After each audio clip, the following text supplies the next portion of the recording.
ವೇದೋಕ್ತಾನ್ 50 ವರ್ಷಪೂಜಕಾನ್ सत्यप्रमोदतीर्थार्यान् नौमिन्याय सुधारतान् सत्यप्रमोदसञ्जातं विद्वत्मुदबान्धवं हितोपदेशकर्तारं सत्यात्मानं यतिं भजे वेदेशमुनिसत्पाद सेवा सम्प्राप्तवैभवान् यादवार्यान् वरसुधा टीकाकारान्वयं नमः विद्यापीठविदातारं विद्यावारिधिचन्दिरं विद्यार्थिवत्सलं वन्दे महामहिमसद्गुरुम् आपादमौलिपर्यन्तं गुरूणाम् आकृतिं स्मरेत तेन विघ्नाः प्रणश्यन्ति सिद्धन्ति च मनोरथाः पृथ्वीमण्डलमध्यस्थाः पूर्णबोधमताङ्गाः वैष्णवा विष्णुहृदया तान् नमस्ये गुरुं मम हरिः ॐ स्वस्त्यस्तु सतामखिलसन्मङ्गलानि भवन्तु श्लोकैकश्रवणपठनमात्रेण कथावस्तुः श्रोतॄणां निखिल कलिकृत कल्मषापनोदन पटुतरे धर्मास्तिकिल पुरुषार्थ साधनीभूते श्रीमद्भागवते अष्टमस्कन्धे अद्य प्रसक्तौ किञ्चित् पूर्वप्रमेय कथानुवादः हरि ओಂ ಸ್ವಸ್ತ್ಯಸ್ತು. ನಿನ್ನೆಯ ದಿವಸ ಇಂದ್ರದೇವರು ನಿರ್ಮಾಲ್ಯಕ್ಕೆ ತಿರಸ್ಕಾರ ಮಾಡಿದ ಪದದಿಂದ ಚ್ಯುತರಾಗಿದ್ದಾರೆ. ಭಗವಂತನಿಗೆ ಹೋಗಿ ಪ್ರಾರ್ಥನೆ ಮಾಡಿದ್ದಾರೆ, ನೀನು ದೇವದಾನವರು ಮಂದರ ಪರ್ವತವನ್ನು ತಂದು ಸಮುದ್ರದಲ್ಲಿ ಕ್ಷೀರ ಸಮುದ್ರದಲ್ಲಿ ಮಥನ ಮಾಡಬೇಕು. ಮಥಿಸಿದಾಗ ಅಮೃತ ಬರ್ತದೆ, ಅಮೃತ ಪ್ರಾಶನ ಮಾಡಿದಾಗ ಕುಡಿದಾಗ ಮತ್ತೆ ಶಕ್ತಿ ಬರ್ತದೆ. ಅಸುರರನ್ನು ಮತ್ತೆ ಅವರ ಪದವಿಯಿಂದ ಪದವಿಗೆ ಏನು ಬಂದಿದ್ದ ಅವರನ್ನು ಕೆಳಗೆ ಕಳಿಸಲಿಕ್ಕಾಗತ್ತೆ ಅಂತನ್ನುವುದಕ್ಕಾಗಿ ಸಮುದ್ರ ಮಥನ ಮಾಡ್ತಾ ಇದ್ದಾರೆ. ಮಾಡ್ತಾ ಇರಬೇಕಾದ್ರೆ ಮೊದಲಿಗೆ ಬಂದದ್ದು ವಿಷ. ಪೀತೇಗರೆ ವೃಷಾಂಕೇಣ ಪ್ರೀತಾಸ್ತೆ ಅಮರದಾನವಾಹ ಮಮಂತಸ್ತರಸಾ ಸಿಂಧುಂ ಹವಿರ್ತಾನಿ ತಥೋ ಭವತ. ಮೊದಲಿಗೆ ಬಂದದ್ದೇನು ಅಂತಂದ್ರೆ ವಿಷ. ಆ ವಿಷವನ್ನು ಪಾನ ಮಾಡಿದವರು ಯಾರು ಅಂತಂದ್ರೆ ರುದ್ರದೇವರು. ಅದಕ್ಕೆ ರುದ್ರದೇವರ ಹೆಸರು ನೀಲಕಂಠ, ಶ್ರೀಕಂಠ.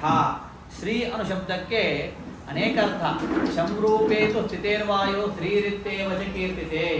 ಶಂರೂಪರಾಗಿರತಕ್ಕಂತಹ ವಾಯುದೇವರನ್ನು ಆಶ್ರಯಿಸಿಕೊಂಡಿದ್ದಾಳೆ. ಆದ್ದರಿಂದ ಭಾರತೀಯ ದೇವಿ ಹೆಸರು ಶ್ರೀ. ಶ್ರೀ ಅಂದ್ರೆ ಸಂಪತ್ತು, ಬೇಕಾದಷ್ಟು ಅರ್ಥವಿದೆ. ಶ್ರೀ ಅಂದ್ರೆ ಲಕ್ಷ್ಮೀದೇವಿ. ಇಲ್ಲಿ ಶ್ರೀ ಅನ್ನೋ ಶಬ್ದಕ್ಕೆ ವಿಷ. ಯಾರ ಕಂಠದಲ್ಲಿ ಶ್ರೀ ಇದೆಯೋ ಅವರು ಶ್ರೀಕಂಠರು. ಶ್ರೀಕಂಠರು ಅಂದ್ರೆ ನೀಲಕಂಠರು ಅಂದ್ರೆ ಒಂದೇ. ಹಾಗಾಗಿ ಅವರು ಪಾನ ಮಾಡಿದ್ದಾರೆ. ಅದಾದ್ಮೇಲೆ ಅಲ್ಲಿ ಯಜ್ಞಸ್ಯ ದೇವಪಾನಸ್ಯ ಮೇಧ್ಯಾಯ ಅಭಿಷೇಕ ತಥೋಚ್ಚೈಶ್ರವಾನಾಮ ಹಯೋಭೂತ್ ಚಂದ್ರಪಾಂಡುರಃ ತಸ್ಮಿನ್ ಪರಿಸ್ಪೃಹಾಂ ಚಕ್ರೆ ನೇಂದ್ರ ಈಶ್ವರ ಶಿಕ್ಷೆಯ. ಹೀಗೆ ಐರಾವತ, ಪಾರಿಜಾತ, ದೇವತೆಗಳು, ಅಪ್ಸರರು ಇವರೆಲ್ಲರೂ ಕೂಡ ಆವಿರ್ಭೂತರಾಗಿದ್ದಾರೆ. ಮತ್ತೆ ಲಕ್ಷ್ಮೀದೇವಿಯು ಪ್ರಾದುರ್ಭೂತರಾಗಿದ್ದಾಳೆ. ತತಶ್ಚ ಆವಿರ್ಭೂತ್ ಸಾಕ್ಷಾತ್ ಶ್ರೀರಮಾಂ ಭಗವತ್ಪ್ರಿಯ ರಂಜಯಂತಿ ದಿಶತ್ಕಾಂತ್ಯ ವಿದ್ಯುತ್ ಸೌದಾಮಿನಿ ಯಥಾ. ನಿನ್ನೆ ನಾನು ಹೇಳ್ತೇನೆ ಲಕ್ಷ್ಮೀದೇವಿ ಪ್ರಾದುರ್ಭೂತರಾಗಿದ್ದಾಳಂತೆ.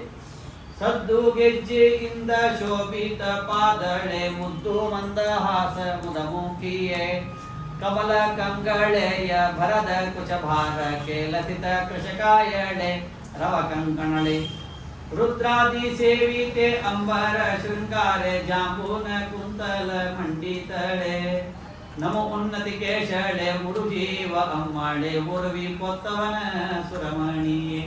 ಹೀಗೆ ಲಕ್ಷ್ಮೀದೇವಿಯು ಪ್ರಾದುರ್ಭೂತಳಾದು ಅವಳ ಆದ ಮೇಲೆ ಸ್ವಯಂವರ ಪ್ರಾರಂಭ ಆಯಿತು. ಈ ಭಾಗವತದ ಅಷ್ಟಮ ಸ್ಕಂದದ ಒಂದು 20-30 ಶ್ಲೋಕಗಳನ್ನು ತೆಗೆದುಕೊಂಡು ವಾದಿರಾಜ ಶ್ರೀಪಾದಂಗಳವರಿಗೆ 2 ಕೂಸು ಹುಟ್ಟಿದ್ರು. ಅಲ್ಲರಿ ಈ ವಾದಿರಾಜರ ಸನ್ಯಾಸಿಗಳೆಲ್ಲ ಅವ್ರಿಗೆ ಏನು ಮಕ್ಕಳು ಹುಡ್ತಾವ ಅಂತಂದ್ರೆ, ಹೌದು ನಂದು ಪರಿವಾರ ಅಂತ ಹೇಳಿದರು. ಯಾರು ವಾದಿರಾಜರು ಎಂಥ ಪರಿವಾರ ಅಂದ್ರೆ ನಂದು ಅಲ್ಲ, ವಾದಿರಾಜರು ಬಾಲ ಸನ್ಯಾಸಿಗಳಲ್ಲ. ಹೌದು ಬಾಲ ಸನ್ಯಾಸಿಗಳಾದರೂ ನನ್ನ ಪರಿವಾರದ ಅಂತ ಹೇಳಿದ್ರು. ಏನು ಅಂತಂದ್ರೆ ಸತ್ಯಂ ಮಾತ, ಪಿತಾಜ್ಞಾನ, ಧರ್ಮೋಭ್ರಾತ, ದಯಾಸಕ, ಶಾಂತಿ ಪತ್ನಿ, ಕ್ಷಮಾಪುತ್ರ, ಷಡೈತೆ ಮಮ ಬಾಂಧವಾಹ. ನೋಡಿ ಸನ್ಯಾಸಿಗಳ ಪರಿವಾರ ಯಾವುದು ಅಂದ್ರೆ ಸತ್ಯಂ ಮಾತ. ಸನ್ಯಾಸಿಗಳು ಸತ್ಯವನ್ನು ಏನು ಮಾತಾಡ್ತಾರಲ್ಲ ಅದು ತಾಯಿ ಇದ್ದಂತೆ.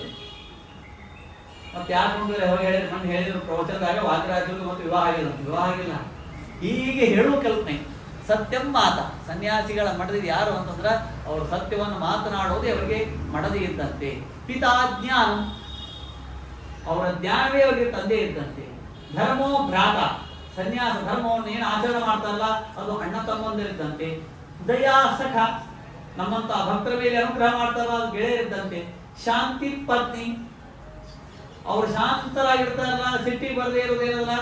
ಸಿಟ್ಟಿಗೆ ಬಂದ್ರೆ ಏನಾಗ್ತದೆ ಗೊತ್ತಾ, ಒಂದು ಸಿಟ್ಟು ಮೊನ್ನೆ ನೋಡ್ತಾ ಇದ್ದೇವೆ ಒಂದು ಕಡೆ, ನಮ್ಮ ಅನೇಕ ರೋಗಗಳು ಪರಿಹಾರವಾಗುವುದು ಎದರಿಂದ ಅಂದ್ರೆ ಸಂತೋಷದಿಂದ.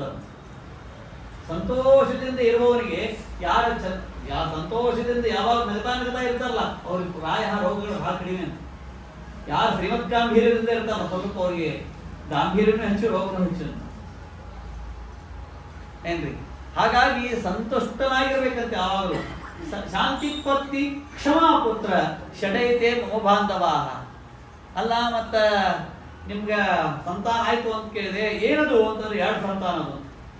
2 ಅಂತ ಏನು ಅಂತಂದ್ರೆ ಶ್ರೀಮದ್ ಭಾಗವತದ 8ಮ ಸ್ಕಂದದ 8ಮ ಅಧ್ಯಾಯದ 20-30 ಶ್ಲೋಕಗಳನ್ನು ತೆಗೆದುಕೊಂಡು ವಾದಿರಾಜರಿಗೆ ಒಂದು ಅವಳಿ ಜಾವಿ ಹುಟ್ಟಿದಂತ. ಒಂದು ಹೆಣ್ಣು ಹುಟ್ಟಿತೆ, ಒಂದು ಗಂಡು ಹುಟ್ಟಿದಂತ. ಹೆಣ್ಣು ಯಾವುದು ಅಂತಂದ್ರ ಲಕ್ಷ್ಮೀ ಶೋಭಾ ಏನ್ರಿ, ಅದು ಸ್ತ್ರೀಯರಿಗೆ ಪೋಷಣೆ ಮಾಡ್ರಿ ಅಂತ ಕೊಟ್ಬಿಟ್ರಂತ ವಾದಿರಾಜ. ಇನ್ನೊಂದು ಗಂಡು ಒಂದು ಹುಟ್ಟಿದಂತ ರುಕ್ಮಿಣೀಶ ವಿಜಯ, ಅದನ್ನು ಪಂಡಿತರಿಗೆ ಪೋಷಣೆ ಮಾಡ್ರಿ ಅಂತ ಕೊಟ್ಬಿಟ್ರಂತ. ಅಂದ್ರೆ ಈ ಗ್ರಂಥವನ್ನು ನೀವು ಅಧ್ಯಯನ ಮಾಡ್ರಿ, ಇದನ್ನು ನೀವು ನಿತ್ಯ ಸ್ತ್ರೀಯರು ಪಠಣ ಮಾಡ್ರಿ ಅಂತ 2 ಕೂಸುಗಳನ್ನು ವಾದಿರಾಜರು ಕೊಟ್ರಂತೆ. ಅಂದ್ರೆ ಭಾಗವತದ 8ಮ ಸ್ಕಂದದ 8ಮ ಅಧ್ಯಾಯದ 80 ಶ್ಲೋಕಗಳನ್ನು ತೆಗೆದುಕೊಂಡು ವಾದಿರಾಜ ಶ್ರೀಪಾದಂಗಳವರು 120 ಪದ್ಯಗಳನ್ನು ಮಾಡಿದರು. ಸಂಕ್ಷೇಪ ವಿಸ್ತಾರಾಭ್ಯಾಂ ಕಥಯಂತಿ ಮನೀಷಾ. ಯಾರಿಗೆ ಸಂಕ್ಷೇಪ ವಿಸ್ತಾರ ಮಾಡಿ, ಸಂಕ್ಷೇಪ ಸಮಯ ಸ್ವಲ್ಪ ಇರ್ತದೆ, ಬಹಳ ಹೊತ್ತು ಹೇಳ್ಬೋದು ಕೂಡಬಾರ್ದವ. ಇವತ್ತು ಬುದ್ಧಾಂ ವಿಸ್ತಾರ ಮಾಡೋದು, ಯಾಕೆ ನಾಳೆ ಮಂಗಳದು ಏನ್ರಿ. ಹಾಗಾಗಿ ಸಂಕ್ಷೇಪ ವಿಸ್ತಾರಾಭ್ಯಾಂ, ಶಾರ್ಟ್ ಮಾಡ್ಲಿಕ್ಕೂ ಬರಬೇಕು, ಸಂಕ್ಷೇಪ ಮಾಡ್ಲಿಕ್ಕೂ ಬರಬೇಕು, ವಿಸ್ತಾರ ಮಾಡ್ಲಿಕ್ಕೂ ಹೇಳಿ ಬರಬೇಕು. 5 ನಿಮಿಷ ಹೇಳು ಅಂತಂದ್ರೆ 1 ನಿಮಿಷದ ಮುಗಿಸಿದ ಸ್ವಾಮಿಗಳು ಬರ್ತಾನ, ನಿಮ್ಮ ಉಪನ್ಯಾಸ ಅಂತಂದ್ರೆ ಅಂಜಿಕ್ ಬಂದು ಎಲ್ಲ ನೆನಪು ಹಾರಿ ಮೈತುಂಬೆ ಬೆವರು ಬಂದು ಸಮಸ್ಯೆ ಆಗಿ ಹಿಡಿದು ಶ್ರೀಕೃಷ್ಣಾರ್ಪಣ ವಸ್ತು ಅಂತ ಕೇಳ್ಕೊತ್ರ ಹಂಗೂ ಇಲ್ಲ. ಅಂದ್ರೆ ಚಂದ ಹೇಳಿ ಬರ್ಬೇಕು. ಹಾಗಾಗಿ ವಾದಿರಾಜ ಶ್ರೀಪಾದಂಗಳವರು ಎಷ್ಟು ಅದ್ಭುತವಾಗಿ ರಚನೆ ಮಾಡಿದ್ರು ಅಂತಂದ್ರೆ, ಇಷ್ಟು ರಚನೆ ಮಾಡಿದ್ರು. ರಚನೆ ಮಾಡಿದ ಮೇಲೆ ಆ ಲಕ್ಷ್ಮಿಯ ಸ್ವಯಂವರ ನಡೀತಂತೆ. ಲಕ್ಷ್ಮಿಯ ಸ್ವಯಂವರ ಅಂದ್ರೆ ಏನು ಅಂದ್ರೆ, ನಮ್ಮ ಸಂಸ್ಕೃತದಲ್ಲಿ ಬಾಲ ಅಂದ್ರೆ ಯಾರು, ಅಧೀತ ವ್ಯಾಕರಣ ಕಾವ್ಯಕೋಶತ್ವೇ ಸತಿ ಅಧೀತ ನ್ಯಾಯಶಾಸ್ತ್ರತ್ವ ಬಾಲತ್ವ. ಬಾಲ ಅಂತ ಯಾರಿಗೆ ಅನ್ಬೇಕು ಅಂತಂದ್ರೆ, ಯಾರು ಕಾವ್ಯಕೋಶ ವ್ಯಾಕರಣವನ್ನು ಓದಿ ನ್ಯಾಯಶಾಸ್ತ್ರ ಓದಿರುವ ಬಾಲ ಅಂತ. ಸ್ತೋತ್ರ ಅಂದ್ರೆ ಏನು, ಗುಣನಿಷ್ಠ ಗುಣಗತನಂ ಸ್ತುತಿ. ಹಿಂಗೆ ತರವೊಂದಕ್ಕೂ ಪ್ರತಿಯೊಂದಕ್ಕೂ ಮತ್ತ ತಾಯಿ ಅಂದ್ರೆ ಏನು, ಮಾನಾತ್ರಾಯತೇತಿ ಮಾತಾ. ಪ್ರತಿಯೊಂದು ಪದಕ್ಕೂ ಪರಿಷ್ಕಾರ, ಇಷ್ಟು ಹೀಗಿದ್ರೆ ಹೀಗೆ, ಹೀಗಿದ್ರೆ ಹೀಗೆ, ಹೀಗಿದ್ರೆ ಹೀಗೆ ಅಂತ ಅರ್ಥವಿದೆ. ಹಾಗೆ ಸ್ವಯಂವರ ಅಂದ್ರೆ ಏನು ಅಂತಂದ್ರೆ, ವಾದಿರಾಜ ಶ್ರೀಪಾದಂಗಳವರು ಬರೀತಾರೆ 4ನೇ ಅಧ್ಯಾಯ ತಾತ್ಪರ್ಯದೊಳಗ, ವರಸ್ಯ ಪ್ರತಾಪ ಅತಿಶಯಂ ದೃಷ್ಟ ಯತ್ರ ಕನ್ಯಾ ಸ್ವಯಮೇವ ವರ ಯತಿ ಸಾ ಸ್ವಯಂವರ. ವರನ ಪ್ರತಾಪ ಅತಿಶಯವನ್ನು ನೋಡಿ. ಏನು ವರನ ಪ್ರತಾಪ ಅತಿಶಯ? ಇಲ್ಲ, ನಮ್ಮ ಮನೆಯವರು ಇಂಜಿನಿಯರೇ ಇರಬೇಕು, ಅದು IP-ನೇ ಇರಬೇಕು, ಮೆಕ್ಯಾನಿಕಲ್ ಇರಬೇಕು, CS ಇರಬೇಕು, ಇಲ್ಲ ನಮ್ಮ ಮನೆಯವರು ಬ್ಯಾಂಕ್ನಾಗೆ ಇರಬೇಕು. ಏನು ಕೆಟ್ಟ ಕೆಲಸ ಮಾಡಿ ಒಟ್ಟು ಹೊರಗೆ ಬರೋಕ್ಕೆ ಸಾಧ್ಯ ಇಲ್ಲ. ಒಟ್ಟು ಏನು ಮನೆಯವರು ನೌಕರಿಗೆ ಹೋಗದೇ ಇದ್ರು ಕೂಡ ನೌಕರಿಯಿಂದ ತೆಗಿಲಿಕ್ಕೆ ಬರಬಾರ್ದು, ಅಂತ ನೌಕರಿ ಒಳಗಿರ್ಬೇಕು. ಹೀಗೆ ಸ್ತ್ರೀಯಳ ನನ್ನ ಪತಿ ಹೀಗೆ ಇರಬೇಕು ಅಂತ ಅಪೇಕ್ಷಾ ಪಟ್ಟು ವರಸ್ಯ ಪ್ರತಾಪ ಅತಿಶಯಂ ದೃಷ್ಟ ಯತ್ರ ಕನ್ಯಾ ಸ್ವಯಮೇವ ವರಯತಿ. ನನಗೆ ಯೋಗ್ಯನಾದ ಪತಿ ಅಂತೇಳಿ ವರಸ್ತಾ ಇರೋದು ಸ್ವಯಂವರ. ಆ ಸ್ವಯಂವರ ಶಬ್ದಕ್ಕೆ ಅರ್ಥ. ಹಾಗೆ ಲಕ್ಷ್ಮೀದೇವಿ ಪ್ರಾದುರ್ಭೂತರಾದಂತ ಆಗ ವಾದಿರಾಜರು ಇದನ್ನೇ ಲಕ್ಷ್ಮೀ ಶೋಭಾ ಅಂತ ತೆಗೆದುಕೊಂಡ್ರು. ಋಷಿಗಳಿಗೆ ಹೇಳಿಬಿಟ್ರಂತ ವಾದಿರಾಜರು ಅಂದ್ರಂತ, ಅವರೇ ಪೂರ್ವ ಪಕ್ಷ ಉತ್ತರ ಪಕ್ಷವಿದ್ದಂತೆ. ಋಷಿಗಳು ಅಂದ್ರ ಲಕ್ಷ್ಮೀದೇವಿ ಹೇಳಿದ್ರಂತ, ಋಷಿಗೆ ಒಳ್ಳೆ ಲಗ್ನ ಮಾಡ್ಕೊಬಿಡು. ಯಾಕೆ ಈಗ ಮನೆಯಾಗ ಕಲಹ ಯಾಕೆ ಆಗ್ತದೆ, ಜಗಳ ಯಾಕೆ ಆಗ್ತದೆ ಅಂದ್ರೆ, ಎಲ್ಲೇ ಒಲಿ ಬಿಸಿ ಅದ ಅಲ್ಲಿ ತಲೆ ಬಿಸಿ ಅದ ಏನ್ರಿ. ಮನೆಯಾಗ ಅಡಿಗಿದ್ರೆ ಜಗಳ, ಏಕಾದಶಿ ದಿವಸ ಎಲ್ಲರೂ ಹೊರಗೋರಿ ಬರ್ತಾರೆ ಬಿಡ್ರಿ, ಎಲ್ಲಿರಿ ನಾವು ಹಾಸ್ಪಿಟ್ಲ್ ಹೆಚ್ಚಬಾರ್ದು ಮತ್ತೆ ಬಂದೇ ಬರ್ತಾರೆ ಮನೆಗೆ. ಆದ್ರೆ ಬೇರೆ ದಿವಸ ಇದ್ರೆ ಫೋನ್ ಸಿಗೋದು ಬರ್ತಾರೆ, ಯಾವಾಗ ಬರ್ತೀರಿ ಯಾವಾಗ ಬರ್ತೀರಿ ಯಾವಾಗ ಬರ್ತೀರಿ ಅಂದ್ರೆ. ರುಚಿಗೊಂಡು ಲಗ್ನ ಮಾಡ್ಕೊಂಡ್ರೆ ಎಂಜಿನಿಲ್ಲ, ಗಾಮಿಲ್ಲ, ಅಡಿಗಿಲ್ಲ, ಪಾತ್ರೆ ಇಲ್ಲ, ಬಟ್ಟಿಲ್ಲ. ಜಗಳ ಆಗುದೇ ಮೂರ್ಖ. ಒಂದು ಅಡಿಗೆ, ಇನ್ನೊಂದು ಪಾತ್ರೆ, ಇನ್ನೊಂದು ಬಟ್ಟಿ ಏನ್ರಿ. ಮನ್ಯಾಗ ಜಗಳ ಆಗೋದು, ಕಲಹವಾಗೋದು, ಈ ಮೂರಕ್ಕೆ ಅದಕ್ಕೆ ಋಷಿಗಳಾಗಿ ಮಾಡ್ಕೊಂಡ್ಬಿಡು ಅಂತ ವಾದಿರಾಜರು ಋಷಿಗಳಿಗೆ ಹೇಳಿದರೆ, ಅದೇ ಋಷಿಗಳು ಉತ್ತರ ಕೊಟ್ಟಂತೆ ಅಂತ ವಾದಿರಾಜರು ಹೇಳ್ತಾ ಇದ್ದಾರೆ. ತಾವೇ ಪ್ರಶ್ನೆಯನ್ನು ಮಾಡಿಕೊಂಡು ಉತ್ತರವನ್ನು ಕೊಟ್ಟಂತೆ. ಏನು? ಋಷಿಗಳನ್ನ ಮಾಡ್ಕೊಂಡು ಲಕ್ಷ್ಮೀದೇವಿ ಅಲ್ಲನಂತ. ಯಾಕೆ? ಕೆಲವರು ತಲೆ ಊರಿ ತಪಗೈದು ಪುಣ್ಯವ ಗಳಿಸಿದ್ದರೇನೋ ಫಲವಿಲ್ಲ, ಜ್ವಲಿಸುವ ಕೋಪದಿ ಶಾಪವ ಕೊಡುವರು, ಲಲನೆಯರಿವರು ವರೆಸುವರೆ. ಇಲ್ಲ, ಅದೆಲ್ಲ ಬರೋಬರ್ದು, ಇವೆಲ್ಲ ವಿಷಯ ಚಲೋ ಅದ. ಅವ್ರ ಪ್ರಾಪರ್ಟಿ ಚಲೋ ಅದ, ಅವ್ರನ್ನೆಲ್ಲ ವಾತಾವರಣ ಚಲೋ ಅದ. ಆದ್ರ ತಲೆ ಕೆಳ ಮಾಡ್ತಾರ, ಕಾಲ್ ಮ್ಯಾಲ ಮಾಡ್ತಾರ, ಬ್ರಹ್ಮರ್ಷಿಗಳಾಗ್ತಾರ. ಆದ್ರ ಅಂತ ಏನಾದ್ರ ನಮ್ಮ ಮನೆಯವ್ರೆಲ್ಲ ಚಲೋ ಇರ್ತಾರ್ರಿ. ದೇವ್ರ ಕಟ್ಟಿ ಮೇಲೆ ಕೂತ್ಕೊಳ್ಳಿ, ಯಾಕೋ ಉಗ್ರಂ ವೀರಂ ಮಹಾವಿಷ್ಣಂ ಯಾಕೋ ದೇವರ ಕಟ್ಟಿ ಮೇಲೆ ಕೂತ್ ಮೇಲೆ ಸಿಟ್ಟು ಬರ್ತದೆ ನೋಡ್ರಿ ನಮ್ಮ ಮನೆಯವ್ರಿಗೆ. ಕೈಯಾಗ ನೀರು ತಗೊಂಡ್ರು ಶಾಪ್ ಹಾಕೇ ಬಿಡ್ತಾರ. ಅದಕ್ಕೆ ಅವ್ರ ಶಾಪನ ಯಾವಾಗ ನಕ್ಕೋತಿರ್ತೀನಿ ನಾನು, ಎಲ್ಲಾ ನಕ್ಕೋತಿ. ಯಾವಾಗಲೂ ನಗ್ತಾ ಇರ್ತಕ್ಕಂತಹ ನನಗೆ ಯಾವಾಗಲೂ ಸಿಟ್ಟು ಬಂದಿರತಕ್ಕಂತಹ ಪತಿಯನ್ನು ವಿವಾಹ ಮಾಡಿಕೊಡ್ತಿರಲ್ಲ, ಇದೇಗೆ? ಅದಕ್ಕೆ ನಾ ಮಾಡ್ಕೊಳಂಗಿಲ್ಲ. ಸರಿ, ಬ್ರಹ್ಮದೇವರ ಲಗ್ನ ಮಾಡ್ಕೊಳ್ಳಿ. ಕಾಮ ನಿರ್ಜಿತನೊಬ್ಬ, ಕಾಮಿನಿಗೆ ಸೋತೊಬ್ಬ, ಭಾಮಿನಿ ಹಿಂದೆ ಹಾರಿದವ, ಕಾಮಾಂಧನಾಗಿ ಮುನಿಯ ಕಾಮಿನಿಗೈದನೊಬ್ಬ, ಕಾಮಿನಿ ಗುರುತಲ್ಪ ಗಾಮಿಯೊಬ್ಬ. ನೋಡ್ರಿ, ಭಾಗವತದೊಳಗೆ ಯಾವುದೋ ಅಪ್ರಧಾನ ಅಂತಿಲ್ಲ, ಎಲ್ಲಾ ಪ್ರಧಾನವೇ ಅದ. ಒಬ್ಬೊಬ್ಬರಿಗೆ ಒಂದೊಂದು ಪ್ರಧಾನ ಅನ್ಸ್ತದ. ಮತ್ತೆ ಯಾರಾದ್ರು ಮತ್ತೆ ಬೈಬೇಡ್ರಿ, ಬೈಸೋತೀನಿ. ಯಾಕೆ ಬೈಸೋತೀನಿ ಅಂತಂದ್ರೆ ಭಾಗವತದೊಳಗೆ ಎಲ್ಲವೂ ಪ್ರಧಾನವಾಗಿರೋದ್ರಿಂದ ಇದನ್ನ ಹೇಳಿಲ್ಲ ಅದನ್ನ ಹೇಳಿಲ್ಲ ಅಂತ ಎಲ್ಲಾನು ಪ್ರಧಾನ. ವೇದವ್ಯಾಸ ದೇವರೇ ಸ್ವಯಂ ಜಗತ್ತನ್ನು ನಿರ್ಮಾಣ ಮಾಡುವ ಅಖಿಲಾಂಡ ಕೋಟಿ ಬ್ರಹ್ಮಾಂಡ ನಾಯಕನಿಂದ ನಿರ್ಮಾಣವಾಗಿರ್ತಕ್ಕಂತಹ ಗ್ರಂಥ ವಿದ್ಯಾವತಾಂ ಭಾಗವತೆ ಪರೀಕ್ಷಾ. ಅವನೇನು ವಿದ್ವಾಂಸರು ಅಂತ ಅವ್ರು ಏನಾದ್ರು ನಿರ್ಣಯ ಆಗಬೇಕಾದ್ರೆ ಭಾಗವತ ಎಷ್ಟು ಚೆನ್ನಾಗಿ ಹೇಳ್ತಾರೆ, ಭಾಗವತ ಚೆನ್ನಾಗಿ ತಿಳ್ಕೊಂಡಿರ್ತಾರೆ, ಅದ್ರ ಮೇಲೆ ಅವಲಂಬಿಸಿರ್ತದೆ. ಅಂದ ಮೇಲೆ ಇದು ಪ್ರಧಾನ ಅದು ಅಪ್ರಧಾನ ಅಂತಿಲ್ಲ. ಒಂದೊಂದು ಮುಂದೆ ಹೋಗೋ ಸಲುವಾಗಿ ಒಮ್ಮೊಮ್ಮೆ ಹಾಗೆ ಹೇಳಬೇಕಾಗ್ತದೆ, ಸ್ವಲ್ಪ ವಿಸ್ತಾರ ಮಾಡಬೇಕಾಗ್ತದೆ. ಹೀಗೆಲ್ಲಾನು ಉಂಟು ಇದರಲ್ಲಿ. ಹಾಗಾಗಿ ನನಗೆ ಬುದ್ಧಿ ಎಷ್ಟೆಷ್ಟು ಮುಂದೆ ತೋಚಬೇಕು, ತೋಚಿರ್ತದೆ ಹೇಳ್ಬೇಕು ಅಂತ ಭಗವಂತ ಪ್ರೇರಣೆ ಮಾಡ್ತಾನ, ಅಷ್ಟೇ ಹೇಳ್ತೀನಿ. ಮತ್ತೆ ಮುಂದಿನ ದಿವಸಗಳಲ್ಲಿ ನಾ ಬಿಟ್ಟ ಭಾಗವನ್ನು ಬೇರೆ ಬೇರೆ ವಿದ್ವಾಂಸರ ಬಾಯಿಂದ ಕೇಳಿ. ಎಲ್ಲಾನು ಅಡಿಗೆ ಮನ್ಯಾಗ ತಿಂದ್ರೆ ಹೊರ ತಿನ್ನೋದೇನು? ಅದಕ್ಕೆ ಮನ್ಯಾಗ ಇಷ್ಟ ಅವಲಕ್ಕಿ ತಿಂದು ಹೋದ್ರ ಮಠದಾಗ ಊಟ ರುಚಿ ಆಗ್ತದೆ. ಈಗಂತೂ ಸಮಯ ಎಲ್ಲ ಕಠಿಣ ಭಾಗನೇ ಇರ್ತದೆ. ಶ್ರಾವಣ ಮಾಸ ದ್ವಾದಶಿ ಬಂತು ಅಂದ್ರೆ ಮುಂದೆ ಎಲ್ಲ ಶುರು ಆಗ್ತದೆ. ಹಂಗೆ ಭಾಗವತದೊಳಗು ಏನು ಕಠಿಣ ಭಾಗನೂ ಅದ, ಸರಳ ಭಾಗನೂ ಅದ. ಯಾವುದಿಲ್ಲ ಕೇಳಿರಂಗಿಲ್ಲ, ಇದು ಇನ್ನೊಬ್ಬರು ಉಪನ್ಯಾಸದಲ್ಲಿ ಕೇಳಿ, ಅದ್ರಲ್ಲಿ ಏನು ಸಮಸ್ಯೆ ಇಲ್ಲ. ಹಾಗಾಗಿ ಬಹಳ ವಿಸ್ತಾರ ಮಾಡ್ಕೋತಾರೆ, ವಿಷಯ ಮುಂದೆ ಹೋಗಂಗಿಲ್ಲ. ವಿಷಯ ಹೇಳ್ಕೋತ ಕಠಿಣ ಆಗಿಬಿಡ್ತದೆ. ಏನ್ರಿ?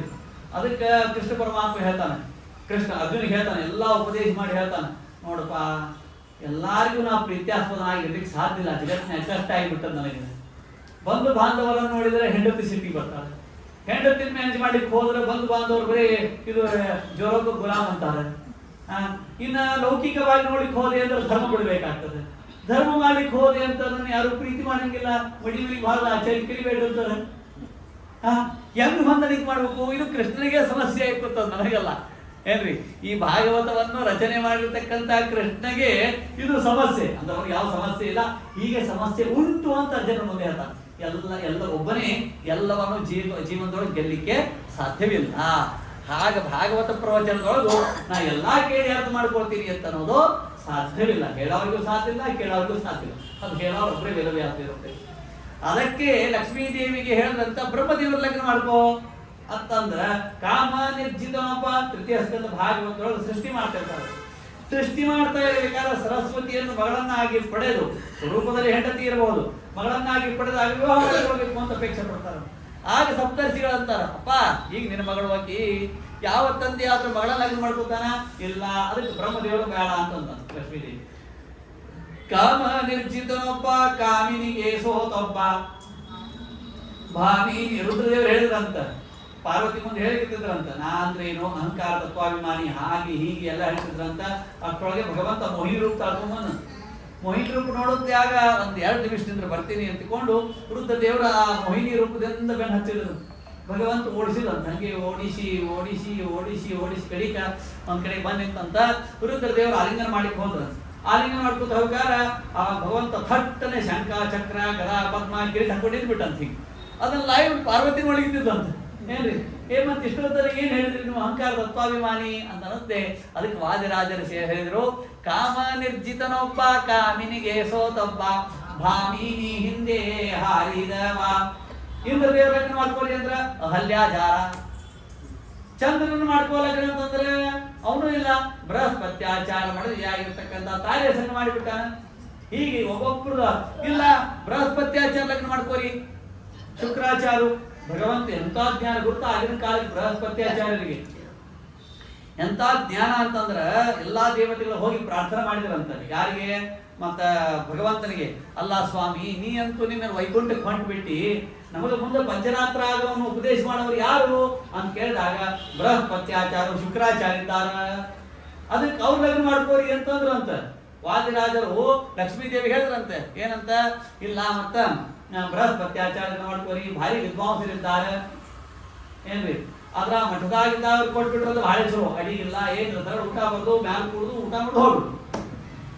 ಹೌದಾ ಇಲ್ಲೋ? ಇವೆಲ್ಲ ಅನುಕೂಲ ಇರ್ತಾವ. ಇನ್ನು ಅಧಿಕಾರದಲ್ಲಿದ್ದವ್ರಿಗೆ ಕನ್ಯಾ ಕೊಟ್ಟು ಹೋಗೋದು ಹೌದು. ಅದನ್ನ ಕೊಟ್ಬಿಡ್ರಿ ಅಂತಂದ್ರ ಸಲ್ಲದ ಪುರೋಹಿತ ಒಳಗಾದರು. ಇನ್ನೊಬ್ರು ಪೌರೋಹಿತ್ಯ ಬಿಡಿಸಿ ಅವ್ರು ಯಾತಿಗೆ ಮಾಡಿಸಿದ್ರು ಅಂತ. ಯಾರು? ಬೃಹಸ್ಪತ್ಯಾಚಾರ. ಆಮೇಲೆ ಬೇಡ ಶುಕ್ರಾಚಾರ್ಯ ಕೊಡ್ರಿ ಅಂದ್ರೆ ಒಂದ್ ಕಣ್ಣೊಬ್ಬ ಲಗ್ನ ಅವಕ್ಕಿಂತ ಮೊದಲಿಗೆ ಒಂದ್ ಕಣ್ಣು ಹೋಗ್ಬಿಟ್ಟದು. ದಾನ ಕೊಡು ಬುದ್ಧಿ ಇಲ್ಲ ಅವರಿಗೆ, ಅದಕ್ಕೆ ಶುಕ್ರಾಚಾರ ಬೇಡ. ಯಮದೇವರಿಗೆ ಕೊಡ್ರಿ ಅಂದ್ರೆ ನಿನ್ಗೆ ಯಾವ ಎಲ್ಲ ಯಮಲೋಕದಲ್ಲಿ ಭಾರಿ ಸ್ವಾಗತ ಇರ್ತದ ಅಂತ ಲಕ್ಷ್ಮೀದೇವಿ ಹೇಳಿದ್ರಂತ. ಅವ ಕಪ್ಪಿದ್ದಾನ, ನಾನು ಇಷ್ಟು ಕೆಂಪಿದ್ದೀನಿ.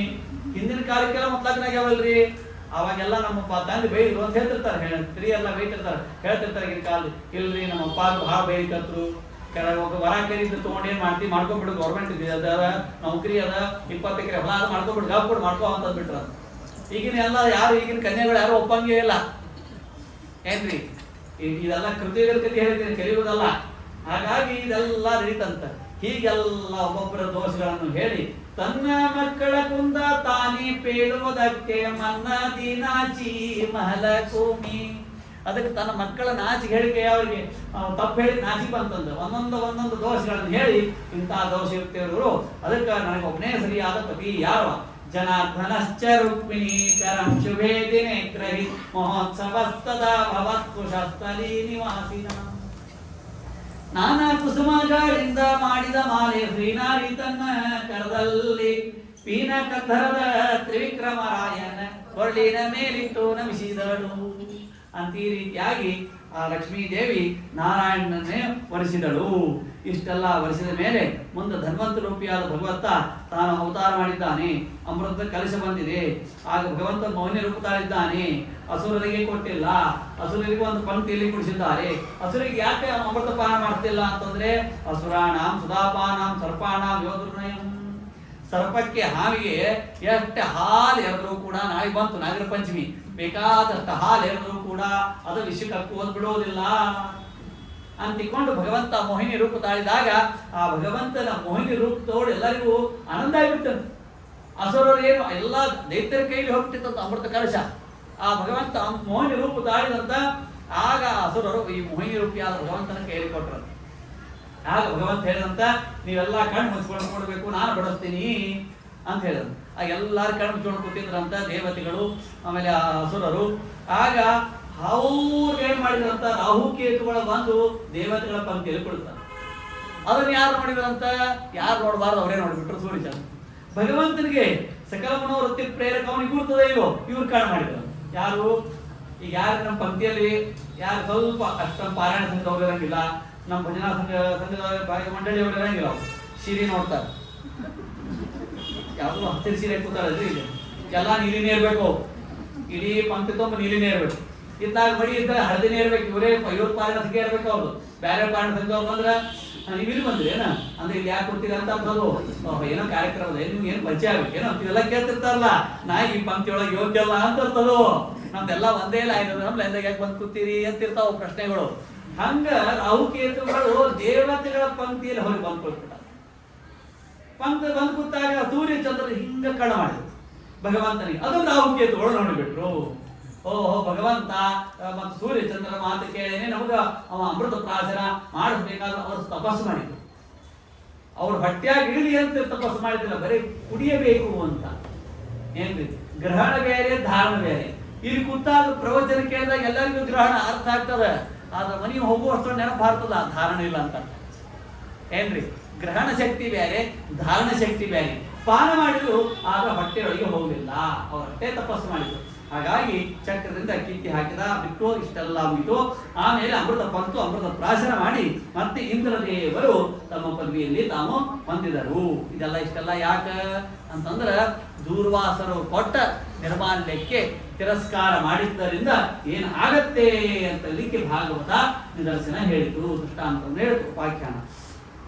ಇಷ್ಟೆಲ್ಲ ಆದ ಮೇಲೆ ದಿತಿದೇವಿಯು ಸಾಕ್ಷಾತ್ ಭಗವಂತನೇ ಮಗನಾಗಿ ಪ್ರಾಪ್ತನಾಗಲಿ ಅಂತ ತಾನು ತಪಸ್ಸು ಮಾಡಿದ್ದು. ತಪಸ್ಸು ಮಾಡಿದ್ದಕ್ಕಾಗಿ ಆಗ ವಾಮನ ರೂಪಿಯಾದ ಪರಮಾತ್ಮನೇ ಶ್ರವಣಾಯಾಮ್ ಶ್ರವಣದ್ವಾದಶ್ಯಾಂ ಮುಹೂರ್ತೆ ಅಭಿಜಿತ ಪ್ರಭು. ಶ್ರವಣಾಯಾಮ್ ಶ್ರವಣದ್ವಾದಶ್ಯಾಂ, ಶ್ರಾವಣ ಮಾಸದ ದ್ವಾದಶಿಯ ದಿವಸ ಅಭಿಜಿತ್ ಮುಹೂರ್ತ. ಅಭಿಜಿತ್ ಸರ್ವದೋಷಾಪಹಾರಿ ಅಂತ ಜ್ಯೋತಿಷಿ ಶಾಸ್ತ್ರ ಹೇಳ್ತದೆ. ಅಭಿಜಿತ್ ಮುಹೂರ್ತ ಅಂದ್ರೆ ಏನು? 12 ಮೇಲ್ಪಟ್ಟ ಮುಹೂರ್ತಗಳಿಲ್ಲ, ಒಂದೊಂದು ಬಹಳ ಚಿತ್ರ ಇದೆ. ಜ್ಯೋತಿಷ್ಶಾಸ್ತ್ರ ಬೇಕು ಅಂದ್ರೆ ಭಾಗವತ ಅರ್ಥ ಆಗ್ತದೆ. ಎಂದೂ ಕೂಡ ಪುನರ್ವಸು ಮತ್ತು ಪುಷ್ಯ ನಕ್ಷತ್ರದಾಗ ಲಗ್ನ ಮಾಡಬಾರ್ದು. ಪುಷ್ಯ ನಕ್ಷತ್ರ ಎಲ್ಲದಕ್ಕೂ ಬರ್ತದ, ಎಲ್ಲದಕ್ಕೂ ಗ್ರಾಹ್ಯ. ವಾಸ್ತು ಮಾಡಿ ಬರ್ತದ, ಉಪನಯನ ಮಾಡಿ ಬರ್ತದೆ, ಎಲ್ಲದೂ ಬರ್ತದ. ಆದ್ರ ಲಗ್ನ ಮಾಡಬಾರ್ದು. ಒಂದೊಂದು ನಕ್ಷತ್ರಗಳು, ಒಂದೊಂದು ಲಗ್ನಗಳು ಒಂದೊಂದಕ್ಕೆ ನಿಷೇಧ. ನಕುರ್ ಯಾ ಶನಿ ಭೌಮಯೋ ಎಂದು ಮಂಗಳವಾರ ಶನಿವಾರ ಉಪನಯನ ಮಾಡಬಾರ್ದು. ಅಂದ್ರೆ ಏನು? ಕ್ಷೌರ ಮಾಡಬಾರ್ದು. ಮೊದಲೇ ಕ್ಷೌರ ಮಾಡಿಬಿಟ್ಟಿದ್ರ ಉಪನಯನ ಬೇರೆ, ಚೌಲ ಬೇರೆ. ಚೌಲ ಬರಂಗಿಲ್ಲ, ಉಪನಯನ ಬರ್ತದೆ. ಮಂಗಳವಾರ ಶನಿವಾರ ಎಂದು ಕ್ಷೌರ ಮಾಡ್ಕೋಬಾರ್ದು. ಇದ್ದು ಸಂಪತ್ತೆಲ್ಲ ನಷ್ಟ ಆಗಿಬಿಡ್ತದೆ. ಇಲ್ರಿ ಆಚಾರ್ಯ ದೊಡ್ಡ ಕಾನ್ಫರೆನ್ಸ್ ಅದ, ಮೀಟಿಂಗ್ ಅದ, ಅವತ್ತೆಲ್ಲ ಕೆಲಸ ಮಾಡ್ಕೊಂಡು ಹೋಗ್ತಾರೆ. ಏಕಾದಶಿ, ಹುಣ್ಣಿಮೆ, ಅಮಾವಾಸ್ಯ, ದ್ವಾದಶಿ ತಿಥಿತ್ರಯಗಳಲ್ಲಿ ಮೊದಲು ಮಾಡ್ಕೋಬಾರ್ದು. ದಶಮಿ, ಏಕಾದಶಿ, ದ್ವಾದಶಿ, ಅಮಾವಾಸ್ಯ, ಹುಣ್ಣಿಮೆ ಮತ್ತು ಏಕಾದಶಿ. ನಕುರ್ ಯಾ ಶನಿ ಭೌಮಯೋ, ಮಂಗಳವಾರ ಶನಿವಾರ ಸರ್ವದಾ ಮಾಡ್ಕೋಬಾರ್ದು. ಹೀಗೆ ಜ್ಯೋತಿಷ್ಶಾಸ್ತ್ರ ಉಂಟು. ಅದ್ಭುತ. ಭಾಗವತದಲ್ಲಿ ಏನಿಲ್ಲ? ಶಿಕ್ಷಾ, ನಿರುಕ್ತ, ಛಂದಸ್ಸು, ವ್ಯಾಕರಣ, ಕಲ್ಪ, ಜ್ಯೋತಿಷ್ಯ, ವೇದಾಂತಗಳನ್ನು, ಷಡಂಗ ಎಲ್ಲ ಇದೆ. ಪುರಾಣಾನಾಂ ಸಾರರೂಪ, ಎಲ್ಲಾ ಪುರಾಣಗಳ ಸಾರ ಇದು. ಹಾಗಾಗಿ ಅಂತಹ ವಾಮನ ರೂಪಿಯಾದ ಪರಮಾತ್ಮ ಅಭಿಜಿತ್ ಮುಹೂರ್ತದಲ್ಲಿ ದ್ವಾದಶಿ ದಿವಸ ಹುಟ್ಟಿದ್ದಾನೆ. ಆ ವಾಮನ ರೂಪಿಯಾದ ಪರಮಾತ್ಮ ಅವತಾರ ಮಾಡಿರ್ತಕ್ಕಂಥ ಸಮಯಕ್ಕೆ ನಂತರ ವಿಜಯ ನಾಮಸಾ ಪ್ರೋಕ್ತ ಯಸ್ಯಾಂ ಜನ್ಮ ವಿದುರ್ಹರೇ. ಆಗ ಆ ವಾಮನ ರೂಪಿಯಾದ ಪರಮಾತ್ಮ ಅವತಾರ ಮಾಡಿದಾಗ ಅವನು ಎಲ್ಲ ದೇವತೆಗಳು ಸ್ತೋತ್ರ ಮಾಡಿದ್ದಾರೆ, ಪುಷ್ಪವೃಷ್ಟಿ ಮಾಡಿದ್ದಾರೆ. ಆಗ ಅವನು ವಾಮನ ತಾನು ಉಪನಯನವನ್ನು ಮಾಡಿಕೊಳ್ತಾ ಇದ್ದಾನೆ. ಯಾರ್ಯಾರು ಏನು ಕೊಟ್ಟಿದ್ದಾರೆ? ಕಂಪಟು ವಾಮನಂ ದೃಷ್ಟ ಮೋದಮಾನ ಮಹರ್ಷಯ ಕರ್ಮಾಣಿ ಕಾರಯಾಮಾಸ ಪುರಸ್ಕೃತ್ಯ ಪ್ರಜಾಪತಿಂ ತಸ್ಯೋಪನೀಯಮಾನಸ್ಯ ಸಾವಿತ್ರಿಂ ಸವಿತಾ ಬ್ರವೀತ್ ಬೃಹಸ್ಪತಿ ಬ್ರಹ್ಮಸೂತ್ರಂ. ದಾನ ಕೊಡಬೇಕಲ್ಲ, ಏನೇನು ಅಹೇರಿ ಕೊಟ್ಟರು? ವಾಮನ ರೂಪಿಯಾದ ಪರಮಾತ್ಮನಿಗೆ ಬ್ರಹ್ಮಸೂತ್ರ, ಯಜ್ಞೋಪವೀತವನ್ನು ದಾನ ಕೊಟ್ಟಿದ್ದಾರೆ ಬೃಹಸ್ಪತ್ಯಾಚಾರ್ಯರು. ಮೇಖಲಾಂ ಕಶ್ಯಪೋದೋ, ಕಶ್ಯಪರು ಮೇಖಲವನ್ನು ಕೊಟ್ಟಿದ್ದಾರೆ. ದದೌ ಕೃಷ್ಣಾಜಿನಂ ಭೂಮಿ, ಕೃಷ್ಣಾಜಿನವನ್ನು ಭೂಮಿ ಕೊಟ್ಟಿದ್ದಾರೆ. ದಂಡಂ ಸೋಮವನಸ್ಪತಿ, ಪಲಾಶದಂಡವನ್ನು ಯಾರು ಕೊಟ್ಟಿದ್ದಾರೆ? ಚಂದ್ರ ಕೊಟ್ಟಿದ್ದಾನೆ. ಕೌಪಿನಾಚ್ಛಾದನಂ ಮಾತಾ ಅದಿತಿ ದೇವಿ ಕೌಪಿನವನ್ನು ಕೊಟ್ಟಿದ್ದಾಳೆ. ಜೌಚತ್ರಂ ಜಗತಪದೆ ಕಮಂಡಲಂ ವೇದಗರ್ಭಃ ಕುಶಾನ್ ಸಪ್ತರ್ಷಿಯೋದದು, ಕಮಂಡಲವನ್ನು ಮತ್ತು ದರ್ಭೆಗಳನ್ನು ಕೊಟ್ಟಿದ್ದಾರೆ ಸಪ್ತರ್ಷಿಗಳು. ಹೀಗೆ ವಾಮನ ರೂಪಿಯಾದ ಪರಮಾತ್ಮನ ಉಪನಯನವಾಗಿದೆ. ಇಷ್ಟೆಲ್ಲ ಆದ್ಮೇಲೆ ಅವ ಬಲಿಯ ಚಕ್ರವಾಟಕ್ಕೆ ಬಂದಿದ್ದಾನೆ.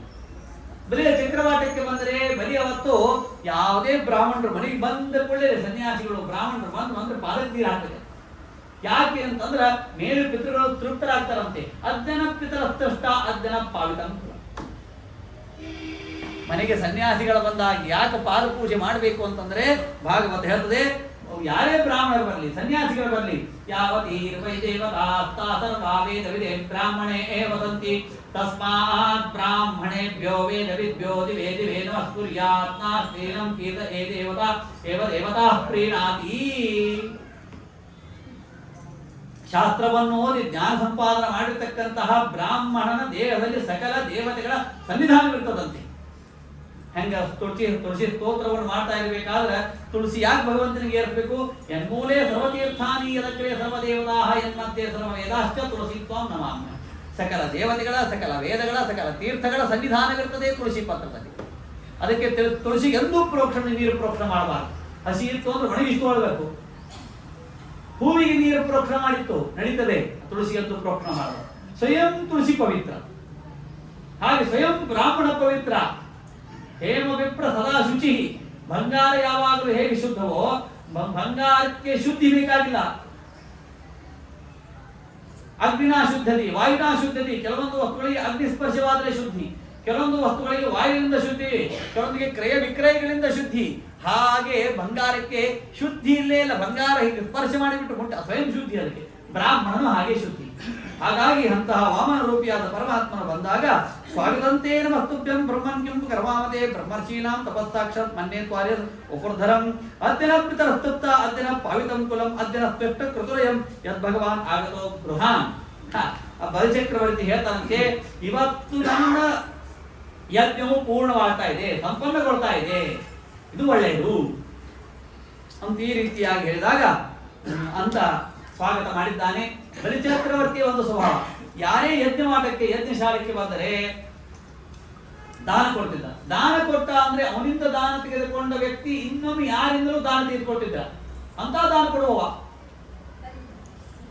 ಸತ್ಯಧ್ಯಾನ ತೀರ್ಥ ಶ್ರೀಪಾದಂಗಳವರು, ನಾನು ಪುಣ್ಯಧಾಮ ಉಪನ್ಯಾಸಕ್ಕೆ ಹೋಗಿದ್ದೆ ಬೆಂಗಳೂರಿಗೆ ಉಪನ್ಯಾಸಕ್ಕೆ ಹೋದಾಗ ಅಲ್ಲಿ ಒಬ್ರು ಪ್ರವಚನ ಹೋದಾಗ ನಮ್ಮ ಮನೆಗೆ ಬರಬೇಕು ಅಂತ ಹೇಳಿದ್ರು.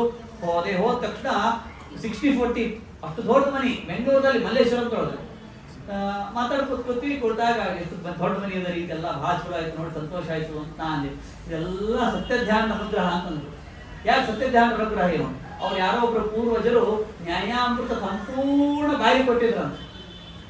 ಅದಕ್ಕ ಸತ್ಯಧ್ಯಾನ ಆಗಿನ ಕಾಲಕ್ಕ 300 ರೂಪಾಯಿ ದಕ್ಷಿಣೆ ಕೊಟ್ಟಿದ್ರು. ಈಗಿನ ಕಾಲಕ್ಕ 300 ರೂಪಾಯಿ ಅಂದ್ರೆ ಏನ್ ದಕ್ಷಿಣೆ ಅಲ್ಲ, ಏನ್ ಮಿನಿಮಮ್ 500 ರೂಪಾಯಿ ಕೊಡ್ಬೇಕು ಅಂದ್ರ ಅವ್ರು ನೋಡ್ತಾರ. ಆಗಿನ ಕಾಲಕ್ಕೆ 300 ರೂಪಾಯಿ ಕೊಟ್ರ ಏನ್ರಿ 40 ರೂಪಾಯಿಕ ಮಲ್ಲೇಶ್ವರಂದೊಳಗ 60-40 ಪ್ಲಾಟ್ ತಗೊಂಡು ಇನ್ನು 760 ರೂಪಾಯಿ ಹೆಂಗೆ ಉಳಿತಂತ. ದೇವೋವಾ ದೇವತಾಂಶೋವಾ ಧ್ಯಾನ ತೀರ್ಥೋ ನ ಮಾನವ ಅಂತ ಸತ್ಯಧ್ಯಾನ ತೀರ್ಥರ ಬಗ್ಗೆ ಹೇಗೆ ಉದ್ಗಾರವೋ, ಇವಂತೂ ಬಲಿ ಇವನ ಹತ್ರ ಯಾರು ದಾನ ತೆಗೆದುಕೊಳ್ತಿದ್ರು ಇನ್ನೊಮ್ಮೆ ಅವ್ರು ಯಾರ ಬರಿಗೆ ಊಟಕ್ಕೆ ಹೋಗಂಗಿಲ್ಲ ಅಂತ ನಿರ್ಣಯ ಮಾಡ್ಕೊಂಡೇ ಹೋಗ್ಬೇಕು. ಅಷ್ಟು ದಾನ ಕೊಟ್ಟಿದ್ರು. ಅದಕ್ಕೆ ವಾಮನ ರೂಪಿಯಾದ ಪರಮಾತ್ಮನಿಗೆ ಕೇಳಿದಂತ, ವಾಮನ ಏನಾದ್ರು ದಾನ ಕೇಳಪ್ಪ. ಯಾವಂತೋ ವಿಷಯ ಪ್ರೇಷ್ಠ ತ್ರೈಲೋಕ್ಯಂ ಅಜಿತೇಂದ್ರಿಯಂ ನ ಶಕ್ನುವಂತಿ ತೇ ಸರ್ವೇ ಪ್ರತಿ ಪೂರೈತು ನೃಪ. ಏನಪ್ಪಾ ಏನ್ ತಗೋಬೇಕು, 1-3 ಪಾಲು ಭೂಮಿ ಕೊಟ್ಬಿಡು ಅಂತಂದಂತ ವಾಮನ. ನೋಡಿಕ್ಕೆ ಇಷ್ಟೇ ಕೊಳ್ಳಿದ್ದಂತ. ಅದಕ್ಕೆ ಬಲಿ ಅನ್ನಂತ, ನೋಡು ಸಣ್ಣ ಹುಡುಗರಂಗೆ ಏನು ಕೇಳಬೇಡ, ಚಲೋ ಕೇಳು ಅಂತ. ಅಲ್ಲಿ ಅಂತ ವಾಮನ ರೂಪಿ ಪರಮಾತ್ಮನಂತ, ಈ VRS ಒಳಗ ಪೆನ್ಷನ್ ಸ್ಕೀಮ್ ಬೇಕು, ಏನು ಫಂಡ್ ಬೇಕು ಅಂತಂದಾಗ ಕೆಲವೊಬ್ರು ಏನ್ ಮಾಡ್ತಾರ, ಪೆನ್ಷನ್ ಇಲ್ಲ ಅಂತ ತಿಂಗಳ. ಯಾಕೆ ಫಂಡ್ ಗಿಡ್ ತಗೊಂಡ್ಬಿಟ್ರೆ ಎಲ್ಲ ಮಕ್ಕಳು ತಗೊಂಡ್ಬಿಡ್ತಾರೆ, ಮನೆ ಕಟ್ಲಿಕ್ಕೆ ಬೇಕು, ಅವನಿಗೆ ಕೊಟ್ಟಿಯಲ್ಲ ನಂಗೆ ಕೊಡು, ಕಾರ್ ಕೊಡೋಕೆ ಇನ್ನೊಬ್ಬ ಅಂತಾನ ಒಟ್ಟು ಎಲ್ಲಾರು ಇಸ್ಕೊಂಡ್ಬಿಡ್ತಾರ ಫಂಡ್ ಗಿಡ್ ಮಾತ್ರ. ಅದಕ್ಕೆ ಏನ್ ಮಾಡ್ತಾರ, ಪೆನ್ಷನ್ ಅಂತ ಸಾಯುತನ ನನ್ನ ಪ್ರೀತಿ ಮಾಡ್ತಾರಂತ. ಅವ ಅಪ್ಪನ ಸಾಯುತನ ಯಾವ ಪ್ರೀತಿ ಮಾಡ್ತಾರ ಅಂದ್ರೆ ಪೆನ್ಷನ್ ಇರ್ತಾರ ಸಾಯುತನ ಪ್ರೀತಿ ಮಾಡ್ತಾರ. ಹಂಗ ವಾಮನ ರೂಪಿಯಾದ ಪರಮಾತ್ಮ ಹೇಳಿದಂತ ಅದು ಇದು ನೀ ಕೊಟ್ಟಿ ಅಂದ್ರೆ ಕಸ್ಕೊಂಡ್ಬಿಡ್ತಾರ. ನಾನು ಇಷ್ಟೇ ಇದ್ದೇನೆ, ವಾಮನ ವಾಮನ ಭಾಮನ ವಂದೇ ಸಾಮನ ಸೀಮನ ಶ್ಯಾಮನ ತಾನು ಶ್ರೀಧರ ಶ್ರೀಧರ ಶಂಧರ ವಂದೇ ಭೂರ್ಧರ ಭೂರ್ಧರ ವಾರ್ಧರ ಕಂದ.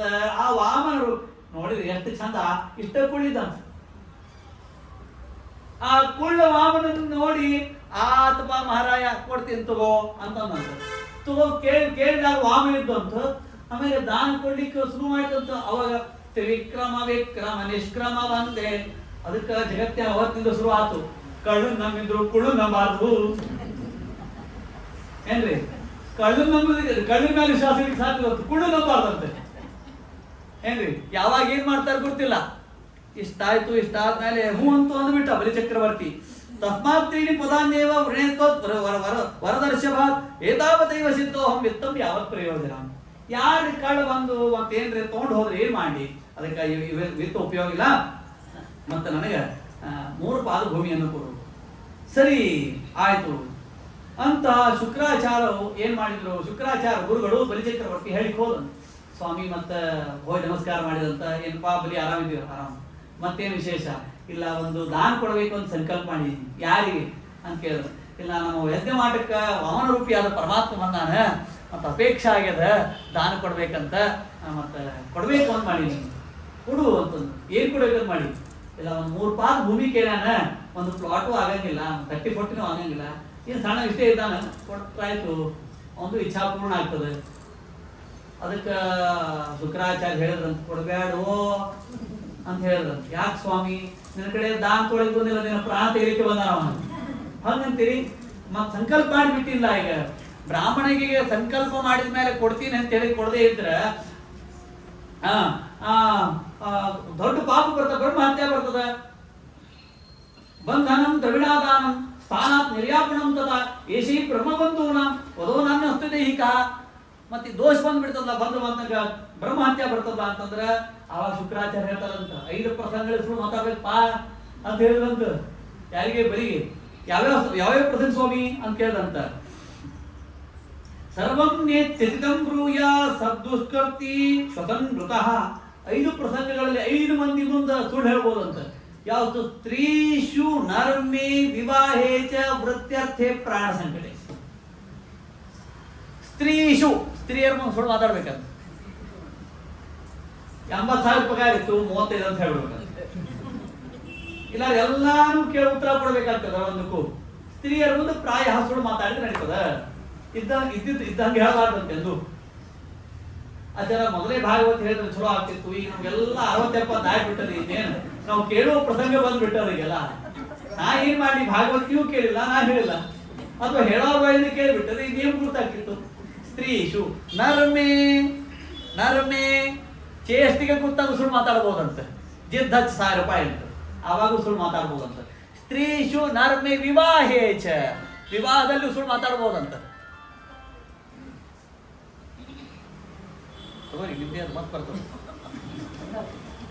ಸ್ತ್ರೀಷು ನರ್ಮೇ ವಿವಾಹೇ ಚ, ವಿವಾಹದಲ್ಲಿ ಸುಳ್ಳು ಮಾತಾಡ್ಬೋದಂತೆ.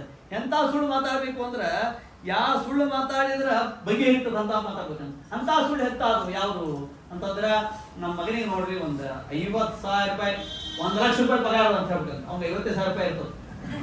1 ಲಕ್ಷ ರೂಪಾಯಿ ಪಗಾರ ಅಂತ ಹೇಳ್ಬಿಡ್ಬೇಕಂತ. 50-50 ಹೆಂಗ್ ಬಗೆ ಇರ್ತದ?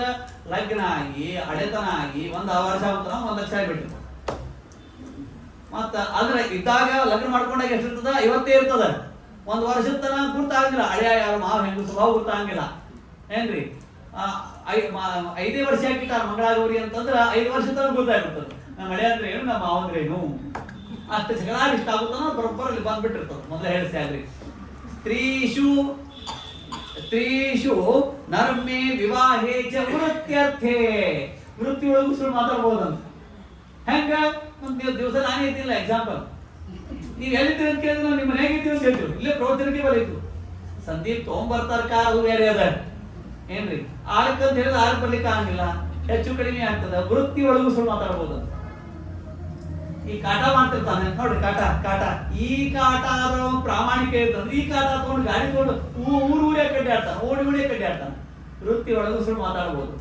ಪ್ರಾಣ ಸಂಕಟೆ, ಪ್ರಾಣಕ್ಕೆ ಸಂಕಟ ಬಂದಾಗ ನೀರು ಕುಡಿದ್ರೆ ಸಾಯ್ತಿ ಸತ್ಯ ಹೋಗ್ತಾನ ಹೋಗಿರ್ತಾರೆ. ಟ್ರೈನ್ದಾಗ ಹೊಂಟಿರ್ತಾನೆ, ಸರಳ ಹೋಗಿ ಸ್ನಾನ ಮಾಡ್ಬೇಕು. ಎಲ್ಲಿ ಅಂತ ಕೇಳಬೇಡಿ, ಸರಳ ಸ್ನಾನ ಮಾಡಬೇಕು, 4 ಉಂಡಿ ತಿರ್ಬೇಕು, ಗುಳಿಕೊಂಡು ಗಡ ಮಲ್ಕೊಂಡ್ಬಿಡ್ಬೇಕು. ಯಾಕೆ ಅಂತ ಕೇಳಬೇಡಿ. ವೃತ್ಯರ್ಥೆ ಪ್ರಾಣ ಸಂಕಟೆ. ಹೀಗ 5 ಪ್ರಸಂಗಗಳಲ್ಲಿ ಸುಳ್ಳು ಮಾತಾಡಬಹುದು ಅಂತ ಶುಕ್ರಾಚಾರ್ಯ ಯಾರಿಗೆ ಹೇಳ್ತಾರೆ? ಬಲಿಗೆ ಹೇಳ್ತಾರೆ. ಹೌದಾ ಸ್ವಾಮಿ, ಆಯ್ತು ಅಂತ ಬರ್ತಾನೆ. ಆದ್ರೂ ಅವ್ನ ಮನಸ್ಸು ಒಪ್ಪಂಗಿಲ್ಲ. ಇನ್ನ ಅವನ ಮಡದಿ ಬರ್ತಾಳ, ಬಂದು ಇನ್ನು ಸಂಕಲ್ಪ ಆಗ್ತದ. ಅಖಿಲಾಂಡ ಕೋಟಿ ಬ್ರಹ್ಮಾಂಡ ನಾಯಕಾಯ ಒಟರೂಪ ವಾಮನಾಯ ಭೂದಾನಮಹಂ ಕರಿಷ್ಯೆ ಅಂತ ಸಂಕಲ್ಪ ಮಾಡಿ ನೀರು ಬಿಡ್ತಾನೆ. ನೀರು ಬಿಡ್ಬೇಕಂತ ಮಂತ್ರಾಕ್ಷಿ ತಗೊಂಡು ಕೂತಿರ್ತಾನೆ, ನೀರೇ ಬಿಡ್ತಾ ಇಲ್ಲ. ಗಿಂಡಿ ಒಳಗೆ ಶುಕ್ರಾಚಾರ್ಯ ಹುಳಾಗಿ ಹೊಂದ್ಕೊತಾನೆ, ಗುಂಗಿ ಒಳಗೆ. ನೋಡಿ, ದಾನ ಕೊಡೋಸ್ಬಾರ್ದು. ದಾನ ಬಹಳ ಕಷ್ಟದ, ಕೋಡಿರೋದು ದಾನ ಏನ್. ಈ ಕಿಶೆದವ್ರ ಕೈ ಹಾಕಿರ್ತಾರ, 10 ರೂಪಾಯಿ ಕೊಡ್ಬೇಕು ಅಂತ, ಅಷ್ಟೊಳಗೆ ಯಾವ್ದೋ ಫೋನ್ ಬರ್ತದೆ, ಯಾರು ಕೊಡ್ಬೋದು ಮಾತಾಡ್ತಾರೆ. ಒಮ್ಮೆ 10 ರೂಪಾಯಿ ಬೇಡ, ಮುಂದಿನ ವಾರ ಹಾಕಿದ್ರೆ 10 ರೂಪಾಯಿ. ಮತ್ತೆ ಆಚಾರ ಅವಾಗ ಭೇಟಿ ಹಾಕ್ತಿರ್ತಾರೆ, ಮುಗಿದು ಹಣವಂತಿಯವ್ರು ಇಲ್ಲೇ ಇರ್ತಾರೆ, 5 ರೂಪಾಯಿ ಹಾಕಿರ್ತಾರೆ. ಅಂದ್ರೆ ದಾನ ಬಹಳ ಕೋಡಿ ಇರ್ತದೆ. ಯಾಕಂದ್ರೆ ದಾನದ ಬಗ್ಗೆ ನಾವು ಮಾತನ್ನು ಹೇಳ್ತಾರೆ. ಶತೇಶು ಜಾಯತೆ ಶೂರಃ ಸಹಸ್ರೇಶು ಚ ಪಂಡಿತಃ ವಕ್ತಾ 10,000 ದಾತಾ ಭವತಿ ವಾ ನವ. ಅಲ್ಲಿ ಆಡ್ಬಿಟ್ರು. 100 ಮಂದಿಲಿ ಒಬ್ಬ ಶೂರತೆ, 100 ಮಂದಿಗೆ ಯುದ್ಧವನ್ನು ಕಲಿಸಿದ್ರೆ ಒಬ್ಬ ತಯಾರಾಗ್ತಾನೆ. 1000 ಮಂದಿಗೆ ಪಾಠ ಹೇಳಿದ್ರೆ ಒಬ್ಬ ವಿದ್ವಾಂಸ ತಯಾರಾಗ್ತಾನೆ. 10,000 ಮಂದಿ ಒಬ್ಬ ವಕ್ತಾ ತಯಾರಾಗ್ತಾನೆ. ದಾನ ವಿಷಯ ಬಂದಾಗ ಹೇಳೇ ಇಲ್ಲ, ಗ್ಯಾರಂಟಿನೇ ಹೇಳಿ. ಯಾಕಂದ್ರೆ ದಾನ ಅಂತ ವಸ್ತು ಬಹಳ ಕಷ್ಟ ಇದೆ.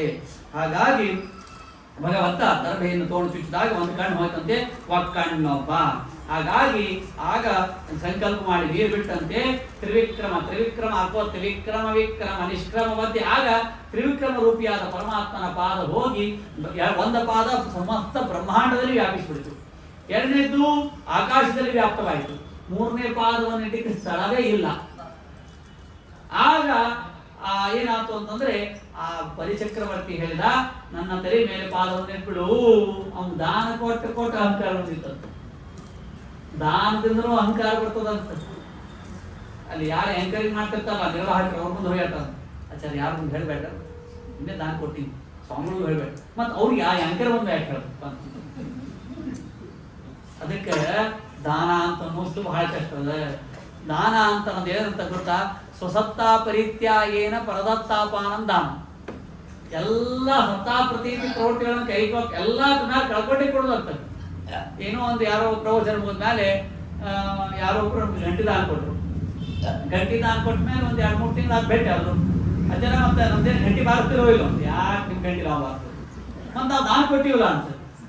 ಒಮ್ಮೆ ದಾನವನ್ನು ಕೊಟ್ಬಿಟ್ರೆ ಹೋದು ಅಜ್ಜನ ಮತ್ತೆ ಮನೆ ಹಾಕ್ತಾರೆ, ತೆಂಗಿನಕಾಯಿ ಕೊಟ್ಟಿದ್ದ, ಏನು ಮಂಟಕಾಯಿ ಕೊಟ್ಟರು, ಏನು ಕೊಬ್ಬರಿ ಹುಡಿ ಮಾಡಿಕೊಟ್ರು, ಯಾಕೆ ನೀವು ಅದ್ರ ಮೇಲೆ ಎಲ್ಲ ಕಳ್ಕೊಂಡೇ ಕೊಡು. ದಾನ ಅಂತಂದ್ರೆ ದಾನ ಅಂದ್ರೆ ಬತ್ ಅಪೇಕ್ಷೆ ಇರಂಗೇ ಇಲ್ಲ. ಹೀಗಾಗಿ ಆಗ ಭಗವಂತ ಒಂದು ಪಾದ ತ್ರಿವಿಕ್ರಮ ರೂಪದಿಂದ ತಾನು ಅವನ ಪಾದ ಹೋಗಿ ಅದು ಬ್ರಹ್ಮಾಂಡಕ್ಕೆ ಕರಪರ ಬಡಿತಂತೆ. ಆ ಬ್ರಹ್ಮಾಂಡದ ಕರಪರ ಬಡಿದಾಗ ಅವಾಗೇ ಗಂಗಾದೇವಿ ಬಂದಳು. ಪದಾನಿ ತ್ರೀಣಿ ದತ್ತಾನಿ ಭೂಮೇರ ಮಹ್ಯಂ ತ್ವಯಾಸುರ ದ್ವಾಭ್ಯಾಂ ಕ್ರಾಂತ ಮಹೀಶ್ವರವ ತೃತೀಯಂ ಉಪಕಲ್ಪಯ ಯಾವತ್ತ ಭಕ್ತ ಸೌ ಗೋವಿರ್ ಯಾವದಿಂದು ಸಹೋಡ್ಭಿ ಯಾವತ್ ವರ್ಷದಿ ಪರ್ಜನ್ಯ ತಾವತಿ ಭೂರಿಯಂ ತವ. ಏನು ಅದ್ಭುತವಾದ ಮಾತನೆ. ಎಂಥವ್ರಿಗೆ ದಾನ ಕೊಡ್ಬೇಕು ನೋಡಿ, ಎಂಥವ್ರಿಗೆ ದಾನ ಕೊಡ್ಬೇಕು, ಸತ್ಪಾತ್ರರಿಗೆ ದಾನ ಕೊಡ್ಬೇಕಂತ. ದಾನ ಕೊಡೋ ಯಾರಿಗೆ ಕೊಡ್ತಿರ್ತೀವೋ ಅವನಿಗೆ ಜೀರ್ಣ ಮಾಡಿಕೊಳ್ಳುವ ಶಕ್ತಿ ಇರ್ಬೇಕಂತ. ಉತ ಅಷ್ಟೇ ಅಲ್ಲ, ಪ್ರತ್ಯುತ ಅನುಗ್ರಹ ಮಾಡೋ ಶಕ್ತಿನೇ ಇರ್ಬೇಕಂತ. ದಾನಂ ಧ್ರುವಂ ಫಲತಿ ಪಾತ್ರ ಗುಣಾನುಕೂಲ್ಯ. ಹೀಗೆ ರುಕ್ಮಿಣಿ ಅರ್ಪಿತ ಕಾಳಿಂಗ ನರ್ತಿತ ವ್ಯಾಧಶರ ಸಂಗ ಪಾದವಿದು ಗಂಗೆಯು ಪುಟ್ಟಿದ ಬಲಿಯನ್ನು ಮೆಟ್ಟಿದ ಶಕಟನ ಅಟ್ಟಿದ ಪಾದವಿದು ಗೌತಮಿ ಉದ್ಧೃತ ಗಜೇಂದ್ರ ಅರ್ಚಿತ ನಭರಾಯ ತೊಳೆದ ಪಾದವಿದು ಗೋಪಿಯು ತಿಬ್ಬೆರೆದ ಲಘುಮಿಯು ಭರಿಸುವ ತನ್ನ ಮುಖದೊಳಗಿಟ್ಟ ಪಾದವಿದು. ಎಲ್ಲಾರು ನನ್ನ ಪಾದಕ್ಕೆ ಹೂ ಹಾಕ್ತಾರ, ಜೇನುತುಪ್ಪ ಹಾಕ್ತಾರ, ತುಳಸಿ ಏರಿಸ್ತಾರ. ಅವನು ತಲೆ ಖರಾಬ್ ಆಗಿಬಿಡ್ತಾನೆ. ಯಾರಿಗೆ? ಭಗವಂತರಿಗೂ. ಏನಪ್ಪಾ ಅಂತ ನನ್ನ ಪಾದದಲ್ಲಿ ಏನದ ಅಂತಿಕೊಂಡು ತನ್ನ ಪಾದದೊಳಗೆ ತನ್ನ ಬೆರಳನ್ನು ತೆಗೆದುಕೊಂಡು ಪಾದ ಬೆರಳನ್ನು ತೆಗೆದುಕೊಂಡು ತನ್ನ ಭಯ ಹಾಕಿದಂತ ರುಚಿ ನೋಡಿದ. ತನ್ನ ಮುಖದೊಳಗಿಟ್ಟ ಪಾದವಿದು ಗೋಪಾಂಗನೆಯರ ಅಂಗಳದೊಳಗೆ ನಂದ ಗೋಪ ಕಂದ ಕುಣಿದಾನ. ಇಂದು ಕಳೆಯಲ್ಲಿ ಇಂದು ಮುಖಿಯರ ಗೂಡಿ ಒಂದೊಂದು ರೂಪ ಆಡ್ಯಾನ. ಮುಂದೆ ಬರ್ತದೆ. ನವಿಲ ಪುಚ್ಛದರ್ಶಿ ನಲ್ಲ ನಿಲೆಯ ಪೊಕ್ಕು ನವನೀತ ಚೋರ ಅನಶಾನ. ಕಠಿಣ ಮನಕಾಯ ಇರುವಲ್ಲಿ ಕೋಮಲ ನವನೀತ ಇರುದ್ಯಾಂಗ ಕೇಳ್ಯಾನ. ಅದ್ಭುತ ಇವೆಲ್ಲ. ಇವು ಕೇಳಿಕತ್ರ ಆನಂದ ಅನಿಸ್ಬಿಡ್ತದೆ. ಭಾಳ ಹೇಳಿಕತ್ರ ನಿಧಿ ಬರ್ತದೆ, ನಿಧಿ ಬರಲಾರ್ದು ಎಡೆ ಪದ ಹೇಳ್ಬಿಡ್ತದೆ. ಇಷ್ಟೆಲ್ಲ ಆದ ಮೇಲೆ ಮುಂದೆ ಸತ್ಯವೃತಸ್ಯ ರಾಜರ್ಷೆ ಮಾಯಾ ಮತ್ಸ್ಯ ಶಾಂಗನ. ಸತ್ಯವೃತ ಅಂತ ರಾಜ. ಆ ರಾಜ ಘೃತಮಾಲ ಅಂತ ನದಿ. ಆ ಘೃತಮಾಲಾ ನದಿಯಲ್ಲಿ ಏನ್ ಮಾಡ್ತಿದ್ದ ಅಂತಂದ್ರೆ ಅರ್ಘ್ಯವನ್ನು ಕೊಡ್ತಾ ಇದ್ದ. ಅವನ ಕೈಯಲ್ಲಿ ಒಂದು ಮೀನು ಬಂತು. ಮೀನು ಬಂದಾಗ ಏನ್ ಮಾಡ್ಬೇಕು ಅಂತ ತಿಳಿಲಿಲ್ಲ. ಇಲ್ಲ, ನಿನ್ನ ಮನೆಯಲ್ಲಿ ಹೋಗಿ ನಾನು ಸಂರಕ್ಷಿಸು. ಆಯ್ತು, ರಕ್ಷಿಸ. ಮತ್ತೆ ಮರು ದಿವಸ ಸ್ವಲ್ಪ ದೊಡ್ಡದಾಯ್ತು. ಮತ್ತೆ ಇನ್ನೊಂದು ಪಾತ್ರೆಯಲ್ಲಿ ಹಾಕಿದ. ಹೀಗೆ ದಿವಸ ಬೆಳೆದಾಗ ಆಗ ಸತ್ಯವ್ರತ ರಾಜ ಕೇಳಿದ, ಯಾರಪ್ಪ ನೀನು? ನಾನು ಮತ್ಸ್ಯರೂಪಿಯಾದ ಪರಮಾತ್ಮನು. ನಾನಿಂಗೆ ತತ್ವೋಪದೇಶ ಮಾಡಬೇಕು ಅಂತ ಅನಿಸಿದ. ಪ್ರಳಯೋದಕದಲ್ಲಿ ಪ್ರಳಯ ಕಾಲದಲ್ಲಿ ಸಪ್ತರ್ಷಿಗಳು ಬರ್ತಾರ, ಅವರಿಗೂ ತತ್ವೋಪದೇಶ ಮಾಡೋನಿದ್ದೀನಿ. ಅವರಿಂದ ನೀನು ಬಾ, ಅವಾಗ ನಿಂಗ ತತ್ವೋಪದೇಶ ಮಾಡುವೆ ಅಂತ ಆ ಭಗವಂತ ಅನುಗ್ರಹ ಮಾಡಿ ಅಲ್ಲಿಂದ ಹೊರಟ. ಅವತಾರಂ ಹರೇರೇವಂ ಕೀರ್ತೇರ್ ಅನ್ವಹಂ ನರಃ ಸಂಕಲ್ಪ ಅಸ್ಯಸಿದ್ಧಂತಿ ಪ್ರಯಾತಿ ಚ ಪರಾಂಗತಿಂ.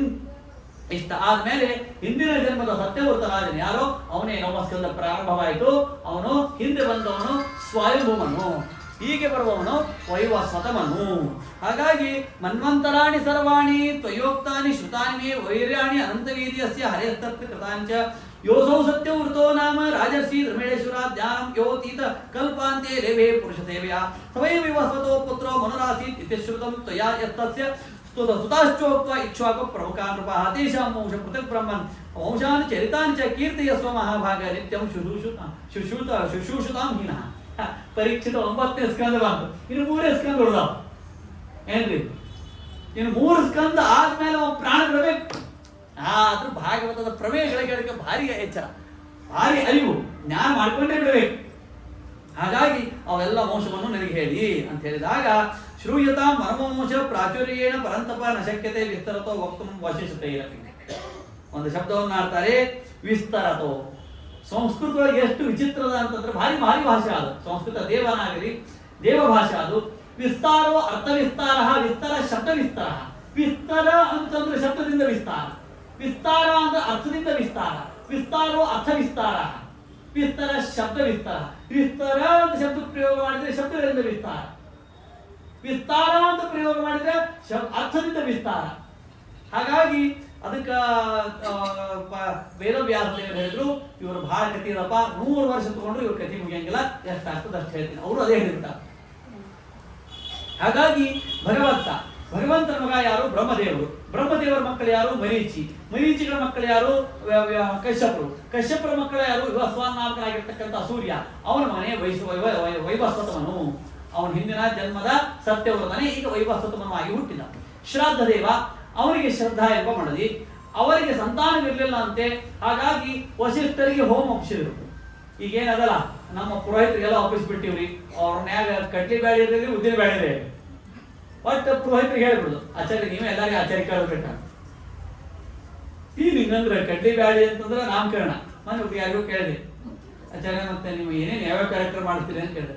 ಅವ್ರ ನಾ ಎಲ್ಲ ಮಾಡ್ತೀನಿ ಅಂತ ಹೇಳ್ಬೇಕು ಇಲ್ಲೋ, ಕಡ್ಲಿ ಬ್ಯಾಳಿಯಿಂದ ಹಿಡಿದು ಉದ್ದಿನ ಬ್ಯಾಳಿವರೆಗೆ ಎಲ್ಲ ಕಾರ್ಯಕ್ರಮ ಮಾಡ್ತೀನಿ. ಕಡ್ಲಿ ಬ್ಯಾಳಿ ಮೊದಲನೇ ಕಡ್ಲಿ ಬ್ಯಾಳಿ ಅಂದ್ರೆ ಶುಭ ಕಾರ್ಯಕ್ಕೆ ಉಪಯೋಗ ಮಾಡ್ತಾರೆ, ಶಾಸ್ತ್ರಕ್ಕೆ ಕಡ್ಲಿ ಬ್ಯಾಳಿ ಕೊಡಂಗಿಲ್ಲ. ಅಂದ್ರೆ ನಾಮಕರಣದಿಂದ ಹಿಡ್ಕೊಂಡು 13 ತನ ಎಲ್ಲ ಮಾಡ್ತೀವಿ. ಉದ್ದಿನ ಬ್ಯಾಳಿ ಅಂದ್ರೆ ಉದ್ದಿನ ವಡ, ಅದಕ್ಕೆ ಕಡ್ಲಿ ಬ್ಯಾಳಿ ಹಿಡ್ಕೊಂಡು ಉದ್ದಿನ ಬ್ಯಾಳಿ ತರ ನಮ್ಮ ಮನೆಯಾಗ ಎಲ್ಲಾ ಕಾರ್ಯಕ್ರಮ ಮಾಡ್ತೀವಿ ನಾವು ಅಂತ ಹೇಳಿದ್ರು. ನೋಡಿ ಎತ್ತ ಮಹಾಮಹಿಮರು ಇರ್ತಾರೆ. ಹಾಗಾಗಿ ಈ ಪ್ಯಾಕೇಜ್ ಕೊಡುವ ಸಿಸ್ಟಮ್ ಏನಿತ್ತು ಅವತ್ತಿನಿಂದಲೂ ಇತ್ತಿದ್ರು. ವಸಿಷ್ಠರಿಗೆ ಒಪ್ಪಿಸಿಬಿಟ್ಟಿದ್ರು. ಮಿತ್ತಾವರಣರು ಯಾಗ ಮಾಡತಿದ್ರು, ಗಂಡ ಪುತ್ರ ಸಂತಾನವಾಗಬೇಕು ಅಂತ ರಾಜಿಗೆ ಹೇಳಿದ. ಆಯ್ತು ಅಂತ ಹೋಮವನ್ನು ಮಾಡುತ್ತಿದ್ರು. ಆಮೇಲೆ ರಾಣಿ ಬಂದು ಹೇಳಿದ್ರು, ಶ್ರದ್ಧಾದೇವಿ ಹೇಳಿದ್ದು, ಇನ್ನು ನಮಗೆ ಹೆಣ್ಣು ಸಂತತಿ ಬೇಕು ಅಂತ ಹೇಳಿದ್ರು. ಹಾಗಾಗಿ ವಸಿಷ್ಠರಿಗೆ ಹೇಳಿದ್ರು. ಆಮೇಲೆ ಆಯ್ತು, ರಾಣಿ ಹೇಳಿದ್ದೆ ಸತ್ಯ ಅಂತಿಕೊಂಡು ಆಗ ಹೆಣ್ಣು ಕೂಸು ಹುಟ್ಟತಕ್ಕಂತ ಆಹುತಿಗಳನ್ನು ಹಾಕಿದ್ರು. ಭಗವಂತ ಕಿಮಿನಂ ಜಾತಂ ಗರ್ಮವೋ ಬ್ರಹ್ಮವಾದಿನಾಂ ವಿಪರೀತಮೋ ಕಷ್ಟಂ ಅಯ್ಯಂ ಸ್ಯಾತ್ ಬ್ರಹ್ಮ ವಿಕ್ರಿಯಾ ಯೂಯಂ ಮಂತ್ರವಿದ ಯುಕ್ತ ತಪಸಾ ದಗ್ಧಕಿಲ್ಬಿಷಃ ತಥಾ ಸಂಕಲ್ಪಿ ವೈಷಮ್ಯಂ ಅಮೃತಂ ವಿಬುಧೇಶ್ವಿವ. ಅಲ್ಲ ರಾಜ ಬಂದಂತ ಗಂಡಾಗಿದ್ದೇನೆ ಸ್ವಾಮಿ ಅಂತ ಕೇಳ್ದಂತ, ಹೆಣ್ಣಾಗ್ಯದ ಅಂತ ಹೇಳಿದಂತ, ಹಂಗೇನ್ ಸ್ವಾಮಿ ಅಂತ ಸಿಟಿ ಬಂದಂತ. ರಾಣಿ ಹೇಳಿ ಕೇಳ್ಕೊಳ್ಳಿಲ್ಲಂತವಾ. ಅಲ್ಲ ವಸಿಷ್ಠರ ನಿಮ್ಮಂತ ಯಾಕೆ ಗೊತ್ತಾನ ಅಂತ ಶುರು ಮಾಡಿಬಿಟ್ಟಂತೆ. ಯೂಯಂ ಮಂತ್ರವಿದ, ನೀವು ಮಂತ್ರವನ್ನು ಎಷ್ಟೇ ಹೇಳುವವರಲ್ಲ, ಮಂತ್ರಾರ್ಥವನ್ನು ತಿಳಿದುಕೊಂಡವರು. ಮಂತ್ರದ ಜೊತೆಗೆ ಮಂತ್ರ ಪಠಣದ ಜೊತೆಗೆ ಮಂತ್ರಾರ್ಥವನ್ನು ತಿಳಿದುಕೊಂಡವರು ನೀವು. ಯೂಯಂ ಮಂತ್ರವಿದ ದಗ್ಧಕಿಲ್ಬಿಷಾಹ, ನೀವೆಲ್ಲ ಪಾಪಗಳು ಇಲ್ಲದೆ ಇರುವವರು. ಯುಕ್ತ ತಪಸ, ತಪಸ್ವಿಗಳು ನೀವು. ನಮ್ಮಂತೆ ನಿಮ್ಮ ಸಂಕಲ್ಪಗಳು ವಿಕಲ್ಪಗಳಾಗ್ತಾವಂತ ನೀವೇ ಖುಷಿಗಳ ಅಂತಂದಂತೆ. ವಸಿಷ್ಠರಂದ್ರಂತೆ, ನಿಂಗೆ ಗಂಡ ಬೇಕಲ್ಲ, ನಾ ಮಾಡ್ತೀನಿ ಅಂತಂದ. ನೋಡಿ ಏನು ವಿಚಿತ್ರಲ್ಲ, ಅವರ ತಪಸ್ಸಿಗೆ ಏನು ಸಾಮರ್ಥ್ಯ ಇರ್ತದೆ. ಹಾಗಾಗಿ ತನ್ನಿಶಮ್ಯ ವಚಸ್ತಸ್ಯ ಭಗವಾನ್ ಪ್ರಪಿತಾಮಹ ಹೋತರ್ ವ್ಯತಿಕ್ರಮಂ ಜ್ಞಾತ್ವಾ ಭವಾಶೇ ರವಿನಂದನ ಏತ ಸಂಕಲ್ಪ ವೈಷಮ್ಯಂ ಹೋತಸ್ತೆ ವ್ಯಭಿಚಾರದತ್ತ ವಿಸಾದಿಶ್ಯೇಹಂ ಸುಪ್ರಜಾತ್ವಂ ಸ್ವತೇಜಸ. ನಾನು ಗಂಡ ಬೇಕಾ ಗಂಡ ಮಾಡ್ತೀನಿ ಇಲ್ಲ ಹುಟ್ಟಿತ್ತು. ಆ ಭಗವಂತನನ್ನು ಕುರಿತು ತಪಸ್ಸು ಮಾಡಿದ್ರು ವಸಿಷ್ಠರು. ತಪಸ್ಸು ಮಾಡಿ ಗಂಡು ಮಾಡಿದ್ರು. ಆಚಾರ್ಯ ಹಂಗಾಗ್ತಾವೇನ್ರಿ? ಮತ್ತೆ ನಮ್ಮನೆಗೂ ಮಾಡ್ಬೋದಾ? ಮಾಡ್ಲಿಕ್ಕೆ ಬರಂಗಿಲ್ಲ ನಮಗ, ಅದು ವಸಿಷ್ಠರು ಮಾಡಿದ್ರು. ಹಿಂಗಿದು ವಸಿಷ್ಠರಿಗೆ ಸಾಮರ್ಥ್ಯದ ಅದಕ್ಕೆ ಇನ್ನೊಂದು ಕಾರಣವೂ ಅದ. ಎರಡು ಹೇಳ್ತೀನಿ.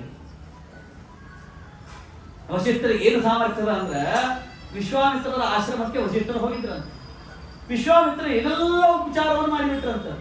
ಏನೆಲ್ಲ ಉಪಚಾರ ಮಾಡುತ್ತೆ ವಸಿಷ್ಠರು, ಬ್ಯಾಡ ನಾವು ಋಷಿಗಳು, ನಮಗೆ ನೀವು ಆತರ ಉಪಚಾರ ಮಾಡಬೇಡ್ರಿ, ಸ್ವಲ್ಪ ಕೊಡ್ರಿ. ಈಗ ನಮ್ಮ ಮನೆಗೆ ಬಂದಾಗ ಏನ್ರಿ, ನಮ್ಮ ಮನೆಗೆ ಬಂದಾಗ ಯಾರು ಬಂದ್ರು ಏನ್ರಿ, ಅವ್ರಿಗೆ ಭಾರಿ ನಾನು ಎಲ್ಲ ದೋಸೆ ಇಡ್ಲಿ ಎಲ್ಲ ಸೀರೆ ಧೋತ್ರ ಕೊಟ್ಟು ಭಾರಿ ನಮಸ್ಕಾರ ಮಾಡಿದೆ ಅಂತಂದ್ರೆ ನನಗೊಂದು ಲವಲವಿಕೆ ಇರ್ತದ. ನಮ್ಮನಿಗೆ ಬಂದಾಗ ಅವ್ರಿಗೆಲ್ಲ ಮಾಡಿದ್ ನಾನು. ಅವ್ರ ಮನೆಗೆ ಹೋದಾಗ ವಿಶೇಷ ಮಾಡ್ತಾರ. ಅಂತ ಅಪೇಕ್ಷೆ ಇರ್ತದ. ಹಾಗೆ ವಿಶ್ವಾಮಿತ್ರರ ಆಶ್ರಮಕ್ಕೆ ಬಂದಾಗ ವಿಶ್ವಾಮಿತ್ರರು ಏನೆಲ್ಲ ಉಪಚಾರ ಮಾಡಿಬಿಟ್ರಂತೆ ವಸಿಷ್ಠರು. ಆಮೇಲೆ ವಸಿಷ್ಠರ ಆಶ್ರಮಕ್ಕೆ ಬರುವ ಪ್ರಸಂಗ ಬಂದಂತೆ ವಿಶ್ವಾಮಿತ್ರರು ಅವ್ರಿಗೆ ಲವಲವಿಕೆ, ನಾ ಎಲ್ಲಾ ಥರದ ಉಪಚಾರ ಮಾಡಿ ವಸಿಷ್ಠರು ನಂಗೇನೋ ವಿಶೇಷ ಕೊಡ್ತಾರಂತೆ. ಪಾಪ ವಸಿಷ್ಠರು ಬ್ರಹ್ಮರ್ಷಿಗಳು ತಪಸ್ವಿಗಳು, ಅದಕ್ಕೆ ಬರ್ರಿ ಅಂತ ಸ್ವಾಗತ ಮಾಡಿದ್ರಂತ. ವಸಿಷ್ಠರು ಏನ್ ಬೇಕು ಅಂತ ಕೇಳಿದ್ರಂತ. ಏನ್ ಕೊಡ್ತೀರಿ ಕೊಡ್ರಿ ಅಂತಂದ್ರಂತ ವಿಶ್ವಾಮಿತ್ರರು. ಅದಕ್ಕೆ ವಸಿಷ್ಠರು ಅಂದ್ರಂತ ಮತ್ತೆ ಒಂದು 5 ನಿಮಿಷದ ಪುಣ್ಯ ಕೊಡ್ತೀನಿ ಅಂದ್ರಂತ. ವಸಿಷ್ಠರು ತಲಿನೇ ಕೇಳ್ತಂತ, ನನ್ನ ಮನೆಗೆ ಬಂದಾಗೆಲ್ಲ ಅವಲಕ್ಕಿ ಉಪ್ಪಿಟ್ಟು ಪಾನಕ ಎಲ್ಲ ಕೊಡುದು, ನಿಮ್ಮ ಆಶ್ರಮಕ್ಕೆ ಬಂದಾಗ ಬರೀ 5 ನಿಮಿಷದ ಪುಣ್ಯ ನಾನೇನ್ ಮಾಡಿ ತಗೊಂಡು ಅಂತಂದ್ರಂತ ವಿಶ್ವಾಮಿತ್ರ. ವಸಿಷ್ಠರು ಅಂದ್ರೆ ಬೇಡ 5 ನಿಮಿಷ, ನನ್ನ 5 ನಿಮಿಷದ ಪುಣ್ಯ ಬೇಡ ನಿಮಗ, ಹಂಗಂದ್ರೆ ಒಂದು ಕೆಲಸ ಮಾಡ್ರಿ, ಸೂರ್ಯನನ್ನು ಕರ್ಕೊಂಡು ಬರ್ರಿ ಅಂತ ಹೇಳಿದ್ರು. ಯಾರು? ವಸಿಷ್ಠರು ವಿಶ್ವಾಮಿತ್ರರಿಗೆ ಹೇಳಿದ್ರು. ವಿಶ್ವಾಮಿತ್ರರು ಸೂರ್ಯನ ಕರೆಗೆ ಹೋದ್ರ ಸೂರ್ಯನಂತ ನಂಗೆಲ್ಲಾ ಜಗತ್ತಿಗೆ ಬೆಳಕು ಕೊಡ್ಬೇಕು, ಭಗವಂತನ ನಂಗೆ ಕೆಲಸ ಕೊಟ್ಟ, ನಂಗೆ ಬರ್ಲಿಕ್ಕೆ ಆಗಿಲ್ಲ ಅಂತ ಹೇಳಿ ತಿರುಗಿ ಬಂದ್ರಂತ ವಿಶ್ವಾಮಿತ್ರ. ಸೂರ್ಯ ಬರ್ಲಿಲ್ಲ, ಇಲ್ಲ ಬರ್ಲಿಲ್ಲ, ಯಮದೇವರನ್ನು ಕರೆದುಕೊಂಡು ಬನ್ನಿ ಅಂತ ಹೇಳಿದ್ರು. ವಸಿಷ್ಠರು ಹೇಳಿದ್ರಂತ ಯಾರಿಗೆ? ವಿಶ್ವಾಮಿತ್ರರಿಗೆ. ಮತ್ತೆ ವಿಶ್ವಾಮಿತ್ರರು ಹೋದ್ರಂತ ಕರಿಕತ್ರ ಯಮದೇವರಂತ, ನನಗೂ ಬರ್ಲಿಕ್ಕೆ ಆಗಿಲ್ಲ, ಪಾಪಿಷ್ಠರು ಭಾಳ ಆಗಿಬಿಟ್ಟಾರೆ ಈ ಕಲಿಯುಗದೊಳಗ, ಅವ್ರಿಗೆಲ್ಲ ಶಿಕ್ಷಾ ಕೊಡ್ಬೇಕು, ನಂಗೆ ಬರ್ಲಿಕ್ಕೆ ಆಗಂಗಿಲ್ಲ. ಕರಿಗೆ ಮೇರು ಪರ್ವತದ ಅಭಿಮಾನಿಗಾದ ಕರ್ಕೊಂಡ್ ಬನ್ನಿ ಅಂತ ಹೇಳಿದ್ರಂತ ವಸಿಷ್ಠರು ವಿಶ್ವಾಮಿತ್ರರಿಗೆ. ವಿಶ್ವಾಮಿತ್ರರು ಹೋಗಿ ಕರೆದ್ರಂತ, ಬರ್ಲೇ ಇಲ್ಲ. ವಿಶ್ವಾಮಿತ್ರರಿಗೆ ಕೂಡ್ಸಿದ್ರಂತ, ನೀವು ಕೂಡ್ರಿ ನಮ್ಮ ಆಶ್ರಮದೊಳಗ. ವಸಿಷ್ಠರು ಹಿಂಗ ಒಂದು ಪ್ರದಕ್ಷಿಣೆ ಹಾಕೊಂಡ್ ಬಂದ್ರಂತ, 3 ಮಂದಿನ ಕರ್ಕೊಂಡ್ ಬಂದ್ರಂತ. ಯಾರನ್ನು? ಸೂರ್ಯನನ್ನು ಕರ್ಕೊಂಡ್ ಬಂದ್ರಂತ, ಯಮದೇವರನ್ನು ಕರ್ಕೊಂಡ್ ಬಂದ್ರಂತ, ಮೇರು ಪರ್ವತದ ಅಭಿಮಾನಿ ಕರ್ಕೊಂಡ್ ಬಂದ್ರಂತ. ಅಲ್ಲ ಸ್ವಾಮಿ, ಒಬ್ಬೊಬ್ರು ಆಚಾರ್ಯ ಹೇಳಿದ್ರೆ ಒಬ್ಬೊಬ್ರು ಬರಲ್ಲ, ಎಲ್ಲ ನಿಮ್ಮಲ್ಲಿ ಹೇಳ್ತಾರಲ್ಲ ಊಟಕ್ಕೆ ಇವರು ಅಂತನ್ನುವಂತೆ ಇದೇನಿದು ಹೆಂಗಿದು. ಅದಕ್ಕೆ ವಸಿಷ್ಠರು ಹೇಳಿದ್ರಂತ, ನಾನು ನಿಮ್ಗೆ 5 ನಿಮಿಷದ ಪುಣ್ಯ ಕೊಡ್ತೀನಿ ಅಂತ ಹೇಳಿದ, ಆ ಪುಣ್ಯದ ಸಾಮರ್ಥ್ಯ ಇದು ಅಂತ ಹೇಳ್ತಾರೆ. ಅದಕ್ಕೆ ವಸಿಷ್ಠ ಸದಸ್ಯಾಭಿಪ್ರ ಸೂರ್ಯ ಪರಮ ಸಮಾಧಿ ಏನು ನಮ್ಮ ಸಂಪ್ರದಾಯ ಅಥವಾ ಭೌತಾಂ ವಚನ ಆಗ್ತದೆ. ಅಲ್ಲ ಮತ್ತೆ ಸೂರ್ಯ ಹೇಳ್ತಾ ಜಗತ್ತಿಗೆ ಬೆಳಕು ಕೊಡ್ಬೇಕು ಅಂತ ಈಗ ಅವನ ಕೆಲಸ ಯಾರು ಮಾಡಿದಾರ ಅಂತ ವಿಶ್ವಾಮಿತ್ರ ಕೇಳಿದ್ರಂತ. ವಸಿಷ್ಠರು ಹೇಳಿದ್ರಂತ, ಸೂರ್ಯನ ಸ್ಥಾನ ನನ್ನ ಜಪದ ಮಣಿ ಇಟ್ಟಿದ್ದ ಅಂದ್ರೆ ವಸಿಷ್ಠರ ಜಪದ ಮಣಿ ಇಡೀ ಜಗತ್ತಿಗೆ ಬೆಳಕು ಕೊಡ್ತಿತ್ತು, ಸೂರ್ಯನ ಕೆಲಸ ಮಾಡ್ತಿತ್ತು. ಯಮದೇವರಿಗೆ ಕೇಳಿದ್ರಂತೆ, ಯಮದೇವರು ಇಲ್ಲಿ ಬಂದಾರ, ಯಮದೇವರ ಕಾರ್ಯವನ್ನು ಯಾರು ಮಾಡಿಕತ್ತಾರ? ಅದಕ್ಕೆ ಹೇಳಿದ್ರಂತ ವಸಿಷ್ಠರು ಹೇಳಿದ್ರಂತ, ನನ್ನ ದಂಡಗೆ ಇಟ್ಟು ಬಂದೀನಿ ಅಂತ ಹೇಳ್ತಾರೆ. ಅಂದ್ರೆ ವಸಿಷ್ಠರ ದಂಡ ಯಮದೇವರ ಕೆಲಸವನ್ನು ಮಾಡ್ತಿತ್ತು. ಆಮೇಲೆ ಮೇರು ಪರ್ವತ ಬೆಳಿಬಾರ್ದು ಅಂತಿಕೊಂಡು ಮೇರು ಪರ್ವತ ಅಭಿಮಾನಿ ಬಂದಿದ್ದಲ್ಲ, ಅಲ್ಲಿ ಆ ಕೆಲಸವನ್ನು ಯಾರು ಮಾಡಿರ್ತಾರ ಅಂತ ಕೇಳಿದ್ರಂತ. ಅದಕ್ಕೆ ವಸಿಷ್ಠರಂದ್ರಂತ ಅಲ್ಲಿ ನಾನು ಕಮಂಡಲ ಇಟ್ಟು ಬಂದಿದ್ದೀನಿ ಅಂತ. ಯಾಕಂದ್ರೆ ಮೇರು ಪರ್ವತ ಸುತ್ತಮುತ್ತಲೆಲ್ಲ ಬರೀ ಬಂಗಾರ. ಇದನ್ನು ಶುಕ್ರಾಚಾರ್ಯರು ಲಗ್ನ ಮಾಡ್ಕೊ, ಯಾವಾಗ ಶುಕ್ರಾಚಾರ್ಯರು ಇನ್ನೊಬ್ರು ಪುರೋಹಿತಕ್ಕೆ ಹೋಗಿರ್ತಾರಲ್ಲ ಅವಾಗ ಬೈತಾರಂತ ಶುಕ್ರಾಚಾರ್ಯ ಆಸ್ತಿ ಏನು ಅಂತಂದ್ರ ಮೇರು ಪರ್ವತ ಸುತ್ತಮುತ್ತೆಲ್ಲ ಬಂಗಾರದ ಶ್ರಮಿಗಳು ಅವೆಲ್ಲ ಶುಕ್ರಾಚಾರ್ಯ ಆಸ್ತಿ ಇತ್ತು. ಇಷ್ಟಿದ್ದು ಮತ್ತೆ ಇನ್ನೊಬ್ರು ಪುರೋಹಿತ ಬಿಡಿಸೋರು ಹೋಗಿ ಯಾಕೆ ಮಾಡಿಸೋದು. ನಮ್ಮ ಮನೆಯಾಗ ಊಟಕ್ಕಿಂತ ಇನ್ನೊಬ್ಬರ ಮನೆ ಊಟ ಭಾಳ ರುಚಿ ಇರ್ತದ. ಯಾಕಂದ್ರೆ ಅನಾಯಾಸ ನಿರ್ಭವಮಾನ ಇರ್ತದ, ಮರ್ಯಾದೆ ಇರ್ತದ, ಆನಂದ ಇರ್ತದ. ಹಾಗೆ ಇನ್ನೊಬ್ಬರ ಆಸ್ತಿಯೊಳಗೆ ಭಾರಿ ಅಂತ ಶುಕ್ರಾಚಾರ್ಯರು. ಹಾಗಾಗಿ ಅಂತಹ ವಸಿಷ್ಠರ ಸಾಮರ್ಥ್ಯ ಇಷ್ಟೇ ಅಲ್ಲ, ಈ ವಸಿಷ್ಠರ ಆಶ್ರಮದಲ್ಲಿ ಒಂದು ಕಾಮಧೇನು ಇತ್ತಂತ. ವಿಶ್ವಾಮಿತ್ರರಂತ ನೀವೆಲ್ಲ ಇದು ಕೊಡ್ತಿರಲ್ಲ, ಉಪಚಾರ ಮಾಡ್ತಿರಲ್ಲ, ಆ ಕಾಮಧೇನು ನಾನು ಕೊಡ್ರಿ ಅಂತಂದ. ವಸಿಷ್ಠರಂತ ನನ್ನ ಸ್ವಾರ್ಥಸ್ಥರವಾಗಿ ಇಟ್ಕೊಂಡಿಲ್ಲ, ಬಂದ ಅತಿಥಿ ಅಭ್ಯಾಗತರಿಗೆ ನಾನು ಕೊಡುವುದಕ್ಕಾಗಿ ಇಟ್ಕೊಂಡಿನಿ. ವಿಶ್ವಾಮಿತ್ರರಂತ ನೀವು ನಂಗೆ ಕೊಡಂಗಿಲ್ಲಲ್ಲ, ಯುದ್ಧಾಡಿ ತಗೊಂಡು ಹೋಗ್ತೀನಿ ಅಂತಂದ್ರು ವಿಶ್ವಾಮಿತ್ರ. ಹಾಗೆ ಮತ್ತೆ ದೇವರ ಇಚ್ಛೆ ಹಂಗೆ ಇದ್ರೆ ಹಂಗೆ ಆಗಿಲ್ಲ ಅಂತ.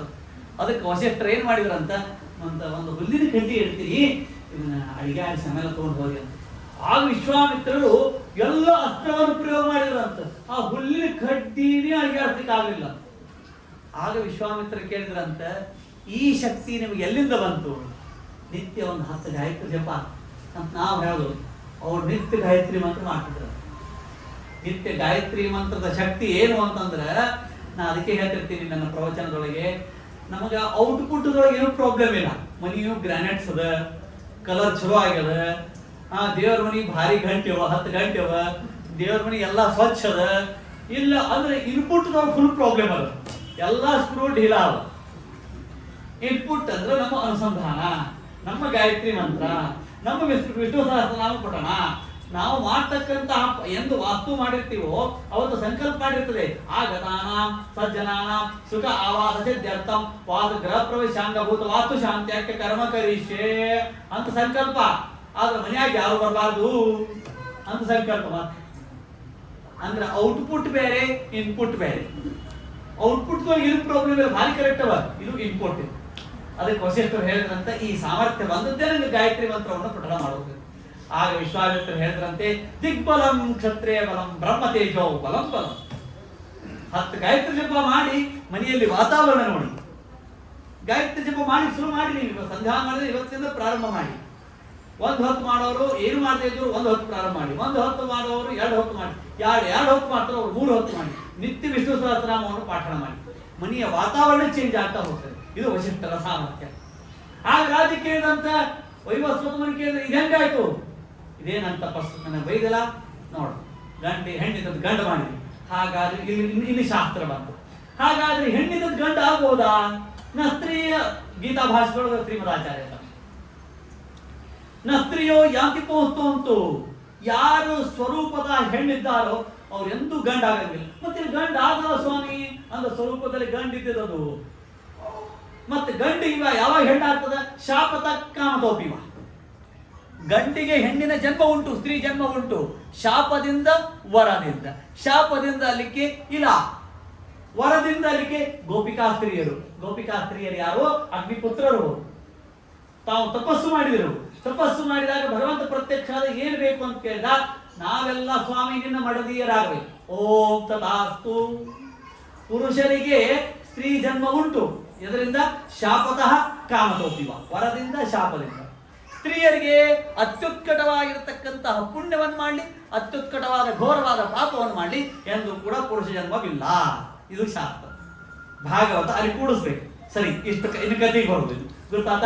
ಈ ಹೆಂಗ ಡಾಕ್ಟರ್ ಇಂಜೆಕ್ಷನ್ ಅದೊಂದು ಇದೊಂದು ಸೇರಿಸ್ತಿರ್ತಾರಲ್ಲ, ಹಂಗೆ ಇವೆರಡು ಸೇರಿಸಿ ತಲೆ ಬರ್ತದೆ ನಮ್ಮ ಇಂಜೆಕ್ಷನ್ ಭಾಗವತದ್ದು.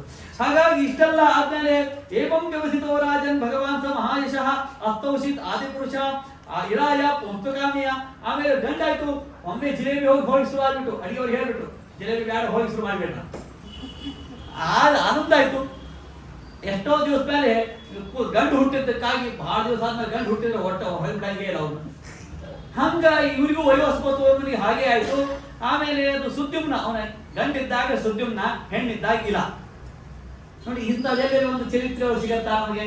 ಮಹಾಭಾರತವನ್ನು ಬಿಟ್ಟರೆ ಭಾಗವತನ ಬಿಟ್ಟರೆ ಸಿಗತ್ತಾ ಇದು? ಅದಕ್ಕೆ ಇದನ್ನು ಕೇಳಬೇಕು. ನಮ್ಮ ಪಾಪಗಳು ಸವಿಯುತ್ತೆ. ನಾವು ಜೀವನದೊಳಗೆ ನಾವು ತಿಳ್ಕೊಂಡಿದ್ದೀವಿ ಅದ್ಭುತ ಅಂತ ಏನಾದರೂ ಪರಿಕಲ್ಪನೆ ಇದ್ರೆ ಭಾಗವತ ತನ್ನ ಪರಿಕಲ್ಪನೆ ಕೊಡ್ತದೆ. ಬಹಳ ಅದ್ಭುತವಾಗಿ ಸಂದೇಶ. ಅದಕ್ಕೆ ನಾನು ಭಾಗವತವನ್ನು ಅಧ್ಯಯನ ಮಾಡಿದ್ರು ಒಡ್ಡಿ ಇಲ್ಲ, ಸ್ವಲ್ಪ ಮಾಡಿದ್ರು ಒಡ್ಡಿ ಇಲ್ಲ, ತುಸು ಇದ್ರು ಒಡ್ಡಿ ಇಲ್ಲ, ರಸ ಇರಲಿ ಅಂತ ನಾನು ಸ್ವಲ್ಪ ಕೇಳಿದ್ರು ಒಡ್ಡಿ ಇಲ್ಲ. ಭೀಮಸೇನ್ ಜೋಶಿಯವ್ರಿಗೆ ಕೇಳಿದ್ರು ಅಂತ, ಮತ್ತೆ ಎಷ್ಟು ವರ್ಷ ಆಯ್ತು ನೀವು ಓದಲಿಕ್ಕಂತು ಅಂತ? 3 ವರ್ಷ ಆಯ್ತು. ಎಷ್ಟು ರಾಗ ಕಳ್ಸ್ಯಾರ? 3 ರಾಗ ಇಷ್ಟೇ. 3 ವರ್ಷದಾಗ 3.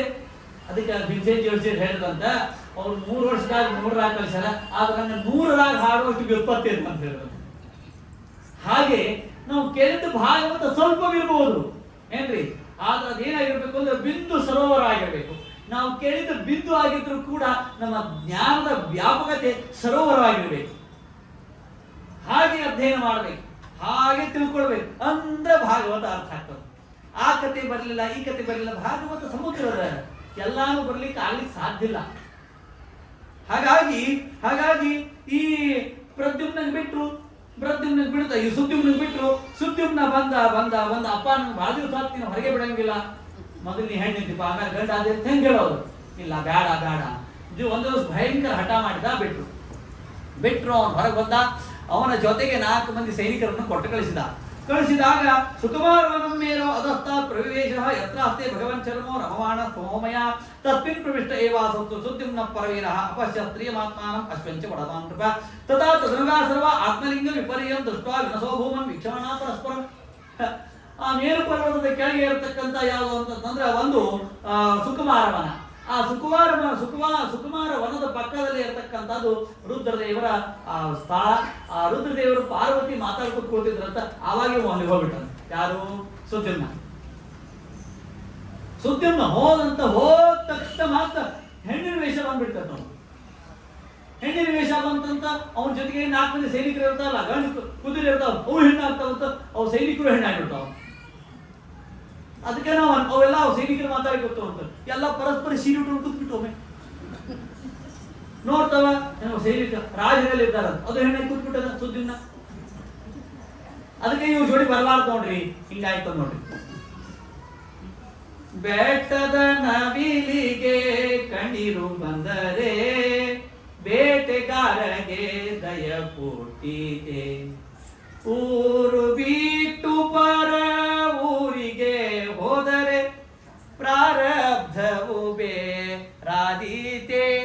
ಹರಿ ನಿನ್ನೊಲುಮೆ ಆಗುವ ತನಕ ಅರಿತು ಸುಮ್ಮನಿರು ವದಲೇಸು. ಮರಳಿ ಮರಳಿ ತಾ ಪಡೆಯದ ಭಾಗ್ಯಕ್ಕೆ ಪರಳತರೆ ಆದೀತೆ. ಇಲ್ಲಿ ಹೋದಾಗ ನಾವು ಮನೆ ಬೆಂಗಳೂರಿಗೆ ಹೋಗಿದ್ದೀರಿ, ಚಲೋ ಆಯ್ತಾ, ಮಗ ಸುಶಿ ಕರೆದಿದ್ರಿ, ಚಲೋ ಆಯ್ತಲ್ಲ. ವಾತಾವರಣ ಇಷ್ಟ ಬದಲಾತ್ರಿ, ಪ್ರಾರಬ್ಧ ಬದಲಾಗ್ಲಿಲ್ಲ. ಸ್ವಲ್ಪ ತಂಪಿತ್ತು, ಇಲ್ಲಿ ಬಿಸಿಲೋದಷ್ಟೇ.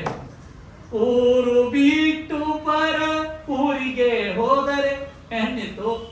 ವಸಿಷ್ಠರು ಗಂಡು ಮಾಡಿದ್ರು, ಮತ್ತು ರುದ್ರದೇವ ಲೋಕಕ್ಕೆ ಹೋತು, ಮತ್ತ ಹೆಣ್ಣೆ ಆಯ್ತು. ಯಾಕೆ ಹಿಂಗಾಯ್ತು ಅಂತಂದ್ರ ನೋಡ್ರಿ, ಇಷ್ಟು ಭಾಗವತಗಳು ಮತ್ತೊಂದು ಇಲ್ಲಿ ವೆಂಕಟೇಶ್ ಕಲ್ಯಾಣ ಮಾಡ್ತೊಮ್ಮೆ. ಭೃಗು ಋಷಿಗಳು ಸರ್ವೋತ್ತಮ ದೇವತೆ ಯಾರು ಅಂತ ಬಾ ಅಂತ ಕಳಿಸಿರ್ತಾರೆ. ಆಗ ಭೃಗು ಋಷಿಗಳಲ್ಲಿ ಬಂದಿರ್ತಾರ, ಈ ರುದ್ರದೇವರು ಲೋಕಕ್ಕೆ ಬಂದಿರ್ತಾರೆ. ರುದ್ರದೇವರಿಗೆ ಮತ್ತ ಹೋಗ್ತಾರ, ರುದ್ರದೇವರು ಪಾರ್ವತಿ ದೇವ ಮಾತಾಡೋದು ಕೂತಿರ್ತಾರೆ, ಅಲ್ಲಿ ಭೃಗು ಋಷಿಗಳು ಹೋಗ್ತಾರೆ. ಆಗ ಹೋದ ತಕ್ಷಣ ಇವ್ರು ಅದಕ್ಕೆ ಕಾಲ್ಬೆಲ್ ಕಾನ್ಸೆಪ್ಟ್ ಯಾಕದ, ಅದು ಶಾಸ್ತ್ರದ್ದೇ. ಟಿಂಗ್ ಟಾಂಗ್ ಇಲ್ರಿ ಇದು ಮಾಡ್ರಿ, ಏನ್ ಮಾಡ್ತೀರಿ, ಲೈಟ್ ಹೋಗಿದ್ರೆ ಬಹಳ ಅಡ್ಡ ಪ್ರಶ್ನೆ ಕೇಳ್ತಾರ. ಪ್ರಶ್ನೆ ಶಾಸ್ತ್ರ ಪ್ರವಚನ ಹೇಳ್ಬೇಕಾದ್ರೆ ಇಲ್ಲೆಲ್ಲ ಬೇರೆ ಊರಾಗ ಕೇಳ್ತಾರ, ಇಲ್ಲೆಲ್ಲ ಚಲೋ ಇದ್ದಾರ, ಏನೋ ಪ್ರಶ್ನೆ ಕೇಳ್ತಾರ. ಮೊನ್ನೊಬ್ರಿಗೆ ಕೇಳಿದ್ರು, ನಂಗೆ ಏನ್ ಕೇಳಿದ್ರು ಗೊತ್ತಾ, ಆಚಾರ ಮತ್ತ ಚಂದ್ರನನ್ನ ಭಾದ್ರಪದ ಗಣಪತಿ ಚತುರ್ಥಿ ಬಕೀಟದಾಗ ನೋಡಿದ್ರೆ ಏನಾಗ್ತದ? ಎಂತ ಪ್ರಶ್ನೆ ನೋಡಿ, ಅಲ್ಲಿ ಯಾವ ಜನ್ಮದ ತಪಸ್ಸು ಯಾರಿಗೆ ಗೊತ್ತಾಗ, ಹಿಂಗ ಏನೇನೋ ತಪಸ್ಸು ಮಾಡಿರ್ತಾರೆ ಯಾವ್ಯಾವ ಜನ್ಮದ. ಅವ್ರಿಗೆ ಕೇಳಿದ್ರು, ಬಕೀಟ್ನ್ಯಾಗ ಚಂದ್ರನನ್ನ ನೋಡಿದ್ರೆ ಏನಾಗ್ತದ? ಡೈರೆಕ್ಟ್ ನೋಡಿದ್ರೆ ಅಪವಾದ ಬರ್ತದೆ, ಅದಕ್ಕೆ ಬಕೀಟ್ನ್ಯಾಗ ನೋಡಿದ್ರೆ ಏನಾಗ್ತದ ಅಂತ ಕೇಳಿದ್ರು. ಇವ್ರಿಗೇನು ಉತ್ತರ ಕೊಡಬೇಕಾ? ನೀವು ಇಂಡೈರೆಕ್ಟ್ ಅಪವಾದ ಬರ್ತದ, ಮತ್ತೇನ್ ಹೇಳ್ಬೇಕು ಅವ್ರಿಗೆ? ಏನ್ರಿ, ಈ ಚಂದ್ರನ ಡೈರೆಕ್ಟ್ ನೋಡಿ ಹಿಂಗ್ ಕೇಳ್ತಿರ್ತಾರ. ಹಂಗ ಇಲ್ಲಿ ಏನಾಯ್ತು ಅಂದ್ರೆ ಭೃಗು ಋಷಿಗಳು ಆ ಪಾರ್ವತಿ ರುದ್ರದೇವರು ಏಕಾಂತದೊಳಗೆ ಬಿಟ್ಟಾಗ ಹೋಗ್ಬೇಕು. ಪಾರ್ವತಿಯನ್ನು ಬಿಟ್ಟು, ಅಲ್ಲ ಸ್ವಾಮಿ ರುದ್ರದೇವರೇ, ನಾವು ಏಕಾಂತದೊಳಗೆ ಕುಳಿತಾಗ ಈ ಎಲ್ಲಾ ಋಷಿಗಳು ಹಿಂಗ್ ಬರ್ತಾರಂದ್ರೆ ನಮ್ಮ ಮರ್ಯಾದೆ ಏನು ಉಳಿತು ಅಂತ ಅಂದ್ಬಿಟ್ಟು. ಹೌದಾ, ಪಾಪ ಪಾರ್ವತಿಯ ಸಂತೋಷಕ್ಕಾಗಿ ರುದ್ರದೇವರು ಶಾಪ ಕೊಡ್ತಿದ್ರು. ಏನಂತ, ಇನ್ ಮೇಲೆ ಯಾವುದೇ ಪುರುಷರು ನಮ್ಮ ಸ್ಥಳಕ್ಕ ಬರ್ತಾ ಇರ್ಬೇಕಾದ್ರ ಹೇಳದೇನೆ ಕೇಳದೇನೆ ಒಳಗೆ ಬಂದ್ಬಿಟ್ರ ಅವ್ರ ಹೆಣ್ಣಾಗ್ಲಿ ಅಂತ ಶಾಪ ಕೊಟ್ಬಿಟ್ಟಿದ್ರು. ಯಾರು? ರುದ್ರದೇವರು. ಅದು ಇವ್ರಿಗೆ ಗುರ್ತಿದ್ದಿಲ್ಲ, ಯಾರಿಗೆ? ಸುದ್ದಿವ್ರಿಗೆ ಗುರ್ತಿದ್ದಿಲ್ಲ. ಆ ಸುದ್ದಿವ್ರನ್ನ ಪ್ರವೇಶ ಮಾಡಿದ, ಹೆಣ್ಣಾಗ್ಬಿಟ್ಟ. ಇದು ರಾಜ ಕೈ ಕೂತ್ಬಿಟ್ಟ. ಯಾರು? ವೈವಸ್ವತನು. ಯಾಕೆ ನಮ್ಮ ಮಗ ಬರ್ಲಿಲ್ಲ, ಅವಗ ಬರ್ಲಿಲ್ಲ, ಮಕ್ಕಳು ತಡ ಮಾಡಿ ಕಲ್ತರು ಅಂದ್ರೆ ಗೊತ್ತಾಗ್ತದೆ, ಎಲ್ಲೋ ಒಂದು ಕಡೆ ಹೋಗ್ಯಾರು, ಗದ್ ನಡೆಸ್ಕೊಂಡಾರ. ಹಾಗೆ ಆಯ್ತು. ಆಮೇಲೆ ನೋಡ್ತಾನ, ಸಾಯಂಕಾಲ ರಾತ್ರಿ ಆಯ್ತು, ಬಂದ್ರು. ಅವ ನೋಡ್ತಾರ ಗೆಜ್ಜೆವಾದವರಿಗತ್ತು, ನೀವ್ ಯಾರು ಅಂತ ಹೇಳಿದ್ರು. ಅಪ್ಪ ನಾನು ನಿನ್ನ ಮಗ, ಮತ್ ಸೀರೆ ಹಾಕದನು. ಇಲ್ಲಪ್ಪ, ಸೈನಿಕರು ಹೇಳಿದ್ರು, ರಾಜರ ನಾವಲ್ಲ, ತಾವ್ ಹೆಣ್ಣಾಗುದಲ್ಲ, ನಮ್ಮೂ ಹೆಣ್ಣು ಮಾಡಿ ಇಟ್ಬಿಟ್ಟಾರ ಮಹಾರಾಜರು. ನೋಡ್ರಿ ಏನ್ ಗತಿ ನೋಡ್ರಿ. ಒಂದೇನೋ ಗಂಡು ಹೋಗಿ ಹೆಣ್ಣಾಗಿರೋದ್ರ ಬೇರೆ, ಅವು ಏನು ಗಂಡು ಕುದುರಿದ್ರು ಅವು ಹೆಣ್ಣಾಗಿಬಿಟ್ಟಿದ್ರು ಅಂತ. ಅಶ್ವಾಂಚ ಒಡವಾನ್ ಕೃಪ ಭಾಗವತ ಹೇಳ್ತದೆ. ಆಗ ನೋಡಿ, ಹಿಂದೊಮ್ಮೆ ಜೋರ್ ಮಾತಾಡಿದ್ದ, ಯೂಯಂ ಮಂತ್ರವಿದ ದಗ್ಧ ಕಿಲ್ಬಿಷ ಯುಕ್ತ ತಪಸ ಅಂತ ಜೋರ್ ಮಾತಾಡಿದ್ದ. ಹಣ ಕೊಟ್ಟು ಹೋಮ ಮಾಡಿಸ್ತಾ ಇರ್ಬೇಕಾದ್ರ ಯಜಮಾನ ಜೋರ್ ಮಾತಾಡ್ತಾನ. ಇವತ್ತು ತನ್ನ ಮಗನೇ ತಪ್ಪು ಮಾಡಿಬಿಟ್ಟ, ಬಗ್ಗಿ ಹೋದ. ವಸಿಷ್ಠರ ಅಂತಂದ್ರೆ ಯಾಕೆ ಮತ್ತೇನಾಯ್ತು? ನನ್ನ ಮಗ ತಪ್ಪು ಮಾಡಿ ಅಂತ ನೋಡ್ರಿ, ತನ್ನ ತಪ್ಪಿದ್ದಾಗ ಮನುಷ್ಯನ ಧ್ವನಿ ಕಡಿಮೆ ಬಿಡ್ತದೆ, ಅದಕ್ಕೆ ಆದ್ರೂ ಮಾತಾಡಿಕ್ ಬರಂಗಿಲ್ಲ. ಮತ್ತೇನಾಯ್ತು? ಇಲ್ಲ, ಮತ್ತೆ ಹೆಣ್ಣಾಗಿಬಿಡ್ತು. ಯಾಕೆ? ಯಾವುದೋ ಒಂದು ಲೋಕಕ್ಕೆ ಹೋಗಿದ್ರಂತೆ, ಎಲ್ಲ ಹೆಣ್ಣಾಗಿಬಿಟ್ಟ. ಅವು ಏನ್ರಿ ಆಗ್ಲಿ ಸೈನಿಕರು, ನನ್ನ ಮಗನ ಏನ್ರ ಮಾಡ್ಬೋದು, ಗಂಡು ಮಾಡ್ತೀರೇನು? ಅದಕ್ಕೆ ಮಾತ್ರ ವಸಿಷ್ಠರ ತಪಸ್ಸಿ ಕೊಡ್ತಾರ. ರುದ್ರದೇವರು ಆಗ ರುದ್ರದೇವರು ಕುಳಿತು ತಪಸ್ಸು ಮಾಡಿದ್ರಂತ. ರುದ್ರದೇವರು ಪ್ರತ್ಯಕ್ಷ ಆದ್ರಂತ. ಶಾಪ ಕೊಟ್ಟವ್ರು ಯಾರು? ರುದ್ರದೇವರು. ಅದಕ್ಕೆ ಅವ್ರ ಹತ್ರನೇ ವ್ಯವಸ್ಥೆ ಮಾಡ್ಕೊಳ್ಬೇಕು ಅಂತ ಕುಳಿತು ತಪಸ್ಸು ಮಾಡಿದ್ರಂತೆ. ಯಾರು? ವಸಿಷ್ಠರು. ರುದ್ರದೇವರು ಪ್ರತ್ಯಕ್ಷ ಆದ್ರಂತ. ವಸಿಷ್ಠರಿಗೆ ಮಾತಾಡ್ಲಿಕ್ಕೆ ಅವಕಾಶ ಕೊಡ್ಲಿಲ್ಲ ಅಂತ. ಮಾಸಂ ಪುಮಾಂಸ ಭವಿತ ಸ್ತ್ರೀ ಮಾಸಂ ತಪಸಾತವ. ಒಂದೇ ಮಾತನ್ನು ಹೇಳ್ತಾರೆ ವಸಿಷ್ಠರ, ನಿಮ್ಮಂತ ತಪಸ್ವಿಗಳು ತಪಸ್ಸು ಮಾಡಿರಿ ಅಂತ ಅನ್ನೋದಕ್ಕಾಗಿ ನಾನು ಪ್ರತ್ಯಕ್ಷ ಆಗೀನಿ. ಇನ್ನು ಬೇರೆಯವರಾದ ಸಾಧ್ಯ ಆಗ್ತಿದ್ದಿಲ್ಲ, ನಾನು ಪ್ರತ್ಯಕ್ಷ ಆಗ್ತಿದ್ದಿಲ್ಲ. ನೀವು ಯಾವುದಕ್ಕೆ ತಪಸ್ಸು ಮಾಡ್ತಾ ಇದ್ದೀರೋ ಆ ತಪಸ್ಸಿಗೆ ಇಷ್ಟೇ ನಾನು ಅನುಗ್ರಹ ಮಾಡ್ತೇನೆ. ಮಾಸಂ ಪುಮಾಂಸ ಭವಿತ ಸ್ತ್ರೀ ಮಾಸಂ ತಪಸಾತವ. ನಿಮ್ಮಂತಹ ತಪಸ್ಸುಗಳು ತಪಸ್ಸು ಮಾಡಿದ್ದಕ್ಕಾಗಿ ಇದರಲ್ಲಿ ಅನುಗ್ರಹ ಮಾಡ್ತೀನಿ. ಆ ಹೆಣ್ಣು ಯಾವ್ದು ಹೆಣ್ಣಿಗೆ ಆಗಿದೆಯೋ ಅದು 1 ತಿಂಗಳು ಗಂಡ ಆಗ್ತದೆ, 1 ತಿಂಗಳು ಹೆಣ್ಣು ಆಗ್ತದೆ. ಬೇಕಂದ್ರೆ ತಗೋರಿ, ಬ್ಯಾಡಂದ್ರೆ ಬೇಡಿ. ರುದ್ರದೇವರು ಇಷ್ಟು ಮಾಡಿ ಮಾತಾಡಿ ಹೋಗಿಬಿಟ್ಟು ಅವಕಾಶ ಕೊಡ್ಲಿಲ್ಲ ಮಾತಾಡಿ. ಆಗ ರುದ್ರದೇವರು ಹೇಳಿದ್ರು, ಇಷ್ಟು ಹೇಳುತ್ತೆ ವಸಿಷ್ಠರು ಅಂದ್ರು, ನಿನ್ನ ಮಗ ಬೇಕಂದ್ರೆ ಹೆಣ್ಣು 1 ತಿಂಗಳು ಹೆಣ್ಣು ಆಗ್ತಾನ, 1 ತಿಂಗಳು ಗಂಡ ಆಗ್ತಾನ. ಬೇಕಂದ್ರೆ ತಗೋ, ಬ್ಯಾಡಂದ್ರೆ ಬಿಡು. ಆಯ್ತು, ಚಲೋ ಆಯ್ತು. ಕುಡ್ರ ಮೇಳ್ಗಣ್ಣರಿ ಚಲೋ, ಏನೂ ಕಣ್ಣಿಲ್ಲ ಅಂತಕ್ಕಿಂತಲೂ ಇಲ್ರಿ ಚಲೋ, ಕಣ್ಣೆಲ್ಲ ಚಲೋ. ಸ್ವಲ್ಪ ಕಣ್ಣು ಹಿಂಗೆ ಮಾಡ್ತಾರೆ, ಮೇಳಗಣ್ಣೆ ಇರ್ತದೆ. ಆಯ್ತು, ಸರಿ ಆಯ್ತು, ಇಷ್ಟೆಲ್ಲ ಆತು. ತತಃಪರಿಣತ ಕಾಲೇ ಪ್ರತಿಷ್ಠಾಪತಿ ಪ್ರಭು ಪುರೂರವಸ ಉತ್ಸೃಜ್ಯ ಗಾಂಪುತ್ರ ಎಗತೋ ನಮ್ಮ ಪಾಲಯಾಮಾಸ ಜಗತ್ತೇ ನಾಭ್ಯಾನಂದಾಸ್ಮ ತಮ್ಮ ಪ್ರಜಾ. ಅಲ್ಲಿರ್ತಕ್ಕಂಥ ಪ್ರಜೆಗಳಲ್ಲಿ ಕತ್ತರಂತ ಇಲ್ಲ, ನಮ್ಮ ರಾಜ ಹುಚ್ಚದ, ಒಮ್ಮೆ ಹೆಣ್ಣೆ ಆಗ್ತದ, ಒಮ್ಮೆ ಗಂಡೆ ಆಗ್ತದ, ಮತ್ತು ಇದೇನಿದು ಅಂತಲ್ಲಿ ಕರ್ತಾರಂತ. ಅವನು ತಪಸ್ಸು ಪುರೂರವಸ, ಪುರೂರವಸ ಅವನು ಹೆಣ್ಣಾದಾಗ ಅಲ್ಲಿ ಹುಟ್ಟಿರ್ತಕ್ಕಂಥವ್ರು ಬೇರೆ, ಗಂಡಾದಾಗ ಅಲ್ಲಿ ಕೂಸುಗಳು ಹುಟ್ಟಿದಂತೆ ಪುರೂರನಿಗೆ ರಾಜ್ಯವನ್ನು ಕೊಟ್ಟು ಹೋದ್ರು. ವೃಷತ್ರ ಹೀಗೆ ಶರಿಯಾತಿ. ಬಹಳಷ್ಟು ಕಥೆ ಇದೆ, ಎಷ್ಟು ಕಥೆ ಇರಬೇಕು. ಮುಂದೆ ಒಬ್ಬ ವೈವಸ್ವತ ಮನೆಗೆ ಇನ್ನೊಬ್ಬ ಮಗ ಶರಿಯಾತಿ. ಆ ಶರಿಯಾತಿನ ಮಗಳು ಯಾರು ಅಂದ್ರೆ ಸುಕನ್ಯಾ. ಆ ಸುಕನ್ಯಾ ತಾನು ಆಶ್ರಮಕ್ಕೆ ಹೋದ್ರಂತೆ. ಆಶ್ರಮಕ್ಕೆ ಹೋದಾಗ ಎಲ್ಲರೂ ಹೊಟ್ಟೆ ನೋವು ಪ್ರಾರಂಭವಾಯ್ತು. ಎಲ್ಲರೂ ಹೊಟ್ಟೆ ನೋವು ಪ್ರಾರಂಭವಾದಾಗ ಎಲ್ಲರಿಗೆ ಕೇಳಿದ್ರಂತ ಶರಿಯಾತಿ, ಯಾರಾದ್ರೂ ಆಶ್ರಮ ದೂಷಣ ಮಾಡಿದ್ದೀರಾ? ನಾವಿಲ್ಲ. ಆಮೇಲೆ ಸುಕನ್ಯಾ ಕೇಳಿದ್ರಂತ, ಹೌದಪ್ಪ, ನಾನು ಅಲ್ಲಿ ಒಂದು ಕಡೆ ಮುಳು ತಗೊಂಡು ಚುಚ್ಚಿದೆ, ರಕ್ತ ಬಂತು. ಇಲ್ಲೇ ಏನೋ ಅಪರಾಧವಾಗಿದೆ. ವೈವಸ್ವತ ಮನುವಿನ 3ನೇ ಮಗ ಏನು. ಆಗ ಬಂದಾಗ ಯಾರಿದ್ದೀರಿ ತಪಸ್ವಿಗಳು? ಹುಟ್ಟಿನಲ್ಲಿ ಕುಳಿತವ್ರು ಗೊತ್ತಿಲ್ಲ, ಯಾರಿದ್ರೆ ಅನುಗ್ರಹ ಮಾಡಿ ಅಂದಾಗ ಆಗ ಚವನರು ಪ್ರತ್ಯಕ್ಷರಾದರು. ಪ್ರತ್ಯಕ್ಷರಾದಾಗ ಆಗ ಚವನರಂದ್ರಂತೆ, ಮತ್ತೆ ಚವನಿಗೆ ಅಂದಂತೆ, ನಿಮಗೆ ಏನು ಕೇಳ್ತೀರಿ ಕೇಳ್ರಿ, ನಾನು ಕೊಟ್ಬಿಡ್ತೀನಿ. ಆತ್ಮಾರ್ಥೇ ಪೃಥ್ವಿ ಅಂತ ಚೇತ್. ನಾನು ಒಬ್ಬನು ಭೂಮಿ ತ್ಯಾಗ ಮಾಡೋದ್ರಿಂದ ನನ್ನ ಸಂಸಾರಕ್ಕೆ ಸುಖವಾಗ್ತದೆ, ರಾಜ್ಯಕ್ಕೆ ಸುಖವಾಗ್ತದೆ ಅಂದ್ರೆ ನಾನು ದೇಹ ತ್ಯಾಗ ಮಾಡಬೇಕು ಅಂತ ಅನ್ನೋದಕ್ಕಾಗಿ ಚವನರಂದ್ರಂತೆ, ನಿನ್ನ ಮಗಳನ್ನ ನಾನು ಲಗ್ನ ಮಾಡಿಬಿಡು, ಕೊಟ್ಟು ವಿವಾಹ ಮಾಡಬೇಕು. ಆತು ಅಂದ್ರ 70 ವರ್ಷದ ಋಷಿಗಳು 7 ವರ್ಷದ ಕನ್ಯೆ. ಹಾಗಾಗಿ ವಿವಾಹ ಮಾಡಿ ಕೊಟ್ಬಿಟ್ಟಂತೆ ಶರಿಯಾತಿ. ಆಮೇಲೆ ಆಗ ಸುಕನ್ಯಾ ಚವನಂ ಪ್ರಾಪ್ಯ ಪತಿಂ ಪರ್ವಕೋಪನಂ ಪ್ರಣಯಾಮಾಸ ಚಿತ್ತಜ್ಞ ಅಪರಮತ್ತ ಅನುವೃತ್ತಿವಿ. ಆಗ ಪತಿಯ ಸೇವೆ ಮಾಡಿಕಂತಂದಿಕಿ ನೋಡಿ. ಭಾಗವತದಿಂದ ಎಷ್ಟು ವಿಷಯಗಳನ್ನು ತಿಳ್ಕೋಬೇಕು. ನಮ್ಮಪ್ಪ ನನಗೆ 70 ವರ್ಷ ಬದುಕಕ್ಕೆ ಕೊಟ್ಟಾನ, ನಾ ಎಷ್ಟು ಚಂದಿದ್ದೀನಿ, ಇಂಥ ಗಂಡ ನಾ ಮಾಡ್ಕೊಂಡಿನ ಅಂತ ಅನ್ನುತ್ತೇ ಇರುತ್ತೆ. ಅದಕ್ಕೆ ಇಷ್ಟು ಪಾತಿವೃತ ಸ್ತ್ರೀಯರಾಗ್ಬಿಟ್ರಂತ. ಒಂದ್ ದಿವಸ ಚವನರು ಸಿಟ್ಟಿಗೆ ಬರದೇ ಇತ್ತಂತಲೇ ಪಾತಿವೃತ್ಯದಿಂದ ಇರ್ತಂತ. ಆಕಿನ ಪಾತಿವೃತ್ಯವನ್ನು ನೋಡಿ ಅವರ ಆಶ್ರಮಕ್ಕೆ ಇವರು ಬಂದ್ರಂತೆ, ಅಶ್ವಿನಿ ದೇವತೆಗಳು ಬಂದ್ರಂತೆ. ಅಶ್ವಿನಿ ದೇವತೆಗಳ ಬಂದು ಸಿದ್ಧರದ ಪೂರ್ಣವಾಗಿರ್ತಕ್ಕಂಥ ಒಂದು ಮಡು, ಆ ಮಡುವಿನಲ್ಲಿ ಅಲ್ಲಿ ನಾಸತ್ಯ ದಸರಾ ಅಶ್ವಿನಿ ದೇವತೆ ಮಧ್ಯದಲ್ಲಿ ಇವರು ನಿಲ್ಲಿಸಿದ್ರಂತೆ. ಯಾರನ್ನು? ಈ ಚವನರನ್ನು ನಿಲ್ಲಿಸಿ ಒಂದು ಮಡುವಿನಲ್ಲಿ ಸರೋವರದಲ್ಲಿ 3 ಮಂದಿ ಗುಳಿಗೆ ಹತ್ರಂತ. 16 ವರ್ಷದ ತಾರುಣ್ಯ 3 ಮಂದಿಗೂ. ಸರಿಯಾದ ಉಡುಪುಗಳು, ಸರಿಯಾದ ಕಿರೀಟಗಳು, ಹಾಗೆ ಆಭರಣಗಳು. ನಿನ್ನ ಗಂಡ ನಾನು ಆರಿಸುವ ಅಂತಂದ್ರು. ಅಕ್ಕಿ ಅಂದ ನೋಡಿ, ಮಾತಿನೊಳಗು ನನ್ನ ಪತಿ ಅಲ್ಲದೆ ಇರತಕ್ಕಂತಹ ನನ್ನನ್ನು ನಿಮ್ಮನ್ನು ಕದಾಚಿತ್ ಪತಿ ಅಂದ್ರೆ ಮಾತಿನಿಂದ ವ್ಯಭಿಚರಿತ ಆಗಿತ್ತು. ಆದ್ದರಿಂದ ನನ್ನ ಪತಿಯನ್ನು ನೀವೇ ಅನುಗ್ರಹಿಸಿ, ಯಾಕೆಂದ್ರೆ ಎಲ್ಲ ಸಮವಸ್ತ್ರಗಳಿವೆ, ಸಮ ಆಭರಣಗಳಿವೆ, ನನ್ನ ಪತಿ ಗೊತ್ತಾಗ್ತಾ ಇಲ್ಲ ಅಂತಂದಾಗ ಆಗ ಅಶ್ವಿನಿ ದೇವರು ಅನುಗ್ರಹ ಮಾಡಿ ಹೋದ್ರಂತೆ. ಇಷ್ಟೆಲ್ಲ ಆದ್ಮೇಲೆ ಏನೋ ಟೆನ್ಷನ್ದೊಳಗ ತಾನು ವಿವಾಹ ಮಾಡಿಬಿಟ್ಟಿದ್ದೆ, ನನ್ನ ಮಗಳು ಸುಖವಾಗಿರ್ತಾಳೋ ಇಲ್ಲೋ ಅಂತ ನೋಡಿಕ್ ಬಂದಂತೆ. ರಾಜ ದುಹಿತರಂ ಪ್ರಾಪ ಕೃತವಾದಾಭಿ ವಂದನಾ ಆಶೋನ ಪ್ರಯಂಜಾನೋ ನಾತಿ ಪ್ರೀತಮನಾಯಿವ. ಹೋಗಿ ನಮಸ್ಕಾರ ಮಾಡಿದಂತೆ ಸುಕನ್ಯಾ. ನಮಸ್ಕಾರ ಮಾಡಿದ್ರೆ, ಯಾಕಪ್ಪ ನೋಡ್ತಾ ಇಲ್ಲ, ಏನಾಗಿದೆ ನನ್ನ ಅಪರಾಧ? ಅಲ್ಲ, ನಿನ್ನ ಗಂಡನಿದ್ದಾನೆ, ಅಳಿಯನಿದ್ದಾರೆ, ಯಾರೋ ತಾರುಣ್ಯ ಹುಡುಗನ ಜೊತೆ ಕೂತಿಲ್ಲ ಅಂತ ಕೇಳಿದಂತೆ ಸುಕನ್ಯಾ. ಇಲ್ಲಪ್ಪ, ನಿಮ್ಮ ಅಳಿಯಂದ್ರೆ ಅವರು, ಮತ್ತೆ ಹೀಗೆ ಬಂತು ಅಂತಂದಾಗ ಆಗ ಹೇಳಿದಂತೆ ಸುಕನ್ಯಾ, ಇಲ್ಲ, ನಮ್ಮ ಆಶ್ರಮಕ್ಕೆ ಅಶ್ವಿನಿ ದೇವತೆಗಳು ಬಂದು ನನ್ನ ಪತಿಗೆ ಒಳ್ಳೆ ತಾರುಣ್ಯವನ್ನು ಕೊಟ್ಟು ಹೋಗ್ಬಿಟ್ರು. ಇದೇ ಹ್ಯಾಂಗೆ ಸಾಧ್ಯವಾಯಿತು? ಏನು ಪಾತಿವೃತ್ಯದಿಂದ ಅವರು ಪ್ರೀತರಾಗಿದ್ದರಂತೆ. ಆ ಕಣ್ಣಾ ನೀರು ಬಂದು, ನನ್ನ ಜೀವನದೊಳಗೆ ನಾನು ಯಾವ ಧರ್ಮದಿಂದ ಸಾಧಿಸ್ಲಿಕ್ಕಾಗಲಿಲ್ಲ, ನನ್ನ ಮಗಳು ಅದನ್ನು ಸಾಧಿಸಿ ತೋರಿಸಿದ್ದು.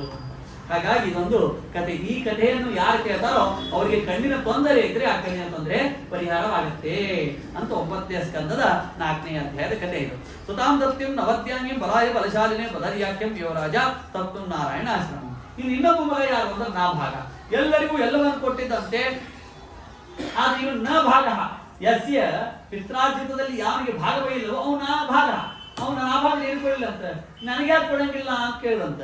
ಆಗ ಅವನಂದಂತ, ಇಲ್ಲ ಇಲ್ಲಿ ಮಿತ್ರಾವರ್ಣರು ಯಾಗವನ್ನು ಮಾಡ್ತಾ ಇದ್ದಾರೆ, ಆ ಯಾಗವನ್ನು ಮಾಡ್ತಾ ಇರಬೇಕಾದ 6ನೇ ದಿವಸ ಅವರಿಗೆ ವೈಶ್ವದೇವದ ಮಂತ್ರಗಳು ನೆನಪು ಹಾರಿಬಿಡ್ತಾವ, ನೀನು ನೆನಪು ಮಾಡಿಕೊಟ್ಟು ಅಂದ್ರೆ ಆ ಯಜ್ಞ ಪೂರ್ಣವಾಗ್ತದೆ, ಅವ್ರಿಗೆ ಕೊಡ್ತಾರೆ.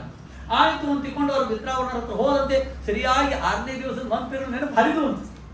ನೋಡಿ ಏನು ಅದ್ಭುತ. ಈ ಭಾಗವತ್ ಹೇಳ್ತಾ ಇದ್ದೀನಿ, ಯಾರೇ ಹೇಳ್ತಾ ಇರ್ಬೇಕಾದ್ರೆ ಒಮ್ಮೆ ಭಾಗವತ್ ನೆನಪು ಹಾರಿಬಿಡ್ತಾರ. ಈ ಗತಿ ಅಲ್ಲ, ದೇವರ ಅನುಗ್ರಹ ಎಷ್ಟದ ಅಂತೆ. ಒಬ್ರು ಹೀಗೆ ಆಗ್ತಿತ್ತು, ಅಲ್ಲಿ ಒಬ್ರು ಪ್ರವಚನಕ್ಕೆ ಪ್ರಾರಂಭ ಮಾಡ್ತಿದ್ರು, ಭಾಗವತ ಪ್ರಾರಂಭ ಮಾಡ್ತಿದ್ರು, ಮುಗಿದ್ಮೇಲೆ ಕೇಳ್ತಿದ್ರು ಭಾಗವತಿಗೆ ಮುಗಿಸಿದೋ ಮತ್ತೆ ಬೇರೆ ಮುಗಿಸಿರೋ ಅಂತ. ಅಂದ್ರೆ ಕೆಲವೊಮ್ಮೆ ಏನಾಗ್ತದ, ವಿಷಯಾಂತರ್ಗತವಾಗಿ ಎಲ್ಲೂ ಹೋಗ್ಬಿಡ್ತದ. ದೇವರು ಸರಿಯಾದ ಬುದ್ಧಿಯನ್ನು ಕೊಡಬೇಕು, ವಿಷಯ ಸ್ಪಂದನೆಗಳನ್ನು ಕೊಡಬೇಕು, ಅಲ್ಲಿರ್ತಕ್ಕಂಥ ವ್ಯಕ್ತಿಗಳನ್ನು ಎಲ್ಲ ಎಷ್ಟು ಭಗವಂತ ಅನಂತೋಪಕಾರಕ, ಅನಂತ ಬುದ್ಧಿಗಳನ್ನು, ಅನಂತ ವಸ್ತುಗಳ ಪ್ರಭೇದವನ್ನು ನಮ್ಮ ಬುದ್ಧಿಯಲ್ಲಿಟ್ಟ. ಇವಳು ತಾಯಿ, ಇವಳು ತಂದೆ, ಇವರು ಕಟ್ಟಿ, ಇವರು ದೇಶಪಾಂಡಿ, ಇದು ವಿಠಲಗರು, ಇದು ಹನುಮದೇವ್ರ ಗುಡಿ, ಇವರು ಆಚಾರು, ಇದು ಗಂಟೆ, ಇದು ಅಕ್ಕಿ, ಇದು ಶಾವಲ್ಕಿ, ಇದು ಮಲ್ಗಿ.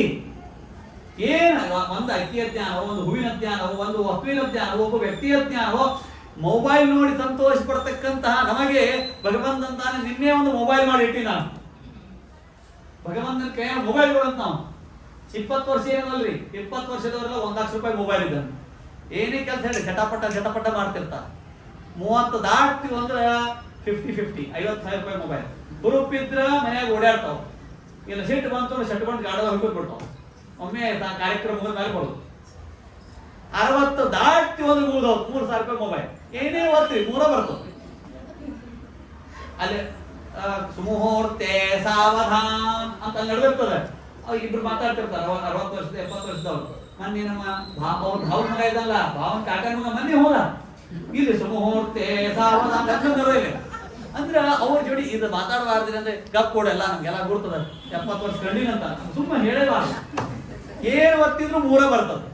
ಅಂದ್ರೆ ಭಗವಂತನ ಕೈ ಮೊಬೈಲ್ಗಳಿದ್ದಂಗ ನಾವು ಯಾವಾಗ ಬೇಕಾದ ನೆಟ್ವರ್ಕ್ ತೆಗಿಬಹುದಮ್ಮ. ಅಂದ್ರೆ ಜಗತ್ತಿನ ಮೊಬೈಲ್ ನೋಡಿ ಸಂತೋಷ ಪಡುವ ನಮಗೆ ಭಗವಂತನ ಒಂದು ವಿಚಾರ ಅರ್ಥಾತ. ಹಾಗಾಗಿ ವೈಶ್ವದೇವದ ಮಂತ್ರಗಳನ್ನು ನೆನಪು ಮಾಡಿ ಕೊಟ್ರಂತೆ. ಆಗ ಅವರೆಲ್ಲ ಕೊಟ್ರಂತ. ಕೊಟ್ಟ ಮೇಲೆ ಒಬ್ಬ ಕಪ್ಪು ಮನುಷ್ಯ ಭೇಟಿ ಆದಂತ. ಇಲ್ಲ ಇದು ನಿಮ್ದಲ್ಲ ನಂದು ಅಂತಂದು ಬಿಟ್ಟಂತ ಕಪ್ಪು ಮನುಷ್ಯ. ಮತ್ತ ನಾವಾಗ ಬಂದು ಹೇಳಂತೆ, ಅಲ್ಲಪ್ಪ ನೀನು ಸಂಪತ್ತು ಬರ್ತದ ಅಂತಂದು ವೈಶ್ವದೇವದ ಮಂತ್ರಗಳನ್ನ ನೆನಪು ಮಾಡಿದ್ರೆ ನನ್ ಬಂತು ಸರಿ ಹೋದು. ಆದ್ರೆ ಒಬ್ಬ ಕಪ್ಪು ಮನುಷ್ಯ ಭೇಟಿ ಆಗಿದ್ದ, ಈ ಸಂಪತ್ತು ನನಗೆ ಸೇರ್ಬೇಕಾದ್ದು ನಿನ್ನದಲ್ಲ ಅಂತಂದ. ಆಗ ವೈವಸ್ವತನ ಹೇಳ್ದ, ತಿರಸ್ತಹನೇನ ರುದ್ರಂ ರುದ್ರಾಯ ಸ್ವಾಹ ಆ ರುದ್ರಾಯ ಇದಂ ನಮಃ. ಹೋಮದಲ್ಲಿ ಶೇಷ ಭಾಗ ರುದ್ರದೇವರು ಅಂತ. ಹೌದು ರುದ್ರದೇವರು.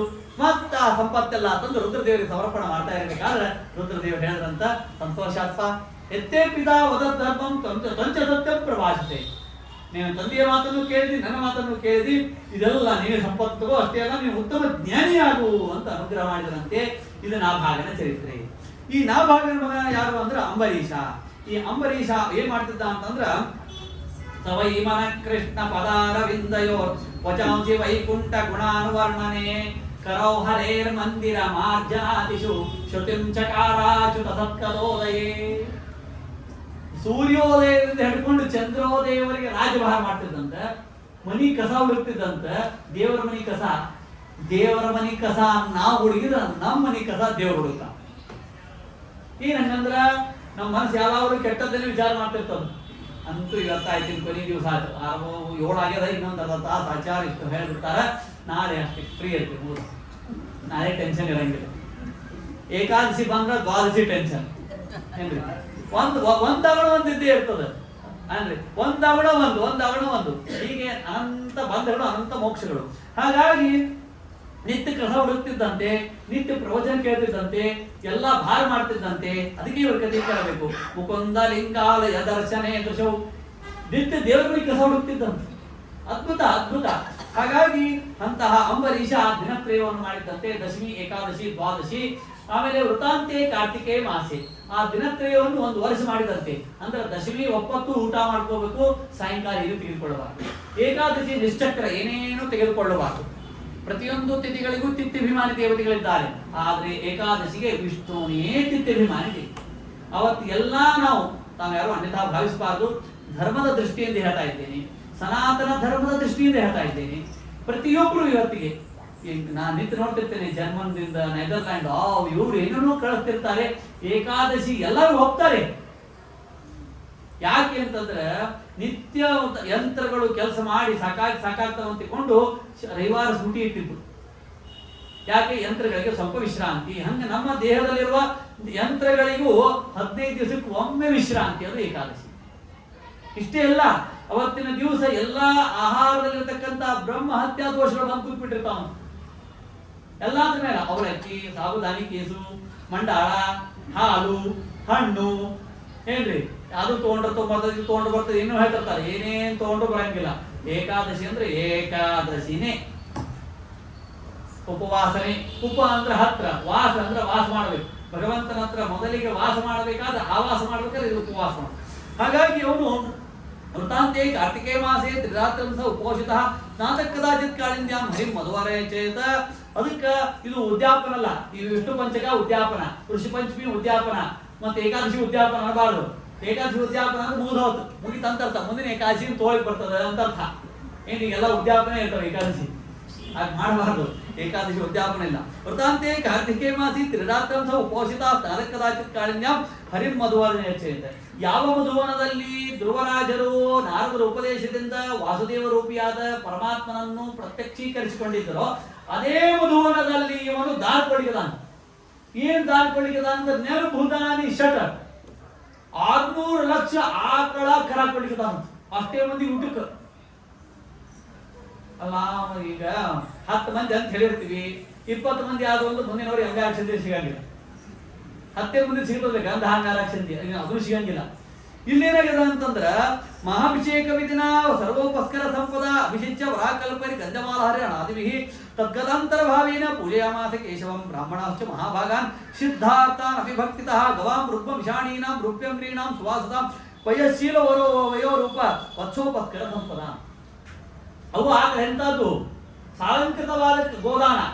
ಆ ಎಲ್ಲಾ ಕೋಡ್ಗಳಿಗೆ ಬಂಗಾರ ಕವಚ ಮಾಡಿಸ್ಯಾನ, ಕಾಲಿಗೆ ಬೆಳ್ಳಿ ಪುರ ಹೊಡಿಸ್ಯಾನ, ಮೈ ಮೇಲೆ ರೇಷ್ಮೆ ಬಟ್ಟಿ ಹಾಕ್ಯಾನ. ಆಮೇಲೆ ಗೋದಾನ ಮಾಡ್ತಾ ಇರ್ಬೇಕು ಸವತ್ಸಾಂಗ. ಯಾವಾಗಲೂ ಕರುವಿನಿಂದ ಸಹಿತವಾದ ಆಕಳದಾನ ಮಾಡಬೇಕಂತೆ, ಬರೀ ಆಕಳದಾನ ಕೊಡುವಂಗಿಲ್ಲ. ತುಳಸಿಗೆ ಸೇವೆ ಮಾಡ್ತಾ ಇರ್ಬೇಕಾದ್ರೆ ಹೇಗೆ ಆ ತುಳಸಿಗೆ ಏನದು ತೆನಿ ಬಿಟ್ಟಿರ್ತದ, ಆ ತೆನಿ ಬಿಟ್ಟಿರ್ತಕ್ಕಂಥದಕ್ಕೆ ಸೇವೆ ಮಾಡಬೇಕು. ಹಾಗೆ ಇಲ್ಲೂ ಅಷ್ಟೇ, ಅಶ್ವತ್ಥ ವೃಕ್ಷಕ್ಕೆ ಸೇವೆ ಮಾಡ್ತಾ ಇರ್ಬೇಕಾದ್ರೆ ಬೇವಿನ ಗಿಡದಿಂದ ವಿವಾಹವಾಗಿರ್ತಕ್ಕಂಥದ್ದಕ್ಕೆ ಪ್ರದಕ್ಷಿಣ ನಮಸ್ಕಾರ ಹಾಕಬೇಕು.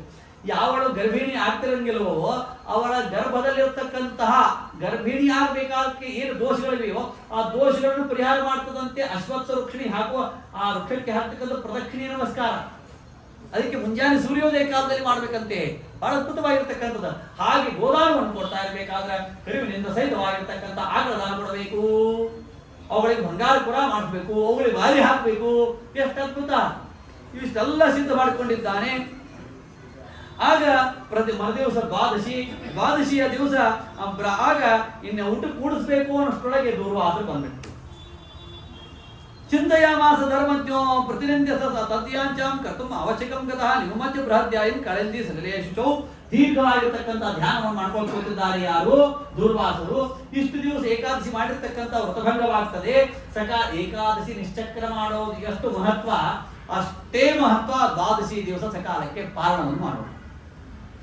ಹಾಗಾಗಿ ಎಲ್ಲ 6 ಕೋಟಿ ಬ್ರಾಹ್ಮಣರಿಗೆ ಕೈಯ ತೀರ್ಥ ಹಾಕಿಬಿಟ್ಟಾನ, ದಾನ ಕೊಟ್ಟಾನ, ಗಂಧ ಹಚ್ಚಾನ, ಗೋವಿಂದ ಅನ್ನಬೇಕು ಅನ್ನೋಷ್ಟೊಳಗೆ ಬರ್ತಾ ಇಲ್ಲ ದೂರ್ವಾಸರು.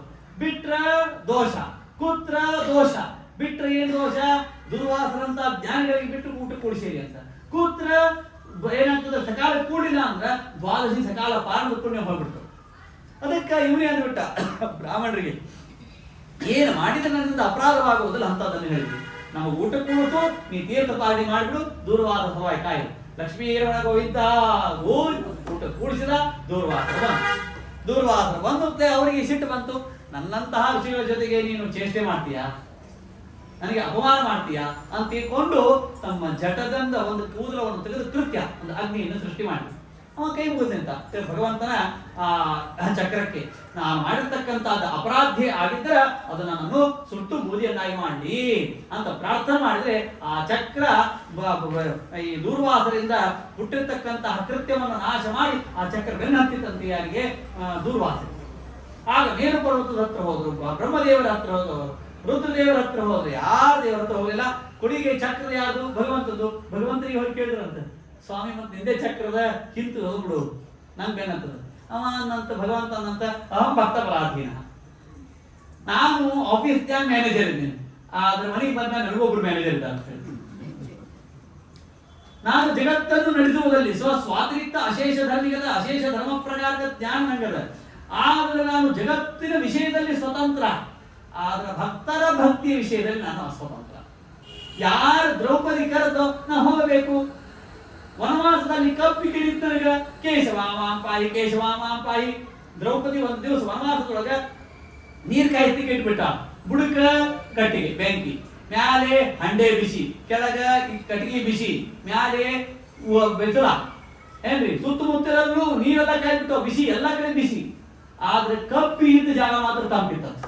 ಯಾಕೆ ಆ ಕೇಶವ ಕಡ್ರ ಕಡ್ರ ಕಡ್ರ ಅಂತಿತ್ತಂತ. ಅದೇನು ಕೇಶವಾಮಾಂಪಾಯಿ ಕೇಶವಾಮಾಂಪಾಯಿ. ಆ ಕಪ್ಪಿ ಆಗಲ್ಲ ನಾವೇ ಏನ್ರಿ. ಮನೆಗೆ ಹೋದ್ರ ಅಲ್ಲೊಂದು ಬಿಸಿ, ಆಫೀಸಿಗೆ ಹೋದ್ರ ಅಲ್ಲೊಂದು ಬಿಸಿ, ಉಪನ್ಯಾಸಕ್ಕೆ ಹೋದ್ರೆ ಇಲ್ಲೊಂದು ಬಿಸಿ, ಎಲ್ಲಾ ಕಡೆ ಒಂದು ಬಿಸಿ ಆದ್ರೂ ರಕ್ಷಣೆ ಆಗ್ಬೇಕಂಗ. ಅದಕ್ಕೆ ನಾವು ಆ ಕಪ್ಪೆ ಅಂತ ನಮ್ಮ ರಕ್ಷಣೆ ಆಗ್ಲಿ ಅಂತ ಭಗವಂತನಿಗೆ ಪ್ರಾರ್ಥನೆ ಮಾಡ್ಬೇಕು.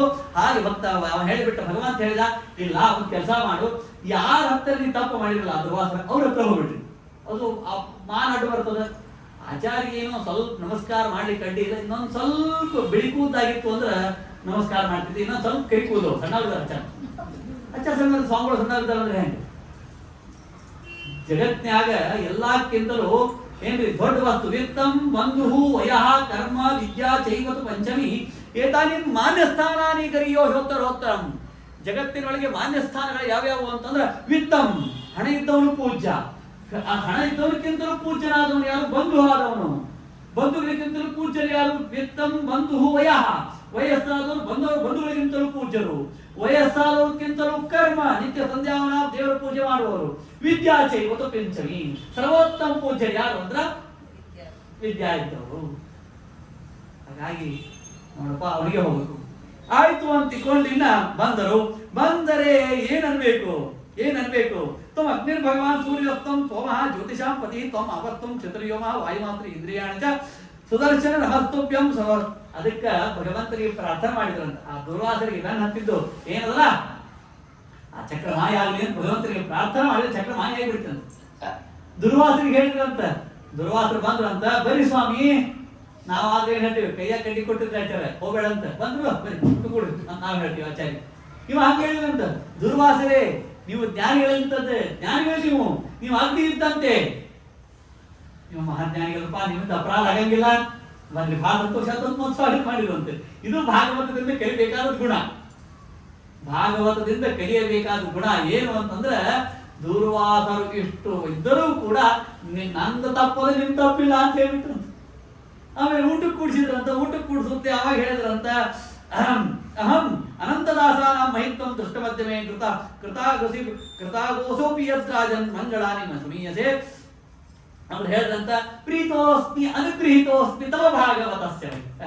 ಇವತ್ತು ನಾನು ಪ್ರೀತನಾಗ, ನಾನು ಭಗವಂತನ ಅನುಗ್ರಹವನ್ನು ಪಡೆದೆ. ಯಾಕಂದ್ರೆ ತವ ಭಾಗವತಸ್ಯ ವೈ, ನಿನ್ನಂತ ಭಗವದ್ಭಕ್ತರ ಮನೆ ಊಟ ಮಾಡಿ ನಾವು ಇವತ್ತು ಉದ್ಧಾರ ಆದ ಅಂತ ಹೇಳಿದ್ರು. ಏನು ದುರ್ವಾಸರು ಅಂಬರೀಷಕ್ಕಿಂತಲೂ ಬಹಳ ದೊಡ್ಡವರು. ದರ್ಶನ ಸ್ಪರ್ಶನಾಲಾಪೈ ಆದಿತ್ಯಾನ್ ಆತ್ಮವೇದಸ. ಯಾರು ವಿದ್ವಾಂಸರು ಸನ್ಯಾಸಿಗಳು ಸ್ವಾಮಿಗಳು ನಮ್ ನೋಡಿ ಕೈ ಮಾಡಿದ್ರು ಅಂದ್ರೆ ಸಾಕು. ನಿನ್ನೆ ಭಾಗವತದ ನಿನ್ನೆ ಬಾಲಾಜಿ ಅಂತ ಇಲ್ಲಿ ಹುಡುಗ ಹೇಳ್ದ, ಮನೆಗೆ ಬರ್ತಾನೆ, ಇಲ್ಲಿ ಸರಿಯಾಗಿ ಲಕ್ಷ್ಮೀ ಪ್ರಾದುರ್ಭಾವ ಹೇಳ್ಬೇಕಾದ್ರೆ ಅಲ್ಲೇ ಮಾರಿ ಬಿದ್ದು ಬಿಡ್ತಂತೆ. ಏನ್ರಿ ವಾಯುದೇವರಿಗೆ ಪ್ರೀತಿ ಆಗಿದ್ರು. ವಾಯುದೇವರು ಹೇಳಿದ್ರು, ನಮ್ಮ ವಿಠ್ಠಲ ಹನುಮಂತ ದೇವರು ಕೂಡ ನಮ್ಮ ಮಠದಾಗ ನಡೆಸಿದ ಅದ್ಭುತ, ನನ್ನ ಸಂತೋಷ ಆಗಿದೆ ಅಂತ ಅವ್ರು ಸೂಚನೆ ಮಾಡಿದ್ರು. ಹಾಗೆ ಭಾಗವತ ಕೇಳಿ ಭಾಗವತ ಆನಂದವಾಗಿ ನಾವು ಧರ್ಮಗಳನ್ನು ಆಚರಣೆ ಮಾಡಿಬಿಡ್ತೀವಿ ಅಂತಂದ್ರೆ ಭಾಗವತದ ತುಂತುರು ಹನಿಗಳು, ತತ್ವಜ್ಞಾನದ ಹನಿಗಳು ನಮ್ಮ ಬುದ್ಧಿಯಲ್ಲಿ ಸರಿಯಾಗಿ ಬಿದ್ದಾವಂತ.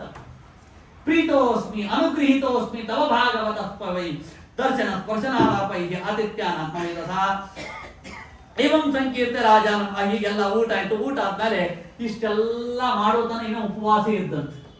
ಯಾರು? ಅಂಬರೀಷ. ಏನು ಅಲ್ಲೆಲ್ಲ ಮೇರು ಪರ್ವತದ ಗುಹ ಅಲ್ಲೇ ಇಲ್ಲೇ ಹೋಗಿ ಬಂದ್ರಲ್ಲ ಬ್ರಹ್ಮದೇವರ ಹತ್ರ, ರುದ್ರದೇವರ ಹತ್ರ, ಭಗವಂತನ ಹತ್ರ ಇಷ್ಟೆಲ್ಲ ಕೇಳಿ ಬಂದು ಅಂಬರೀಷನ ಮನೆಯಲ್ಲಿ ಭೋಜನ ಮಾಡುವ ಸಮಯದಲ್ಲಿ ಮಾಡಿ ಮುಗಿದ ಮೇಲೆ ಎಷ್ಟಾಗಿತ್ತು ಅಂದ್ರೆ ಸಂವತ್ಸರೋತ್ಯಗಾತ. ಯಾವತ್ತೊಂದು ನಾಗತೋಗ 1 ವರ್ಷ ಆಗಿತ್ತಂತ. ಅಲ್ಲಿವರೆಗೆ ಉಪವಾಸ ಇತ್ತಂತ. ಅದಕ್ಕೆ ಇಂಥ ಭಗವತ್ ಭಕ್ತರ ಲೀಸ್ಟ್ ಅನ್ನು ಭಾಗವತದಲ್ಲಿ ಹಾಕ್ತಾರೆ. ಆಚಾರ ನಮ್ಮನೆ ಒಬ್ರು ಇದ್ದಾರೆ ಈ ಭಕ್ತರದ್ದು ಒಂದು ಭಾಗವತ ಹಾಕಿದ್ರು. ನಮ್ದು ಒಂದು ಇಂಥ ಪೇಜ್ ಆಗಿಬಿಡ್ತದೆ ಭಾಗವತ. ಅದಕ್ಕೆ ಭಗವಂತ ತನ್ನ ದೃಷ್ಟಿಯೊಳಗೆ ಆರಿಸಿಕೊಂಡಾನ ಕೆಲವೊಬ್ರು ಭಗವತ್ ಭಕ್ತರಲ್ಲಿ ಇಷ್ಟು. ಅದು ನಮ್ಮ ಕಲಿಯುಕ್ಕೂ ಉಪಯೋಗ ಆಗ್ತಕ್ಕಂಥದ್ದು. ಅಂತದ್ದೇನಾದ್ರೂ ಲೀಸ್ಟ್ ಇದ್ರೆ ಕೊಡ್ರಿ, ನಾನು ಅನುಗ್ರಹ ಮಾಡ್ತೀನಿ ಅಂತ. ಹಾಗಾಗಿ ಆಗ ಸಂವತ್ಸರ ತಾವತ್ತಂ ಯಾವತ್ತೋ ನಾಗತೋಗತಃ ಮುನಿಸ್ತದ ದರ್ಶನಾಕಾಂಕ್ಷಿ ರಾಜಾಕ್ಷ ಬಹು. ಸ್ವಾಮಿ ನಾವು ಊಟ ಮಾಡ್ಬೋದ ಇನ್ನ ಅಂತ ಅವ್ರಿಗೆ ದಕ್ಷಿಣೆ ಕೊಟ್ಟು ಅವ್ರಿಗೆ ಕಳಿಸಿದ ಮೇಲೆ ಅವರ ಆಜ್ಞೆಯನ್ನು ತೆಗೆದುಕೊಂಡು ತಾನು ಊಟಕ್ಕೆ ಕುಳಿತ. ಅದಕ್ಕೆ ಭಗವತ್ ಭಕ್ತಿಯನ್ನು ಬರಬೇಕಾದ್ರೆ ಇತ್ತೇದಂ ಅತಾಂಬರೀಶಸ್ತನೇಷು ರಾಜ್ಯಂ ಸಮಾನಶೀಲೇಷು ವಿಸರ್ಜಧೀರ ಮನೋಪವೇಶಾತ್ಮನಿ ವಾಸುದೇವ ಮನೋತತ್ವಸ್ತ ಗುಣ ಪ್ರವಾಹ ಇತ್ತೇತತ್ ಪುಣ್ಯವಾಖ್ಯಾನ ಅಂಬರೀಶಸ್ತೆ ಭೂಪದೆ ಸಂಕೀರ್ತಯನ್ ಅನುಧ್ಯಾಯನ್ ಭಕ್ತೋ ಭಗವತೋ ಭವೆ. ಯಾರು ಅಂಬರೀಷನ ಉಪಾಖ್ಯಾನವನ್ನು ಕೇಳ್ತಾರೋ ಅವ್ರಿಗೆ ಭಕ್ತ ಬರ್ಲಿಕ್ಕೆ ಬೇಕು, ಭಕ್ತಿ ಬರ್ಲಿಕ್ಕೆ ಬೇಕು, ಅವ್ರು ಭಕ್ತರಾಗಲಿಕ್ಕೆ ಬೇಕು. ಇನ್ನ ಈ ಒಂದು ಸೀರಿದಾಗ ಈ ವೈವಸ್ತುತ್ವವನ್ನು ಜೋರಾಗಿ ಸೀರಿದಂತ ಅವನ ಮೂಗಿಯಿಂದ ಹುಟ್ಟಿದವನು ಯಾರು ಅಂತಂದ್ರೆ ಇಕ್ಷ್ವಾಕು. ಆ ಇಕ್ಷ್ವಾಕುವಿನ ಮಗು ಯಾರು ಅಂದ್ರೆ ವಿಕುಕ್ಷಿ. ಆ ವಿಕುಕ್ಷಿಗೆ ಒಂದು ಹೆಸರು ಬಂತು ಶಶಾದ. ಯಾಕೆ ಅಂತ ಕೇಳಿದ ಪರೀಕ್ಷಿತ. ಶಶಾದ ಅಂತ ಯಾಕೆ ಹೆಸರು ಬಂತು ಅಂತಂದರೆ ಅದಕ್ಕೆ ಆ ಇಕ್ಷ್ವಾಕು ಹೆಸರು ಮಾಡಿದ್ರು. ಯಾಕೆ ಬಂತು ಅಂತಂದ್ರೆ ಅವನ ಹೆಸರು ವಿಕುಕ್ಷಿ, ಅವನ ಹೆಸರು ಏನು ಬಂತು ಶಶಾದ ಅಂತ. ಇವನು 96 ಶ್ರಾದ್ದವನ್ನು ಮಾಡ್ತಿದ್ದಂತೆ. ಅದ್ರೊಳಗೆ ಒಂದು ಶ್ರಾದ್ದ ಯಾವುದೊಂದು ಅನ್ವಾಷ್ಟಕ ಶ್ರಾದ್ದ ಅಂತ. ಆ ಅನ್ವಾಷ್ಟಕ ಶ್ರಾದ್ದವಿದ್ದಾಗ ಸೈಕದ ಅಷ್ಟಕ ಶ್ರಾದ್ದ ಇಶ್ವಾಕು ಸುತಮಾದಿಸಿದ ಮೌಸಮಾನೀಯತಾಂ ಮೇದ್ಯಂ ವಿಕುಕ್ಷೆ ಗಚ್ಚಮಾಚರ. ಬೇಗ ಹೋಗಪ್ಪ, ಅಷ್ಟಕ ಶ್ರಾದ್ದದ ವಸಿಷ್ಠರು ಬಂದಾರ, ಮನಿ ಬ್ರಾಹ್ಮಣರು ಬಂದು ಕುಡಿದು ಕೇಳ್ಬೇಕಂತ ನಿಮ್ ಗೋತ್ರ ಯಾವ್ದಂತ. ವಸಿಷ್ಠರು ಅಂತ ಅಂದ್ಕೊಳ್ಳಿ ಒಂದು ಸ್ವಲ್ಪ ಪಾನಕ ಕೊಟ್ಬಿಡ್ಬೇಕಂತ. ಯಾಕಂದ್ರೆ ವಸಿಷ್ಠರು ಯಾವಾಗ ವಿಶಿಷ್ಟರಾಗ್ತಾರೆ ಹೇಳ್ತಾರೆ. ವಿಶ್ವಾಮಿತ್ರರು ಅಂದ್ರೆ ಅವ್ರಿಗೂ ಸ್ವಲ್ಪ ಹಾಲು ಕೊಡ್ಬೇಕಂತ. ಕಾಶ್ಯಪ ಗೋತ್ರ ಅಂದ್ರೆ ನಡೀತದಂತೆ. ಎಲ್ಲ ಭೂಮಿ ಕೊಂಡ್ಕೊಂಡಿದ್ದಾರೆ, ಎಲ್ಲ ಕಳ್ಕೊಂಡವ್ರಿದ್ದಾರೆ, ಸ್ವಲ್ಪ ಮನಸ್ಸು ತಾವಿರ್ತಾರೆ. ಶಾಂಡಿಲ್ಯ, ರೇಭ, ರೈಭ ಏನ್ರಿ ಕಾಶ್ಯಪ ಗೋತ್ರದವ್ರು ಅಂದ್ರೆ ಎಲ್ಲ ಶಾಂಡಿಲ್ಯ ಗೋತ್ರ ಕಾಶ್ಯಪ ಅಂದ್ರೆ ಎಲ್ಲ ಕಳ್ಕೊಂಡವ್ರು ಅಂತ ಮುಂದೆ ಬರ್ತದೆ. ಹಾಗಾಗಿ ಮಾಂಸವನ್ನು ತೆಗೆದುಕೊಂಡು ಬಾ ಅಂತ ಹೇಳಿ ತೆಗೆದುಕೊಂಡು ಬಂದ್ರಂತ ವಸಿಷ್ಠರು ಊಟ ಕೊಡ್ತಾರಂತ. ಆಗ ಮನದ ಮಾಂಸವನ್ನು ಹಾಕಿದ್ರಂತ. ಆಗ ಪ್ರೋಕ್ಷಣ ಮಾಡಿದಂತ ಪ್ರಸೇಚನ ಮಾಡೋಕ್ಕಿಂತ ಮೊದಲಿಗೆ ಪ್ರೋಕ್ಷಣ ಮಾಡಿಕೊಂಡು ಹೇಳಿದ್ರಂತ. ಏನಂತ ಶೇಷಂ ನಮೇದ ಯಾಮಾಸ ಪಿತ್ರೇತೆ ಅಂತ ತದ್ರು ಚೋದಿತ ಪ್ರೋಕ್ಷಣಾಯ ದುಷ್ಟಮೇ ತತ್ ಅಕರ್ಮಕಂ. ಕರ್ಮಕ್ಕೆ ಯೋಗ್ಯವಾಗದೇ ಇರತಕ್ಕಂತಹ ಮಾಂಸವನ್ನು ಬಿಡ್ತೀರಾ? ಏನಾಗಿದೆ ಸ್ವಾಮಿ, ಯಾರೋ ಟೇಸ್ಟ್ ನೋಡಿ ಯಾರು ತಿಳಿದಂತ ವಸಿಷ್ಠರು ಇಲ್ಲ, ಹಂಗೇನು ಆಗಲಿಲ್ಲ, ಸಾಧ್ಯನೇ ಇಲ್ಲ. ರುಚಿ ಯಾರೋ ನೋಡ್ಯಾರ. ಕರೆದಂತ ಯಾರಿಗೆ ಈ ಇಕ್ಷ್ವಾಕು ಕರೆದು ವಿಕುಕ್ಷಿ ಏನಾದ್ರು ನೋಡಿ ಸಾಧ್ಯನೇ ಇಲ್ಲಪ್ಪ, ಸಾಧ್ಯನೇ. ಇಲ್ಲಿ ವಸಿಷ್ಠರು ಶಾಪ ಕೊಡ್ತೀನಿ ಅಂದ್ಕೊಳ್ತಾರ, ಅಲ್ಲಿ ಮಗ ಆಗಿಲ್ಲ ಅಂತ. ವಸಿಷ್ಠರು ಶಾಪ ಕೊಟ್ರ ಶಾಪ ಅಂತ ಹೋಗ್ಬೇಕಾಗ್ತದೆ. ಅದಕ್ಕೆ ಶಾಪ ಕೊಡ್ತೀನಿ ವಿಚಾರ ಮಾಡಿ ಅಂತಂದು. ಆಮೇಲೆ ವಿಕುಕ್ಷಿ ಕರೆದ ಖರೆ ಹೇಳಿ ಹೌದು ಅಂತ ಇಷ್ಟು ಟೇಸ್ಟ್ ನೋಡಿ ಯಾಕೆ ಮಾಡಿದ್ವು ಮಹಾರಾಯ. ಇವತ್ತ ಮನ್ಯಾಗ ಶ್ರಾದ್ದ ಇರ್ತದೆ. ಅವು ಆಚಾರ ಊಟ ಅವ್ಕಿಂತ ಮೊದಲಿಗೆ ಮೊಮ್ಮಕ್ಕಳಿಗೆ ಹಸಿ ಆಗಿರೋದು. ಅವು ಏನೇನೋ ಹೊರಗಿನ ತಿಂದಿರ್ತಾವ, ಅವು ರೂಢಿ ಇರ್ತದೆ. ಇವತ್ತು ಹೊಸ ಬಿಡ್ತಾರೆ, ಉಂಡಿ ನೋಡಿದಿರುತ್ತೆ, ಅದು ಬೇಕಂತೆ ಕೊಡ್ತಾವ. ಅದಕ್ಕೆ ಹೇಳ್ತಾ ಅಜ್ಜಿ ಹೇಳ್ತಾ, ನೋಡು ಈ ಉಂಡಿ ತಿನ್ನು, ಅಲ್ಲಿ ಆಚಾರ ಬಂದು ಕೂತಾರ, ಅವ್ರ ಮುಂದೆ ಹೋಗ್ಬೇಡ, ಸ್ವಚ್ಛ ಬಾಯಿ ವರ್ಷೋ, ನೀರು ಕುಡಿ, ಶ್ರಾದ್ದ ಮುಗಿತಾನ ಮನೆ ಬರಬೇಡ, ನೋಡಿ ಉಂಡಿ ತಿಂದ ತಿನಿಸಿ ಹೊರಗೆ ಕಳಿಸ್ತಾರೆ. ಇವಾಗ ಅವತ್ತಿನ ದಿವಸ ನೋಡಿ ಅಂದ್ರೆ ನಾನು ಅದಕ್ಕೆ ಹೇಳ್ತಾ ಇದ್ದೆ, ಭಾಗವತದ ದೃಷ್ಟಿಯಲ್ಲಿ ಯಾವುದು ನಮ್ಮ ದೃಷ್ಟಿಯಲ್ಲಿ ಯಾವುದು ಸ್ವಲ್ಪ ಅಧರ್ಮ, ಅದರ ಸ್ವಲ್ಪ ಇದೆ ಅಂತ ಅಪ್ರಿ ಏನ್ ಬೇಕು. ಹೌದು, ಭಾಗವತ ದೃಷ್ಟಿಯಲ್ಲಿ ದೊಡ್ಡ ಅಧರ್ಮ. ಅದಕ್ಕ ಈ ವಿಕುಕ್ಷಿಗೆ ಅವತ್ತಿ ಅವನು ಶಶಾದ. ಶಶ ಅಂದ್ರೆ ಏನು? ಮೊಲ. ಶಶಂ ಅದತಿ ಇತಿ ಶಶಾದ. ಮೊಲವನ್ನು ತಿನ್ನೋದಕ್ಕಾಗಿ ಅವನು ರಾಜ್ಯ ಬಿಟ್ಟು ಹೊರಗೆ ಹಾಕಿಬಿಟ್ರು. ಇದು ಶಿಕ್ಷೆ. ಅವನು ಜಾಪಕನಿಂದ ಓದಿ ಉದ್ಧಾರ ಆದ. ಅದೇ ವಂಶದಲ್ಲಿ ಮತ್ತೆ ಅನೇಕ ಯೂನಾಶ ಭವನ ಬೈರಾಶ್ವ. ಆಮೇಲೆ ಅದೇ ಬಹಳಷ್ಟು ಎಷ್ಟು ಕಥೆ ಹೇಳಿ, ಇನ್ನು ಮಾಂಧಾತನ ಕಥೆ ಇದೆ. ಆ ಮಾಂಧಾತು ಹುಟ್ಟಿದ ಇದೆಲ್ಲ ಆಯ್ತು. ಆಮೇಲೆ ಮುಂದೆ ಏನಾಯ್ತು ಅಂದ್ರೆ ಸಗರ ಏನ್ರಿ, ಎಷ್ಟು ಬಹಳಷ್ಟು ಕಥೆ ಇದೆ. ಸಗರ ಬಾವುಕ ಅಂತ ರಾಜ. ಆ ಬಾವುಕನ ಅನೇಕ ಮಡದಿಯರು ಯಾರು ಗರ್ಭಿಣಿಯರಾಗಲಿಲ್ಲ, ಒಬ್ಬಕ್ಕೆ ಮಾತ್ರ ಗರ್ಭಿಣಿಯರಾದ್ರು. ಯಾರು ಅಂತಂದ್ರ ಆಕೆ ಒಬ್ಬಾಕಿ ಗರ್ಭಿಣಿಯಾದ್ದು. ಆ ಗರ್ಭಿಣಿಯಾದಾಗ ಸವತೆಯರಿಗೆಲ್ಲ ಸಿಟ್ಟು ಬಂತು. ಸವತೆಯರಿಗೆಲ್ಲ ಸಿಟ್ಟು ಬಂದಾಗ ಆಗ ನಾವು ಯಾರೂ ಗರ್ಭಿಣಿಯರಾಗದೇ ಇದ್ದಾಗಿ ಒಬ್ಬಾಕಿ ಗರ್ಭಿಣಿಯಾಗ್ಯಾಳ ಅಂತ ಕೂಡ ವಿಷ ಕೊಟ್ಟರು. ವಿಷ ಕೊಟ್ಟರೆ ವಿಷದಿಂದ ಸಹಿತವಾಗಿ ಕೂಸು ಹುಟ್ಟಂತೆ. ಅದಕ್ಕೆ ಸಂಸ್ಕೃತದಲ್ಲಿ ಕೋಶ ಖೇಡಸ್ತು ಗರಲಂ ವಿಷಂ. ಗರ ಅಂದ್ರೆ ವಿಷ. ಗರೇನ ಸಹಿತ ಸಗರಹ, ಆ ವಿಷದಿಂದ ಸಹಿತವಾಗಿ ಹುಟ್ಟಿದ ಸಗರ. ಅವರು ಋಷಿಗಳು ಉಪದೇಶ ಮಾಡಿದರು. ಆ ಸಗರದಿಂದ ಹುಟ್ಟಿದವರೇ ಸಾಗರರು. ಆ ಸಗರನ ಒಬ್ಬ ಮಡದಿಯಲ್ಲಿ ಹುಟ್ಟಿದವರು ಸಾಗರರು. ಇನ್ನೊಬ್ಬ ಮಡದಿ ಯಾರು ಕೇಶಿನಿ. ಆ ಕೇಶಿನಿಯಲ್ಲಿ ಹುಟ್ಟಿದವನು ಅಸಮಂಜಸ. ಅವನ ಹೆಸರು ಯಾಕೆ ಅಸಮಂಜಸ ಅಂದ್ರೆ ಅಯೋಧ್ಯದಲ್ಲಿರ್ತಕ್ಕಂತಹ ಕೂಸುಗಳ ಕುತ್ತಿಗೆ ನೆಚಿಕೆ ಹೋಗ್ಬಿಡ್ತಿದ್ದ ನದಿಯೊಳಗೆ. ಯಾಕೆ ಹಿಂಗ್ ಮಾಡ್ತಿದ್ದು ಗೊತ್ತಿದ್ದಿಲ್ಲ ಅಂತ ರಾಜ್ಯ ಬಿಟ್ಟು ಹೊರ ಹಾಕಿಬಿಟ್ರಂತ. ತಾನು ಏನು ಬಂದಿರತಕ್ಕಂತ ಕೂಸುಗಳು ಅವನ್ನೆಲ್ಲ ಮಾತ್ರ ರಾಜ್ಯದವರಿಗೆ ಹೋಗ್ಬಿಟ್ಟಂತ. ಯಾಕೋ ಗೊತ್ತೇನ ಅಸಮಂಜಸ. ಇಲ್ಲಿ ಸಾಗರರೆಲ್ಲ ತೀರಿ ಹೋಗ್ಬಿಟ್ರಂತೆ. ಯಾಕೆಂದ್ರ ಸಗರ ರಾಜ ಅಶ್ವಮೇಧ ಯಾಗ ಮಾಡಬೇಕು ಅಂತ ಹೊರಟ. ಆಗ ಇಂದ್ರದೇವರು ಆ ಅಶ್ವಮೇಧ ಯಾಗವನ್ನು ಕುದುರೆಯನ್ನು ಕಟ್ಟಿ ಕಪಿಲ ರೂಪಿ ಆದ ಪರಮಾತ್ಮನ ಪಾರ್ಶ್ವದಲ್ಲಿ ಕಟ್ಟಿದ್ರು. ಆಗ ಈ ಸಾಗರರು ಸಗರ ಕಳಿಸಿದ್ರೆ ಕಪಿಲ ರೂಪಿಯಾದ ಭಗವಂತನ ಪಕ್ಕದಲ್ಲಿರುವುದರಿಂದ ಕಪಿಲ ರೂಪಿಯಾದ ಪರಮಾತ್ಮನಿಗೆ ಕಳ್ಳ ಅಂತಂದ್ರು. ಕಳ್ಳ ಅಂದಿದ್ದಕ್ಕಾಗಿ ಕಪಿಲ ರೂಪಿಯಾದ ಪರಮಾತ್ಮ ಕಳ್ಳ ತೆಗೆದ ಭಸ್ಮೀಭೂತರಾಗಿ ಬಿದ್ದರು. ಪುಡಿಯಾದರು ಭಗವಂತನಿಗೆ ಕಳ್ಳ ಅಂದಿದ್ದಕ್ಕಾಗಿ. ಹಾಗಾಗಿ ಆ ಸಗರನ ಮಗನಾಗಿರ್ತಕ್ಕಂತಹ ಯಾರು ಅಸಮಂಜಸನ ಹೊಟ್ಟೆಯಲ್ಲಿ ಹುಟ್ಟಿದವ ಅಂಶುಮಂತ. ಆ ಅಂಶುಮಂತ ಬಂದು ಕೇಳಿದಂತೆ, ಸ್ವಾಮಿ ನನ್ನ ತಂದೆ ಅಜ್ಜ ಅದು ಪೂರ್ಣ ಮಾಡಬೇಕು ಅಂತಂದಾಗ ತೆಗೆದುಕೊಂಡು ಹೋಗಪ್ಪ. ಆದ್ರೆ ನಿನ್ನ ಏನು ಅಜ್ಜ ಗೋಳಿಲಿ ಬಿದ್ದಾರ ಭಸ್ಮೀಭೂತರಾಗಿ ಇವರು ಉದ್ಧಾರ ಆಗಬೇಕು ಅಂದ್ರೆ ಗಂಗೆಗೆ ಹರಿಬೇಕು ಅಂತ ಅಂಶುಮಂತ ತಪಸ್ಸಿಗೆ ಕುಳಿತ. ಅಂಶುಮಂತನ ತಪಸ್ಸು ಸಾಕಾಗಲಿಲ್ಲ. ಅಂಶುಮಂತನ ಮಗ ದಿಲೀಪನ ತಪಸ್ಸು ಸಾಕಾಗಲಿಲ್ಲ. ದಿಲೀಪನ ಮಗ ಭಗೀರಥ. ಆ ಭಗೀರಥನು ಕುಳಿತು ತಪಸ್ಸು ಮಾಡಿದಾಗ ಆಗ ಭಾಗೀರಥಿ ಬಂದು, ಅಮೃತಕ್ಕಿಂತ ಸವಿ ಅಂಬು ಅಂಬೆ ತವ ಭೋಗಸೆ ತುಂಬ ಕುಡಿಯೇ, ಜನರಿಗಾಗು ಆನಂದ ಎದುರ ನಿಜ ಮೋಕ್ಷ ಸುಖವು ಕಡಿಯೇ. ದೇವತೆಗಳ ಹೋಗಿ 3 ಮಂದಿಗೆ ಪ್ರಾರ್ಥನೆ ಮಾಡಿದ್ರಂತ. ಬ್ರಹ್ಮ, ರುದ್ರ, ವಿಷ್ಣು, ನೀವೆಲ್ಲ ರೆಸ್ಟ್ ತಗೋರಿ. ಯಾಕೆ ಕೇಳಿದ್ರೆ ಗಂಗಾದಿ ಅಂತ ಒಬ್ಬಾಕಿ ಬಂದಾಳ ಏನ್ರಿ. 1,100 ಸಂತೆಯಲ್ಲಿ ಇಲ್ಲ ಎಲ್ಲಿಲ್ಲ ಗುಲ್ಲ ಶಾಂತ. 1,100 ಸಂತೆ ಅಂತ ಯಾವ್ದು ಕಾಶಿ ಅಂತ. ಯಾಕೆ ಅಂತಂದ್ರ ಎಲ್ಲ ಅರ್ಧ ಹೋಗುದು ಗೆರ್ದ ಹೋಗುದು. ನಾ ಆಚರಣೆ ಮಾಡಿರ್ತಿದ್ದೆ ಮೊನ್ನೆ. ಕಾಶಿ ಕರ್ಕೊಂಡು ಹೋಗಿದ್ರು ನಮ್ಮ ಪುರಾಣಿಕವರು, ಮುಕುಂದಾಚಾರ್ಯ ಪುರಾಣಿಕರು ಕರ್ಕೊಂಡು ಹೋದಾಗ ಹಿಂಗ ಆ ಬಿಂದುವಾದನ ದರ್ಹಿಡ್ ತಗೊಂಬಂದು ಆಚರಣೆ ಮಾಡಿದ್ರೆ ಕೈಯಾಗಿದ್ದು ಬಂತು. ಇಲ್ಲೇ ಇಟ್ಟು ಬಂತು ಮಾಡಿದ್ರಿ ಬಾಜುಕ ಒಂದು ಬಿಟ್ಟಿತ್ತು. ಅದು ಅದಕ್ಕೆ ಯಮದೇವರು ಹೇಳಿದ್ರಂತ ಯಮದೂತರು ಕೇಳಿದಂತ, ಸ್ವಾಮಿ ಮತ್ ನಮ್ ಕ್ಯಾಂಡಿಡೇಟ್ಸ್ ಸಿಗ್ತಾವ ಅಂತ. ಎಲ್ಲಿ ಹೋಗ್ತೀವಿ ಅಂತ ಕೇಳಿದಂತ. ಕಾಶಿಗೆ ಹೋಗ್ಬಿಡ್ರಿ, ಮಣಿಕರ್ಣ ಘಾಟ್ಗೆ ಹೋಗ್ಬಿಡ್ರಿ, ಹರಿಶ್ಚಂದ್ರ ಘಾಟ್ಗೆ ಎಲ್ಲ ನಮ್ ಕ್ಯಾಂಡಿಡೇಟ್ಸ್ ಇರ್ತ ತಗೊಂಡ್ಬರ್ರಿ ಅಂತ.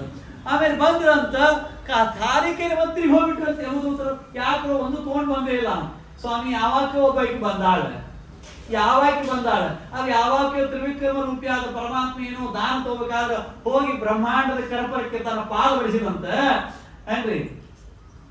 ಆ ಪಾದ ಬಡದಾಗ ಯಾವಾಗ ಗಂಗಾದೇವಿ ಬಂದಾಳಂತ. ಆ ಗಂಗೆ ಮಿಂದರೆ ಮಲವು ಹಿಂಗಿ ತನ್ನದೆ. ಎಲ್ಲಾರು ಗಂಗಾ ನದಿಯೊಳಗೆ ಮಿಂದು ಪುಣ್ಯವಂತರಾದ ಮೇಲೆ ಪಾಪಿಷ್ಟರು ಯಾರು ಸ್ವಾಮಿ ಕಾಲಿಕೇರಿ ಬಂದೀನಿ ಅಂತ ಹೇಳಿದ್ರು. 1,100 ಸಂತೆಯಲ್ಲಿ ಇಲ್ಲ ಎಲ್ಲಿಲ್ಲ ಗುಲ್ಲ ಶಾಂತ ಬಿಟ್ಟು ಬಂತು. ಅದಕ್ಕೆ ಅಂತ ಭಗೀರಥನ ತಪಸ್ಸಿಗೆ ಪ್ರತ್ಯಕ್ಷೀಭೂತಳಾದವಳು ಭಾಗೀರಥಿ. ಅಕಿನೂವತ್ತು ಸ್ವಲ್ಪ ಜೋರ್ ಮಾತಾಡೋಣ. ಈ ಆಫೀಸಿಗೆ ಬಂದಾಗ ಫಸ್ಟ್ ಜೂನಿಯರೇ ಜಾಯ್ನ್ ಆಗ್ತಾರಲ್ಲ, ಸೀನಿಯರ್ ಭಾರಿ ಮಾಡ್ತಾರೆ. ಏನ್ರಿ ಲಘು ಬರ್ಬೇಕಾ 9 ಆಯ್ತು ಅಂತ. ಹಂಗ ಭಾಗೀರಥಿ ಅನ್ನಂತ ಯಾರಿಗೆ ಭಗೀರಥಿಗ ಅಂತ ನಾ ಬರ್ತೀನಿ. ಆದ್ರ ನಮ್ ಯಾರು ತಡಿಯವರು, ಯಾರು ಇಟ್ಕೊಳ್ಳೋರು. ಆಗ ರುದ್ರದೇವರು ವಿಷಾಪಾನ ಮಾಡಿದ್ರಂತ. ಸ್ವಲ್ಪ ಅವ್ರು ಏನ್ ಮಾಡಿದ್ರಂತ, ಆ ನಾಗ ಸರ್ಪವನ್ನು ಧಾರಣ ಮಾಡಿದ್ರಂತ. ಸರ್ಪದ ಚರ್ಮ, ಆಮೇಲೆ ಚರ್ಮ ಬಹಳ ದಪ್ಪ ಅಂತ ನಮ್ಗೇನ್ ಗೊತ್ತಾಗುದ್ರಿ ಆಚಾರ. ಸ್ವಲ್ಪ ಅವಾಗ ವಚನ ನೋಡ್ಬೇಕು. ಹಲ್ಲು ತೆಗೆದು ಹಚ್ಕೊಂಡು ನೋಡಿದ್ರೆ ಅದು ತಂಪು ಅದ್ರ ಗೊತ್ತಾಗ್ತದೆ. ಅದಕ್ಕೆ ಅವಾಗ ಅವ್ರು ವಿಷದ ಬಾರಿ ಕಡಿಮೆ ಆಗಲಿಲ್ಲ. ಚಂದ್ರನ ಇಟ್ಕೊಂಡ್ರ ಆವಾಗೂ ತಂಪು ಅವ್ರದ್ದು ವಿಷದ ಬಾರಿ ಕಡಿಮೆ ಆಗಲಿಲ್ಲ ಅಂತ. ಯಾವಾಗ ಗಂಗಾದೇವಿಯನ್ನು ಧಾರಣ ಮಾಡಿದ್ರು ಶಿವ ಶಿವೋಭೂ, ಆಗ ಅವತ್ತಿನಿಂದ ಸಿಟ್ಟ ಶುರು ಆಯ್ತಂತ. ಒಬ್ಬರ ಮನೆ ಶ್ರಾದ್ದ ಇತ್ತಂತ. ಶ್ರಾದ್ದ ಇದ್ದಾಗ ಯಜಮಾನ್ ಕೇಳಿದಂತ, ಮತ್ತು ನಾಳೆಗೇನು ಮಾಡೋದು ಹೆಂಡತಿ ಕೇಳಿದಂತ. ಆಮೇಲೆ ಇಲ್ಲ ಮತ್ತು ಆ ಪಲ್ಯ ಬೀನ್ಸ್ ಮಾಡೋದು, ಅದು ಮಾಡೋದು, ಚೌಳಿಕಾಯಿ, ಮುದ್ದೆ ಪಲ್ಯ, ಅದು ಬೇಡ ಬೇರೆ ಒಂದೆರಡು ಹೇಳುವಂತ. ಸೌತಿಕಾಯಿ ಅಂತ ಅಂದಂತ. ಅದಕ್ಕೆ ಸಿಟ್ಟು ಬಂತಂತ. ಯಾಕಂದ್ರೆ ಸಹವಾತೆ ಪಾರ್ವತಿಗೆ ಸಿಟ್ಟು ಬಂತಂತ. ನಾನು ಬೇಕಾದ್ರೆ ಗಂಗಾದೇವಿ ಅಂತ ಮೇಲೆ ಯಾಕೆ ಧಾರಣ ಮಾಡಿದಿ? ಶಿವ ಶಿವೋಭೂತ ಗೊತ್ತಾತ. ಮಂತ್ರ ತಂತ್ರ ಸುರ ಸಂತರಲ್ಲ ನಿಂತಿಹರು ಆಗಿ ಕಲ್ಲ, ಅಮೃತ ಹನಿಗೆ ಸಂಜೀವ ಮಣಿಗೆ ಮಣಿಗಿಲ್ಲ ಮಾಡಿಸಿಲ್ಲ. ನಮ್ಮ ಟೈಮ್ ಮುಗಿತು. ಇಂಥ ಘೋರ ಸಂಸಾರ ಜ್ವರದ ಉರಿ ಕಡಿಮೆ ಮಾಡಿ ಕಾಯೇ, ಹಾವು ತುಳಿದ ತುಳಸಿಯನ್ನು ತಳೆದು ತೋರ್ದಂತೆ ಮಾಡಿ ಕಾಯೇ ಅಂತ ಗಂಗಾದೇವಿ ಅನ್ನಂತ ರುದ್ರದೇವರು ಜಟದಲ್ಲಿ ಬಂದ. ರುದ್ರದೇವರು ಮತ್ತು ಜಟದಲ್ಲಿ ಬಂದ್ಕೊಳ್ಳಿ ಇನ್ನ ಕೆಳಗೆ ಬರ್ಬೇಕಲ್ಲ, ಮತ್ತು ತಪಸ್ ಮಾಡಿ ಕೂತ್ಕೊಳ್ತದ ಬಗೀರತ. ಆವಾಗ ರುದ್ರದೇವರು ಪ್ರಾರ್ಥನೆ ಮಾಡಿದಂತ, ಸ್ವಾಮಿ ನಿಮ್ಮ ಜಟದಿಂದ ಏನು ಜಟದೊಳಗೆ ಬಂದು ಕೂತಾಳ ಆ ಗಂಗಾದೇವಿಯನ್ನು ಇಳಿಸ್ರಿ. ರುದ್ರದೇವರ ಜಟದೊಳಗಿರುವ ಎಲ್ಲ ಗಂಗಾ ಬಂದಿಲ್ಲ, ಸ್ವಲ್ಪ ಬಂದಾಳು ಇಷ್ಟಿದ ಗೊತ್ತಾತ.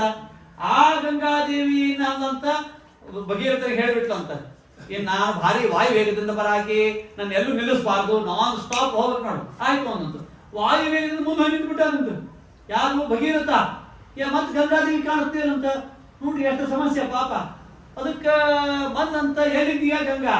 ಜನ ಋಷಿಗಳು ಪಾಲ್ ಮಾಡಿ ಕೂತ್ಬಿಟ್ಟಾರಂತ.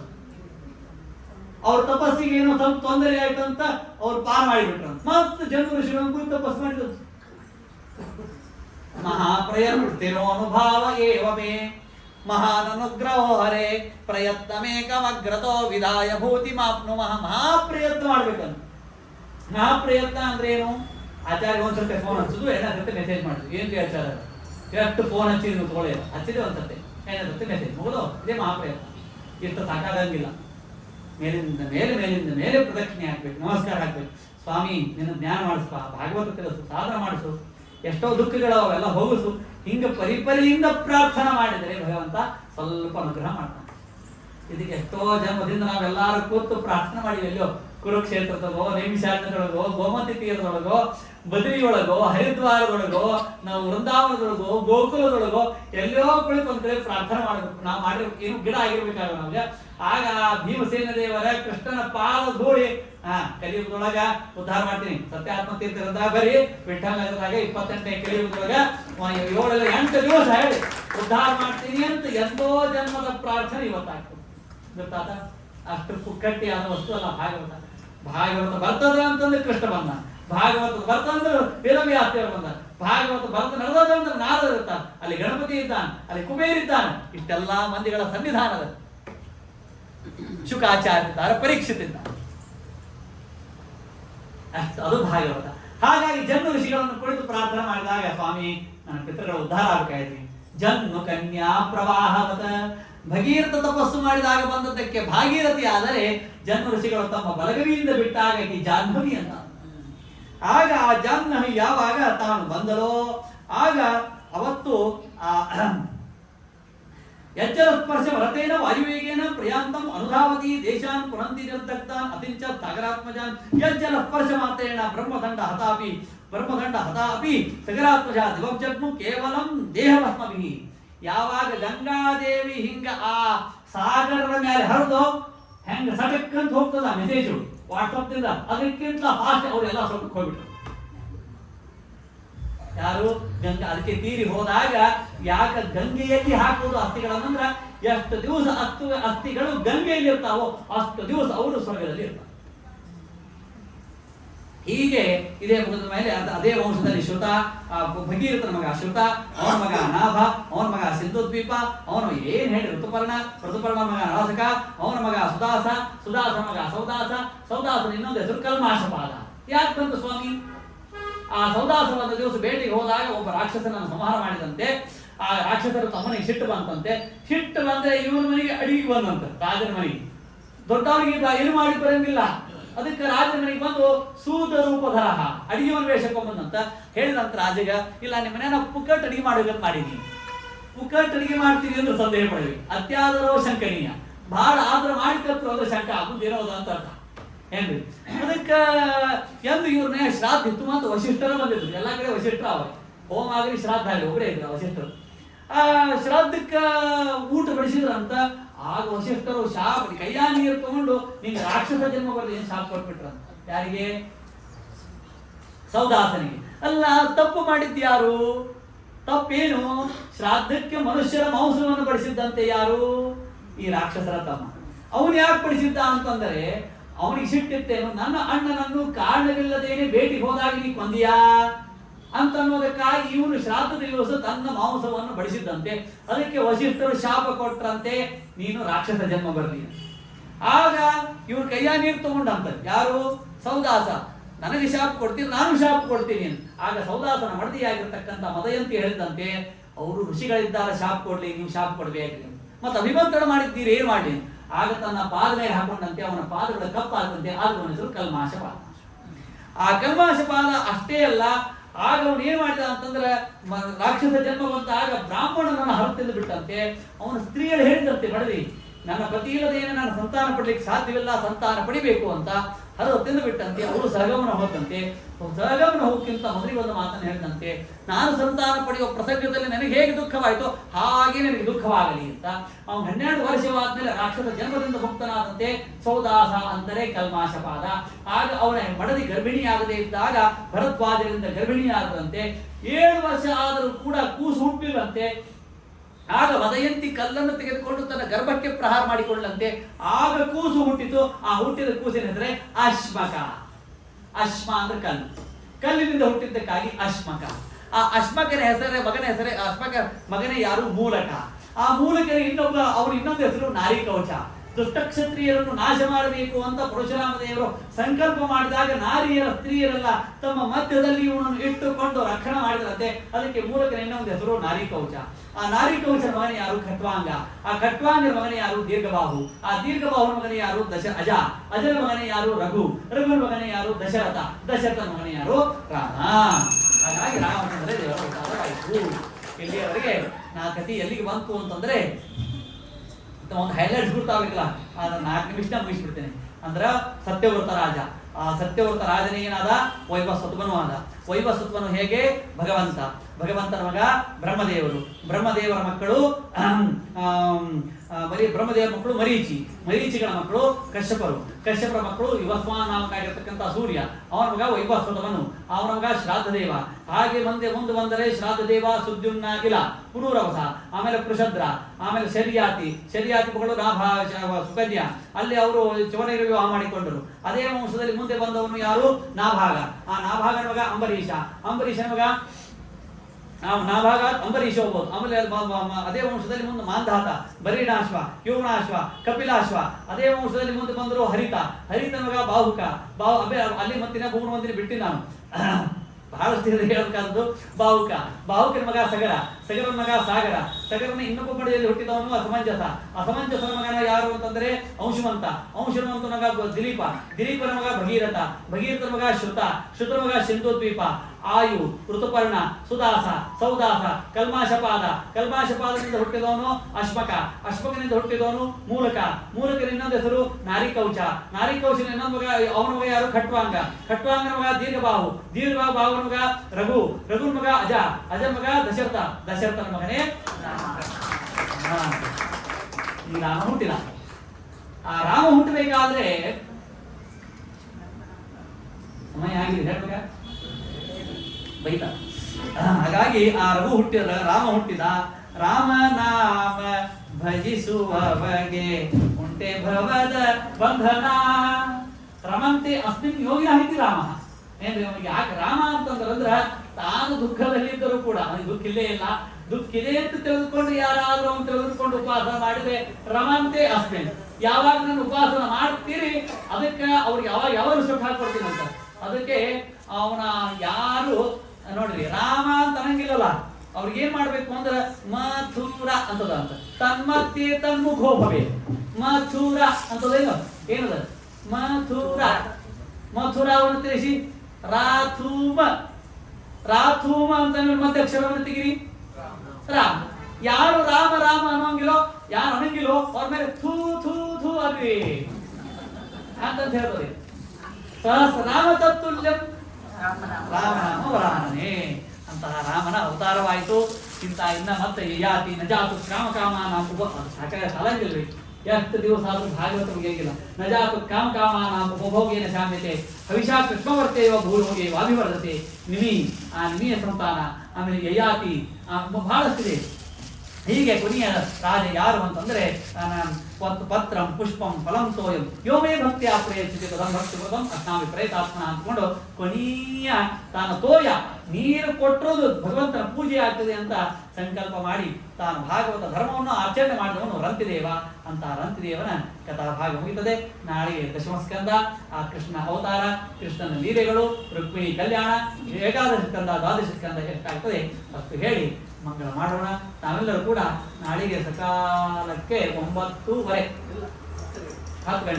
10 ಗಂಟೆಗೆ ಬರಬೇಕು. ಅಲ್ಲ ಬೇಡ 9:30 ಸ್ವಲ್ಪ ನಾವು ಅಂತ ತಿಳ್ಕೊಂಡು 10ಕ್ಕೆ ಬರ್ತಾರೆ. 10:10 9:45 ತಾವು ಇಲ್ಲಿ ಬನ್ನಿ. ಸರಿಯಾಗಿ 11ಕ್ಕೆ ಮುಗಿಸೋಣ. ಮುಂದೆ ಮತ್ತೆ ಎಲ್ಲ ಕಾರ್ಯಕ್ರಮ ಆಗಬೇಕು, ಮಂತ್ರಾಕ್ಷತೆ ಆಗಬೇಕು. ಯಾರಿಗೂ